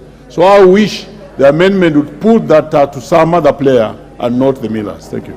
Thank you, members. I now put the question that clause 4 before the amendment as proposed by the Honorable Mugabe. Will as many other opinion say aye? Will as many other opinion say nay? The nays have it. There's another amendment to clause 4 by the Honorable Shakil Shabir, and this will be moved by the Honorable Nyikal on his behalf based on the letter I have on my table. A further amendment to clause 4. The Chair, Honorable Sabir has asked me to do this, and is amending clause 4 2A as in the order paper, and the purpose of that amendment is to facilitate public participation. Thank you, Chair. I propose the question that clause 4 be further amended of the bill be further amended as proposed by the Honorable Shakil Shabir. I put the question that clause 4 be further amended as proposed by the Honorable Shakil Shabir. Will as another opinion say aye? Will as another opinion say nay? The ayes have it.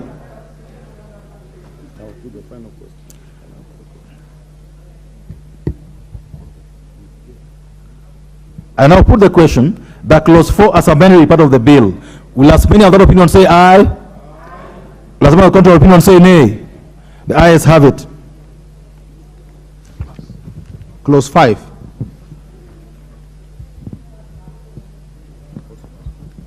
I propose the question that clause 5 be amended, be part of the bill.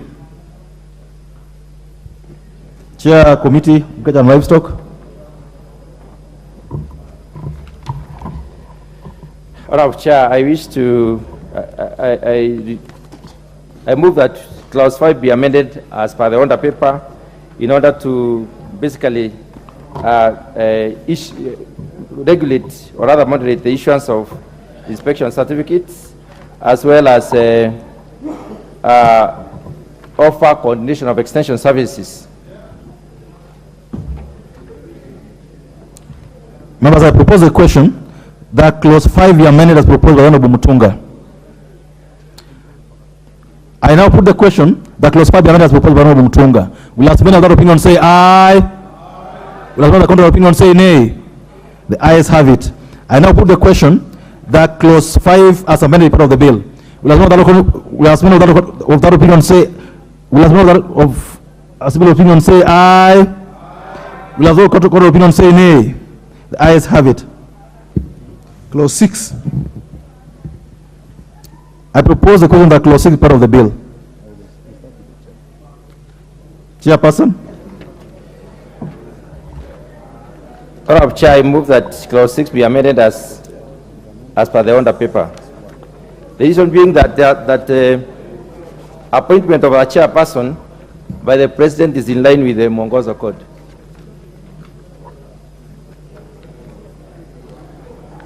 I propose a question that clause 6 be amended as proposed by the Honorable Mutunga.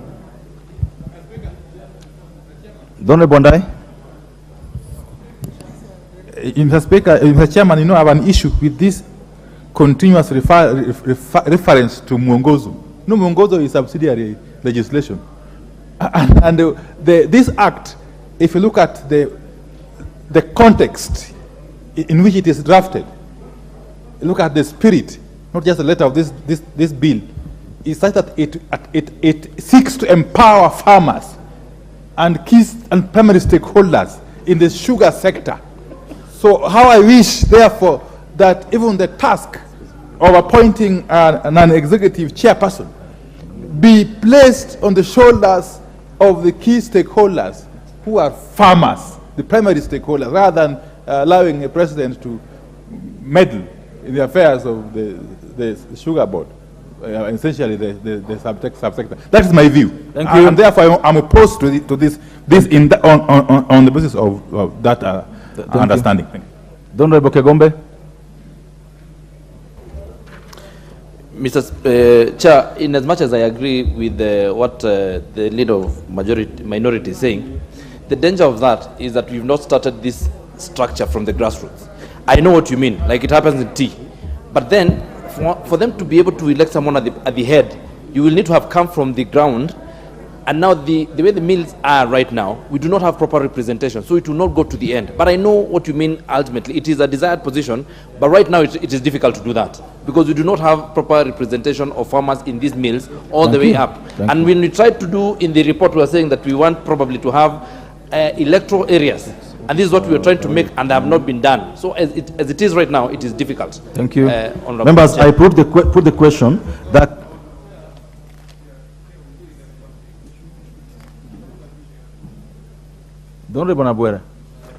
Yes, Chair. I think I'm persuaded by what the stakeholders in the sugar sector came up with. We just had even a conference over the weekend.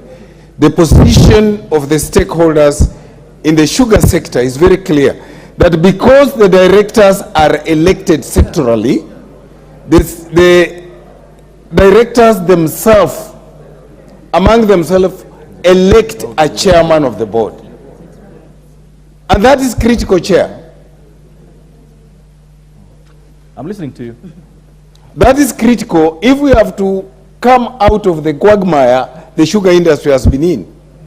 We cannot carry out election of directors, and when it comes to the chairman, a person is appointed from outside who may not even understand what sugar is.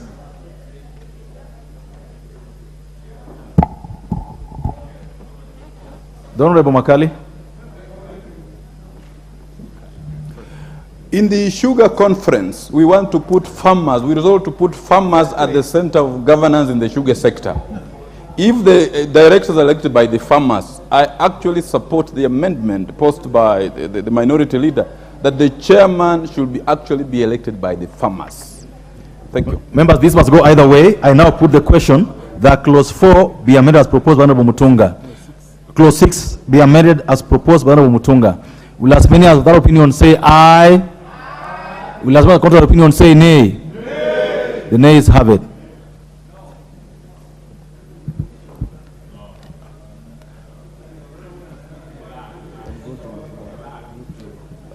Is a further amendment to clause 6, the Honorable Karoli Mondi. Thank you, Honorable Chair. I rise to propose that clause 6 be amended by inserting at least minimum relevant years of experience for purposes of appointment of the CEO, and my proposal is 15 years. Because as it is currently in the bill, even somebody who left university yesterday can actually be the CEO. The relevant experience is not quantifiable in terms of the current drafting of the bill. So I propose that a minimum period of 15 years relevant experience. Thank you. Be CEO. Thank you. Members, I propose the question that clause 6 be amended as proposed by Honorable Karoli Omondi. I now put the question that clause 6 be amended as proposed by Honorable Karoli Omondi. Will as many of that opinion say aye? Does the contrary opinion say nay? The ayes have it. Clause 6 as a further amendment by the Honorable Willoughby Owundo. Honorable Chair, I propose that clause 6 be amended as indicated in the order paper, and the purpose or the objective of that amendment, Chair and members, is that to avoid brokers, to avoid outsiders, to avoid aggregators, let those people being appointed to represent farmers in the board be farmers, so to speak. And for you to be a farmer, you must own either a piece of land or at least piece of land, and you must produce some amount of sugarcane at any given time to avoid cases where imposters, traders will come and take up the position of the farmers. Thank you, Honorable Chair. Thank you. I propose the question that clause 6 be further amended as proposed by Honorable Willoughby Owundo of Funyula. Honorable Wangwe. Thank you, Honorable Chair. Honorable Chair, I want to support that amendment, and it's because, as the Honorable Member has said, we cannot entertain a guest on the table, yet, Honorable Chair, we are discussing about farmers. So it's important we get someone to join, to be in when he is a true farmer who must own land and be practicing. Thank you, Honorable Chair. Thank you. And I'll put the question that clause 6 be amended as proposed by the Honorable Willoughby Owundo. Will as many of that opinion say aye? Will as many of the contrary opinion say nay? The ayes have it. I now put the question that clause 6 as amended be part of the bill. Will as many of that opinion say aye? Will as many of the contrary opinion say nay? The ayes have it. Clause 7.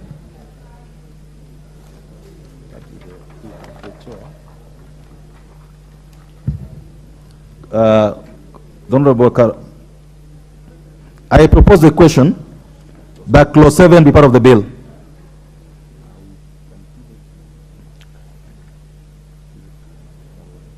Honorable Karoli, you have an amendment to this. Thank you, Honorable Chair. I propose an amendment to clause 7, and maybe I think I should say a further amendment, because when I reflected on my initial proposal, I think we need to have some further amendment. Do you want to consult the chair first before you do that? Yes, let me come. The chair or the mover? Whom are you consulting? The chair. Actually, it is just drafting. It's a drafting technique. If you look at clause 7, it says a person appointed as chairperson. We know it is going. The chairperson will be elected. Yes. Yeah, the chairperson will be elected. Yes. And then, if you read the drafting, the renewability seems to be automatic. Yet that should not be the case, because these directors have to go back for elections after they've served their first term of 3 years. So my proposal is that the renewal is subject to fresh elections by the farmers. That is my proposal, Honorable Chair. Do you want to propose? Do you want to approach the mover so that we make this very quick? Yes. Just support the mover in 30 seconds. The mover is Honorable Wangwe. Yes.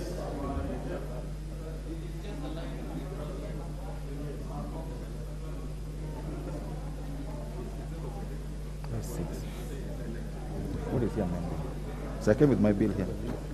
And so that I want to see what his bill is. He's amending.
Okay. So I therefore propose the question that clause 7 be amended as proposed by Honorable Karoli Omondi. I put the question that clause 7 be amended as proposed by Honorable Karoli Omondi. Will as another opinion say aye? Aye. Will as another counter opinion say nay? The ayes have it. The Honorable Karoli has another amendment to clause 2. You dropped it? Okay. The Chair of Agriculture and Livestock. Honorable Chair, I move that clause 7 be amended as per the order paper. We are only making a correction. This amendment is what I want to see. What I want to see. What are you correcting, Honorable Mutunga? Chair, if you look at the phrase is 6 into bracket 1, A is missing. It's supposed to be 6(1)A. Okay, great. Yeah. That's a typo. Members, I propose a question that clause 7 be further amended as proposed by Honorable Mutunga. I put the question that clause 7 be further amended as proposed by Honorable Mutunga. Will another opinion say aye? Aye. Will another opinion say nay? The ayes have it. I now put the question that clause 7 as amended be part of the bill. Will another opinion say aye? Will another opinion say nay? The ayes have it. Clause 8. I propose a question that clause 8 be part of the bill. Honorable Mutunga. Honorable Chair, I move that clause 8 be amended as per the order paper. The idea is to correct a typological error. A typo. I now propose a question that clause 8 be amended as proposed by Honorable Mutunga. I put the question that clause 8 be amended as proposed by Honorable Mutunga. Will that opinion say aye? Aye. Will that opinion say nay? The ayes have it. Is a further amendment, Honorable Oundo? Chair, it's again a consequential amendment based on the passage that has been, the amendments we have done under clause 6. So essentially what we are saying, Honorable Chair, that if somebody who sat in the board ceases to be a farmer or a grower of sugar or sugar producing crops, that person should cease to sit on the board. That's all that we are saying. Just a consequence, as a consequence of the one we have passed under clause 6. Thank you, Chair. All members, I propose a question that clause 8 be amended as proposed by Honorable Oundo. I put the question that clause 8 be amended as proposed by Honorable Oundo. Will as many other opinion say aye? Aye. Will another counter opinion say nay? The ayes have it. I now put the question that clause 8 as amended be part of the bill. Will another opinion say aye? Aye. Will another counter opinion say nay? The ayes have it. Clauses 9, 10, and 11. But I propose the question that clauses 9, 10, and 11 be part of the bill. I put the question that clauses 9, 10, and 11 be part of the bill. Will as many of that opinion say aye? Aye. Will as many of that opinion say nay? The ayes have it. Clause 12. Members, I propose the question that clause 12 part of the bill. Honorable Karoli. Thank you very much. That is clause 12. I propose that we amend clause 12 as is in the order paper. Honorable Chair, I think we just passed a similar clause in the previous bill, but I think it was a very big mistake. We were not allowed to speak. There are limits to delegation. There's something in law we call permissible delegation, and there are limits to it. What is the way this particular clause is currently drafted, it would mean that the board is actually divesting itself of all its core functions. It can do so. And it can divest itself of all power. It can confer those powers and functions on a different entity, who is even a stranger, somebody called an agent of the board. There's a reason why boards are created and given that legal identity for decision making. So I propose that we allow delegation, but we limit it to board committees. Yes.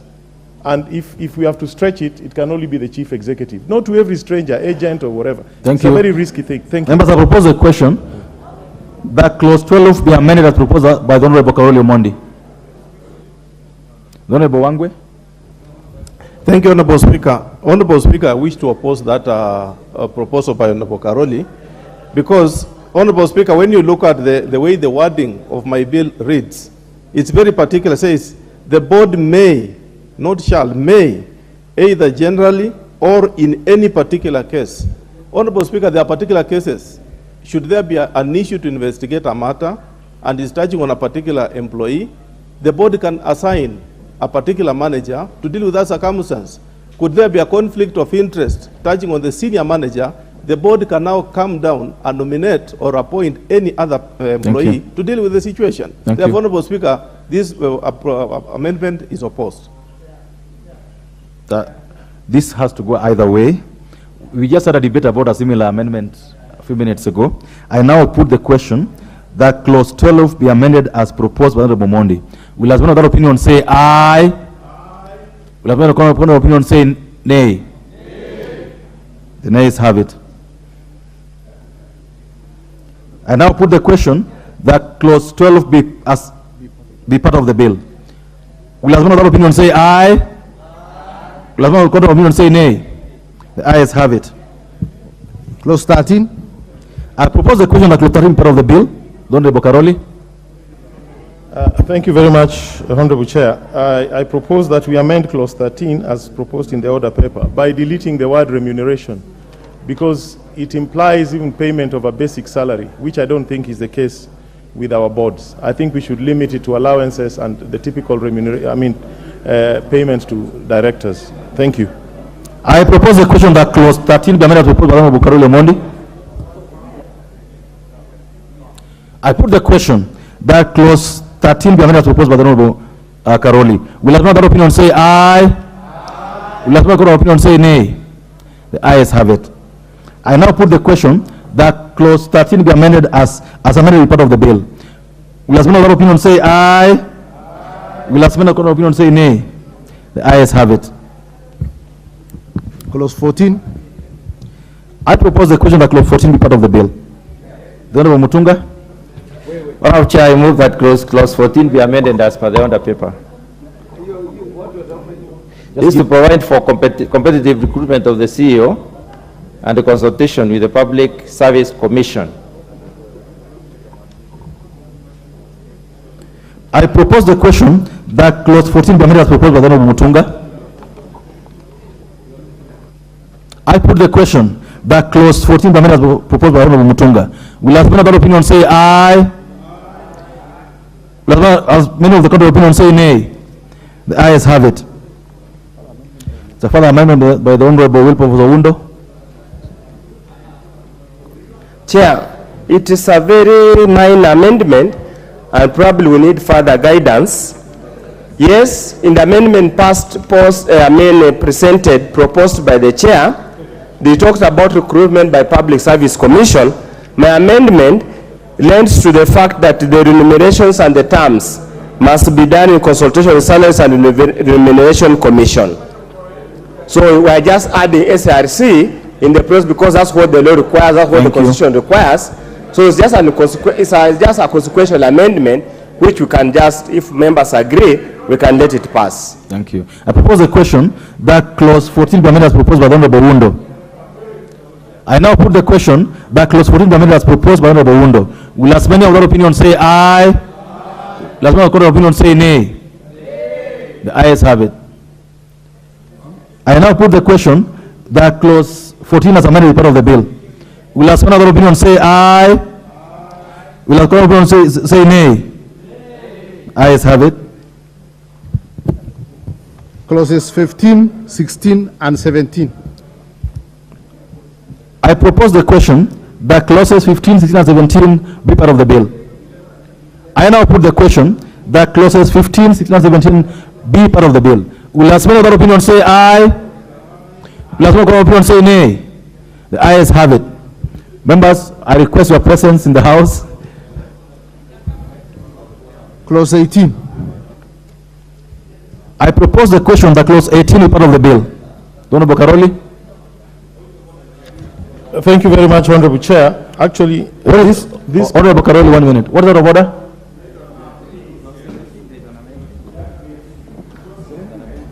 Honorable Chair, I rise under Standing Order number 95, and I seek your guidance, Chair, as to whether we have enough quorum to transact the business. Thank you, Chair.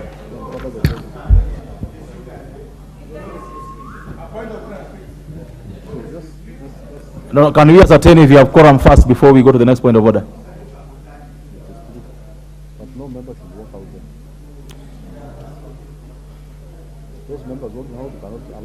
Members walking out, you're not allowed to walk out once we say we are ascertaining the numbers in the House.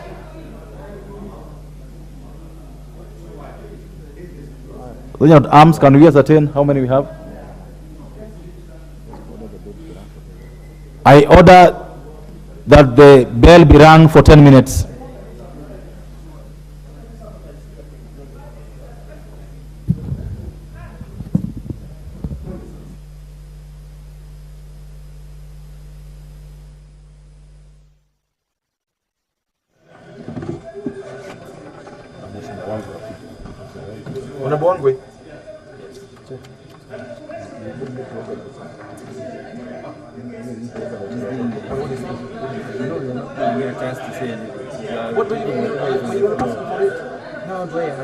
You ask for the floor. I thought you give the chair a chance first before you. No, when a bill is there, the person that is given the honor of the customer is the remover, not the chairperson. Because what you are doing, what you are doing is priority. You are amendment. You are not just doing priority. My amendment. It's not your doing. That's why we look at him, whether he has done it.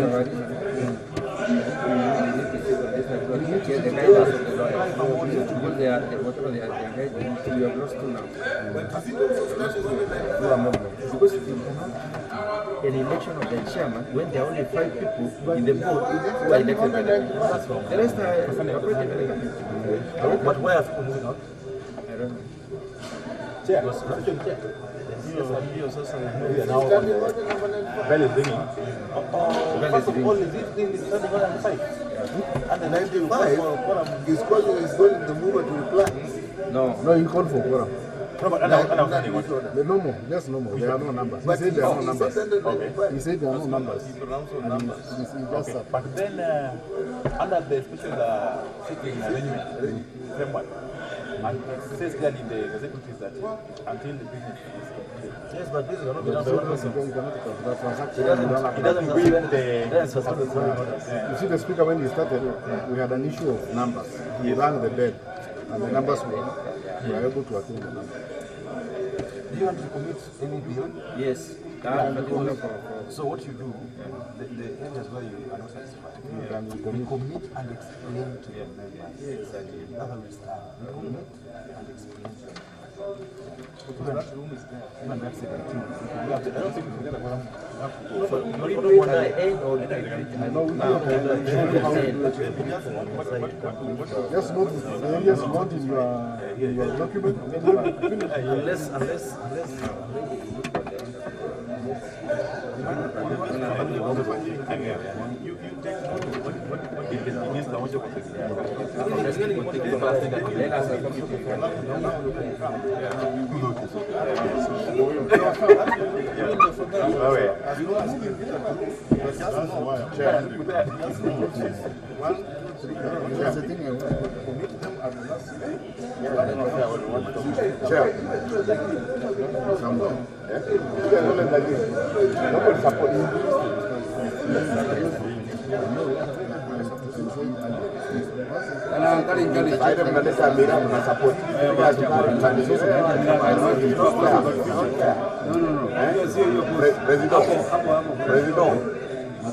They have to have a direction.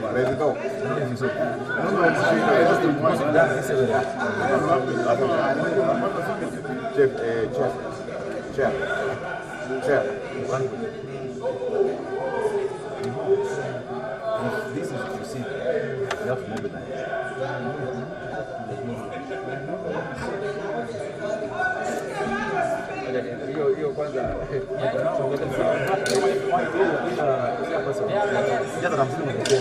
I feel like asking you what points did you already explain?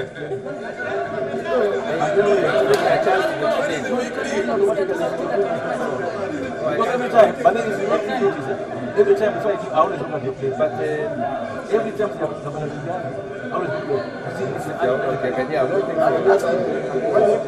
every time if I give out, I normally look at you and you first.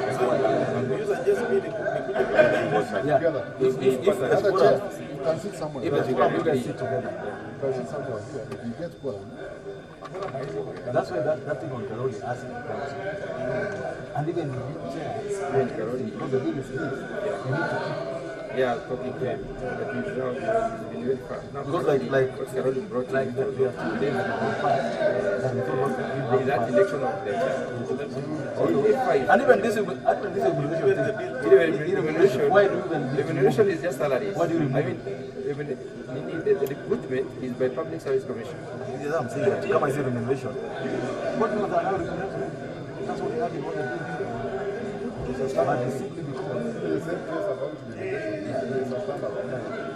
okay, so yeah, they have been me, but they're coming. They're there. Every time, what I did, I looked at the bill up to a certain point. Nimeangalia mpaka progress, so nikawambia progress. Unaona make notes. The ones that I don't make sense. You're saying what? You're saying I was 50. To my colleague. So maybe I can take it home for no. But I don't think there's going to be necessary. Unless we let the leaders to come back. Oh, your cousin? Yes,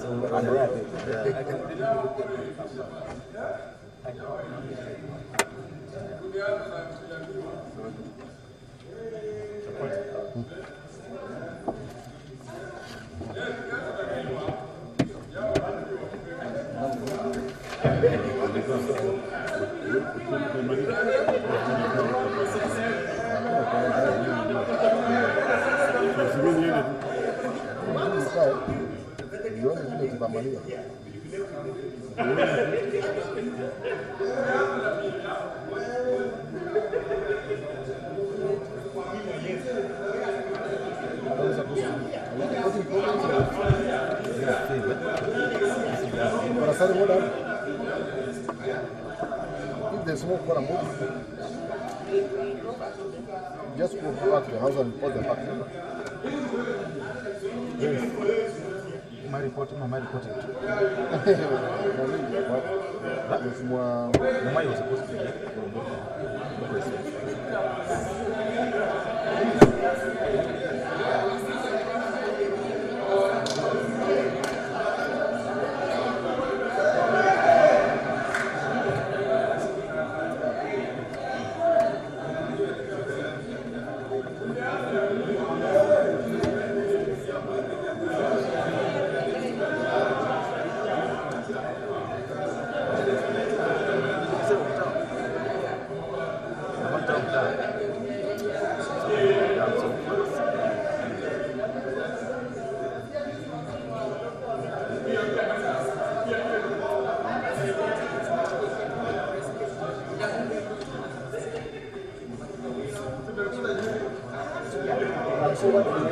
Asiende mwite. Mwite. Mwite. Namna gani ndio? Kwa sawa. Tafuta watu ulete bana. Wametoroka. Tumeingia hapa watu wakisema tu wanaenda. Hakuna kura itapatikana hapa.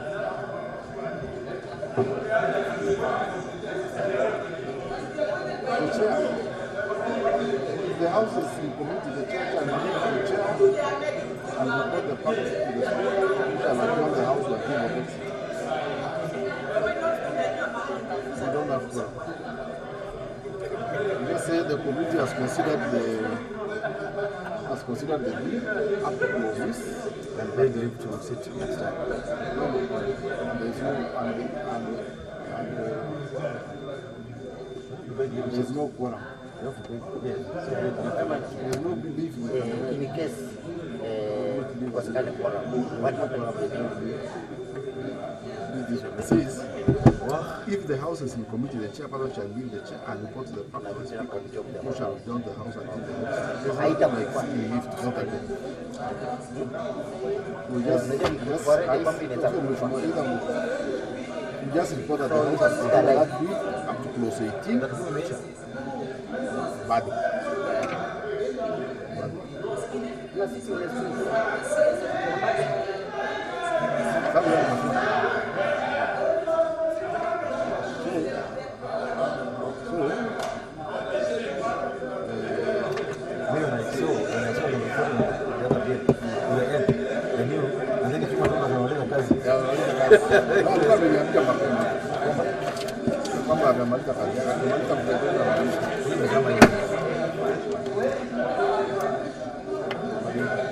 It says until conclusion of business.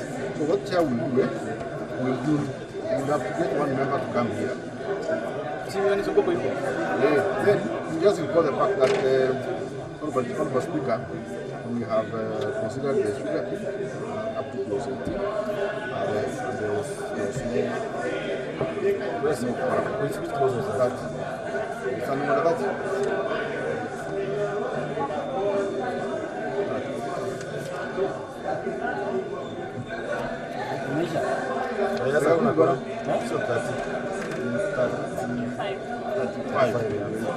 So I need to cite that too. I need to cite my report. No, it's the speaker to cite. So the speaker will say in this case. No. He says the chairperson shall leave the chair and report the fact. Yes. Person the phone somebody at 5. Yes. Going to report that the house has the committee has considered this bill. However, there's no quorum. The speaker then adjourns. You can adjourn. You guys adjourn. You have not even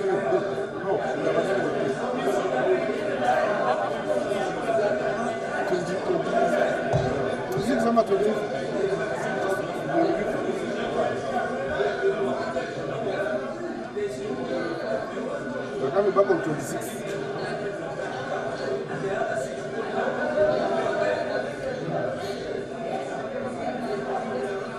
So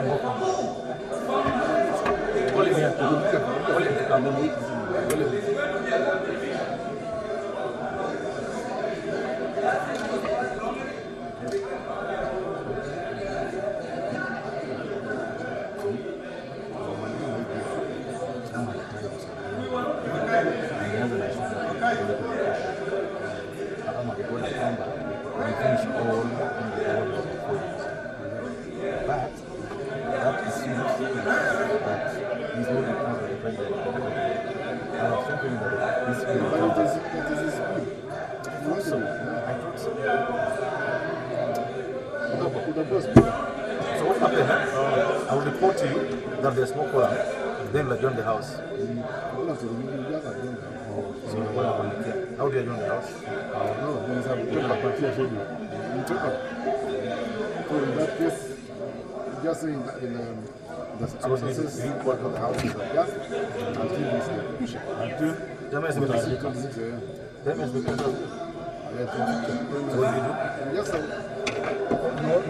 Just the report. You can't just report. You tell them order. Resume your seats. Okay, resume seats. Order.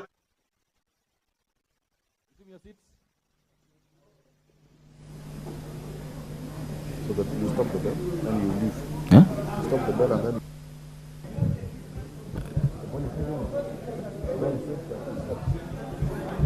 Members, resume your seat. The bell has stopped ringing.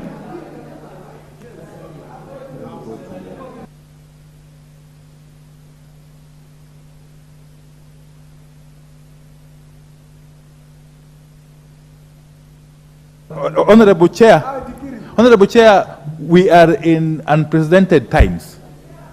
It is the first time in the history of this House, for as long as I've been here, that members of the House deliberately walk out during the third committee of the whole House to deny the House quorum. That cannot go unsaid. And it beggars question as to what is the motive behind such brazen walkout at a critical moment when we are dealing with a serious bill that touches on the livelihood of millions of Kenyans. The point is made. Mr. Chair. The point is made. Hello, members. Pursuant to Standing Order 35, we'll proceed to report progress on this matter.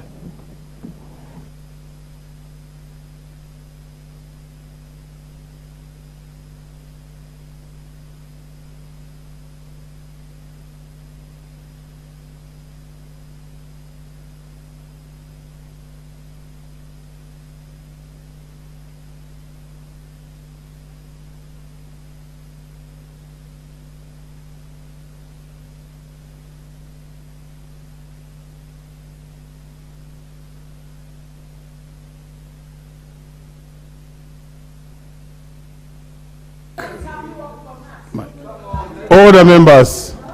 Resume your seats. Order, members. Resume your seats. Veteran, relax. Take your seat. Thank you. Chairperson. Thank you, Honorable Speaker. Honorable Speaker, I wish to report that the committee in the whole has considered in committee the sugar bill up to clause 14. Honorable Speaker, I now wish to report up to clause 17. Honorable Speaker, upon which it was reported that there's no quorum. Honorable Speaker, and under Standing Order 35 2B, therefore report that there was no quorum, and therefore we have to adjourn. Thank you.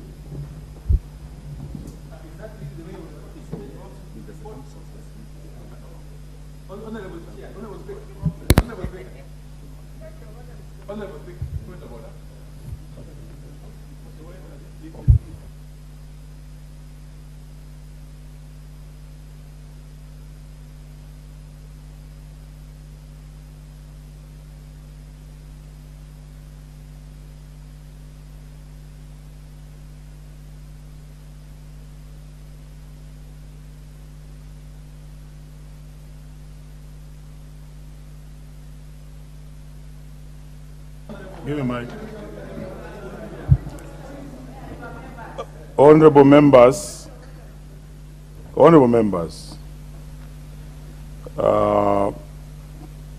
having rang the bell for 10 minutes and there being no quorum, honorable members, and time being 8:13 p.m., this House stands adjourned until Tuesday, 26 September 2023 at 2:30 p.m. You may be on your feet.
Now, it's the 8th of September.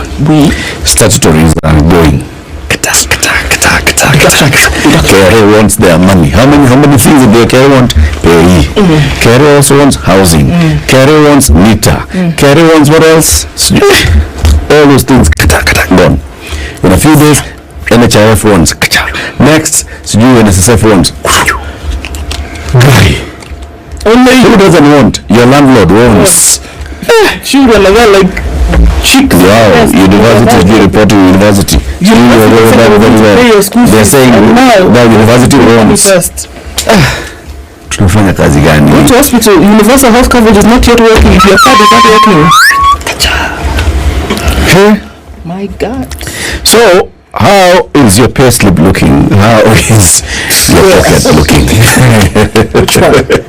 Well, let's discuss it. And we are joined in the studio by FCPA Erastus Kwaka Omolo, who is a managing partner at Crow Erastus and Company CPAs. Good morning. Good morning. Welcome to Kenya's biggest conversation. Thank you. That is the hot seat of the situation. Oh, very good. I like hot seats. Very good. Karibu sana. Ongeza moto. Ongeza moto. Siti? Yes, please. Please give us the day's proverb. Our final proverb from the country of Gabon, otherwise known as the Gabonese Republic. Make noise. Make noise. Well, make noise has been given permission to travel abroad for physical treatment. Freudian. I don't even think it was Freudian. No, health. Okay. Okay. The feathers of a dead eagle will not cover you all over. The feathers of a dead eagle will not cover you all over. All over. Yes. What do you make of that proverb? Because when it's